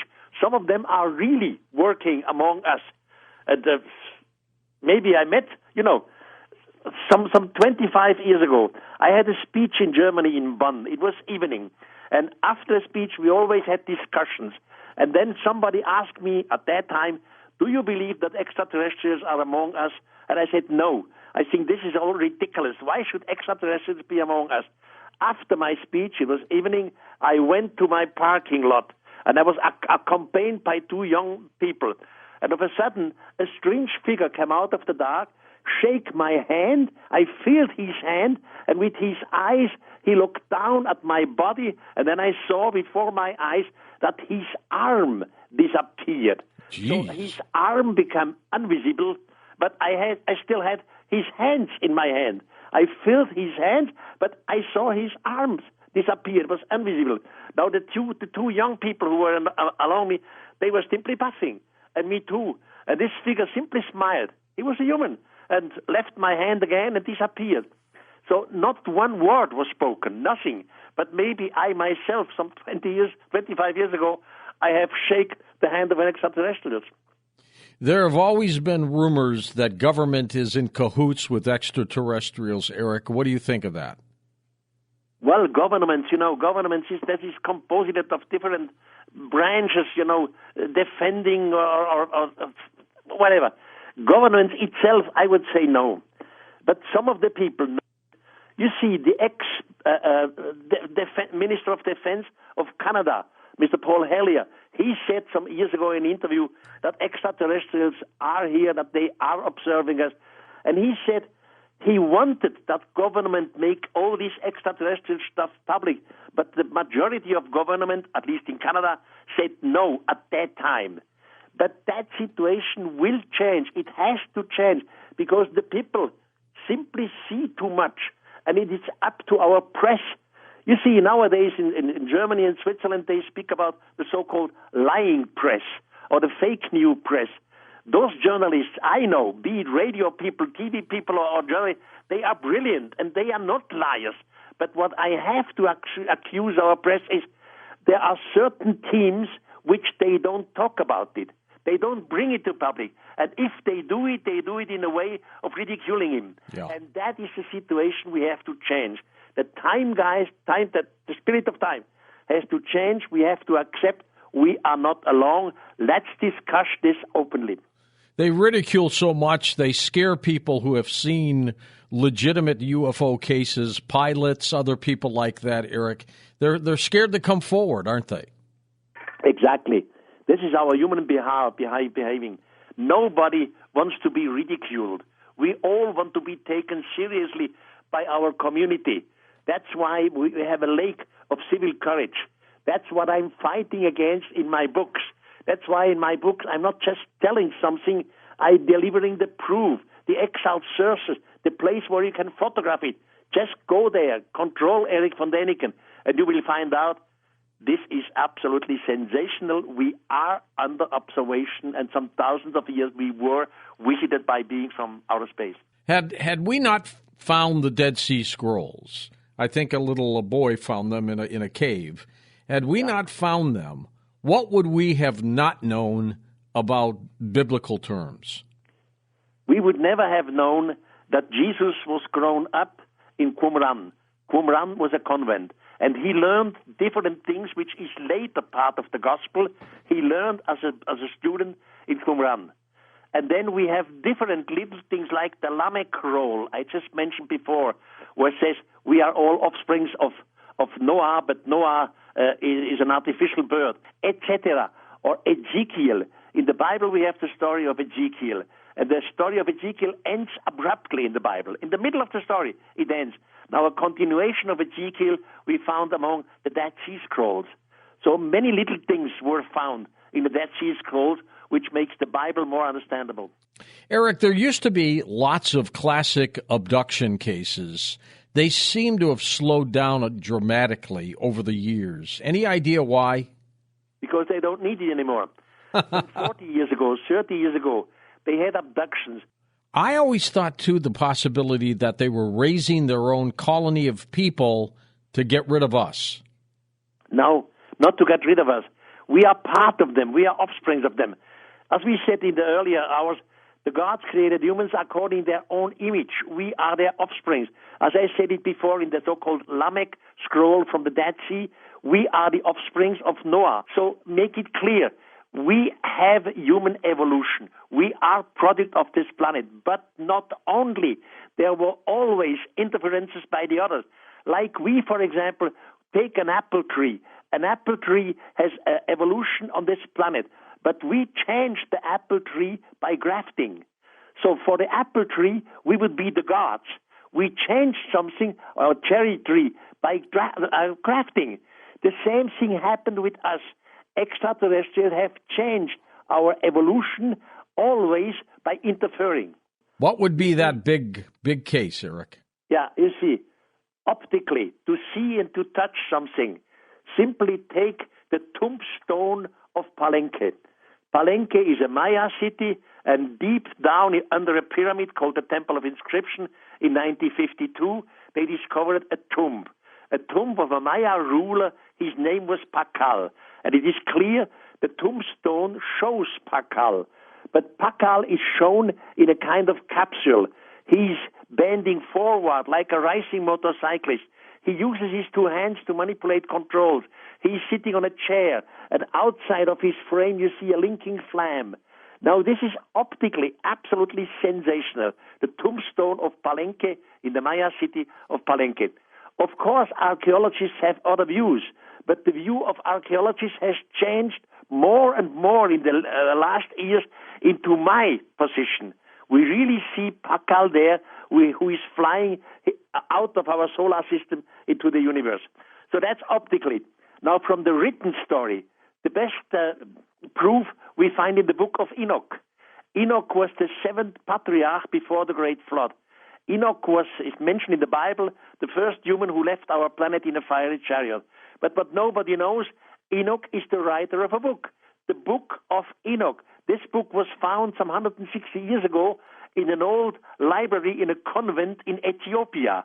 Enoch is translated. We know his story. And you cannot deny this, because Enoch receives scientific information.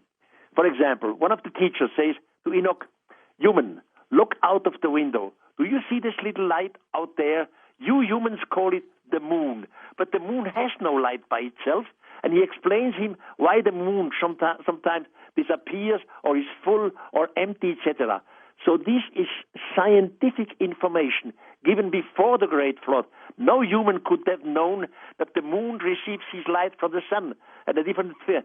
So all this you can prove today. We definitely can prove that this planet was visited by beings from outer space some thousands of years ago. You also enjoy doing what you're doing, don't you? Of course. I live for it. You know, I feel like a sort of missionary, but without having right. I question these things. Of course, I show the proof, and then I ask the question, hey, what do you do with this?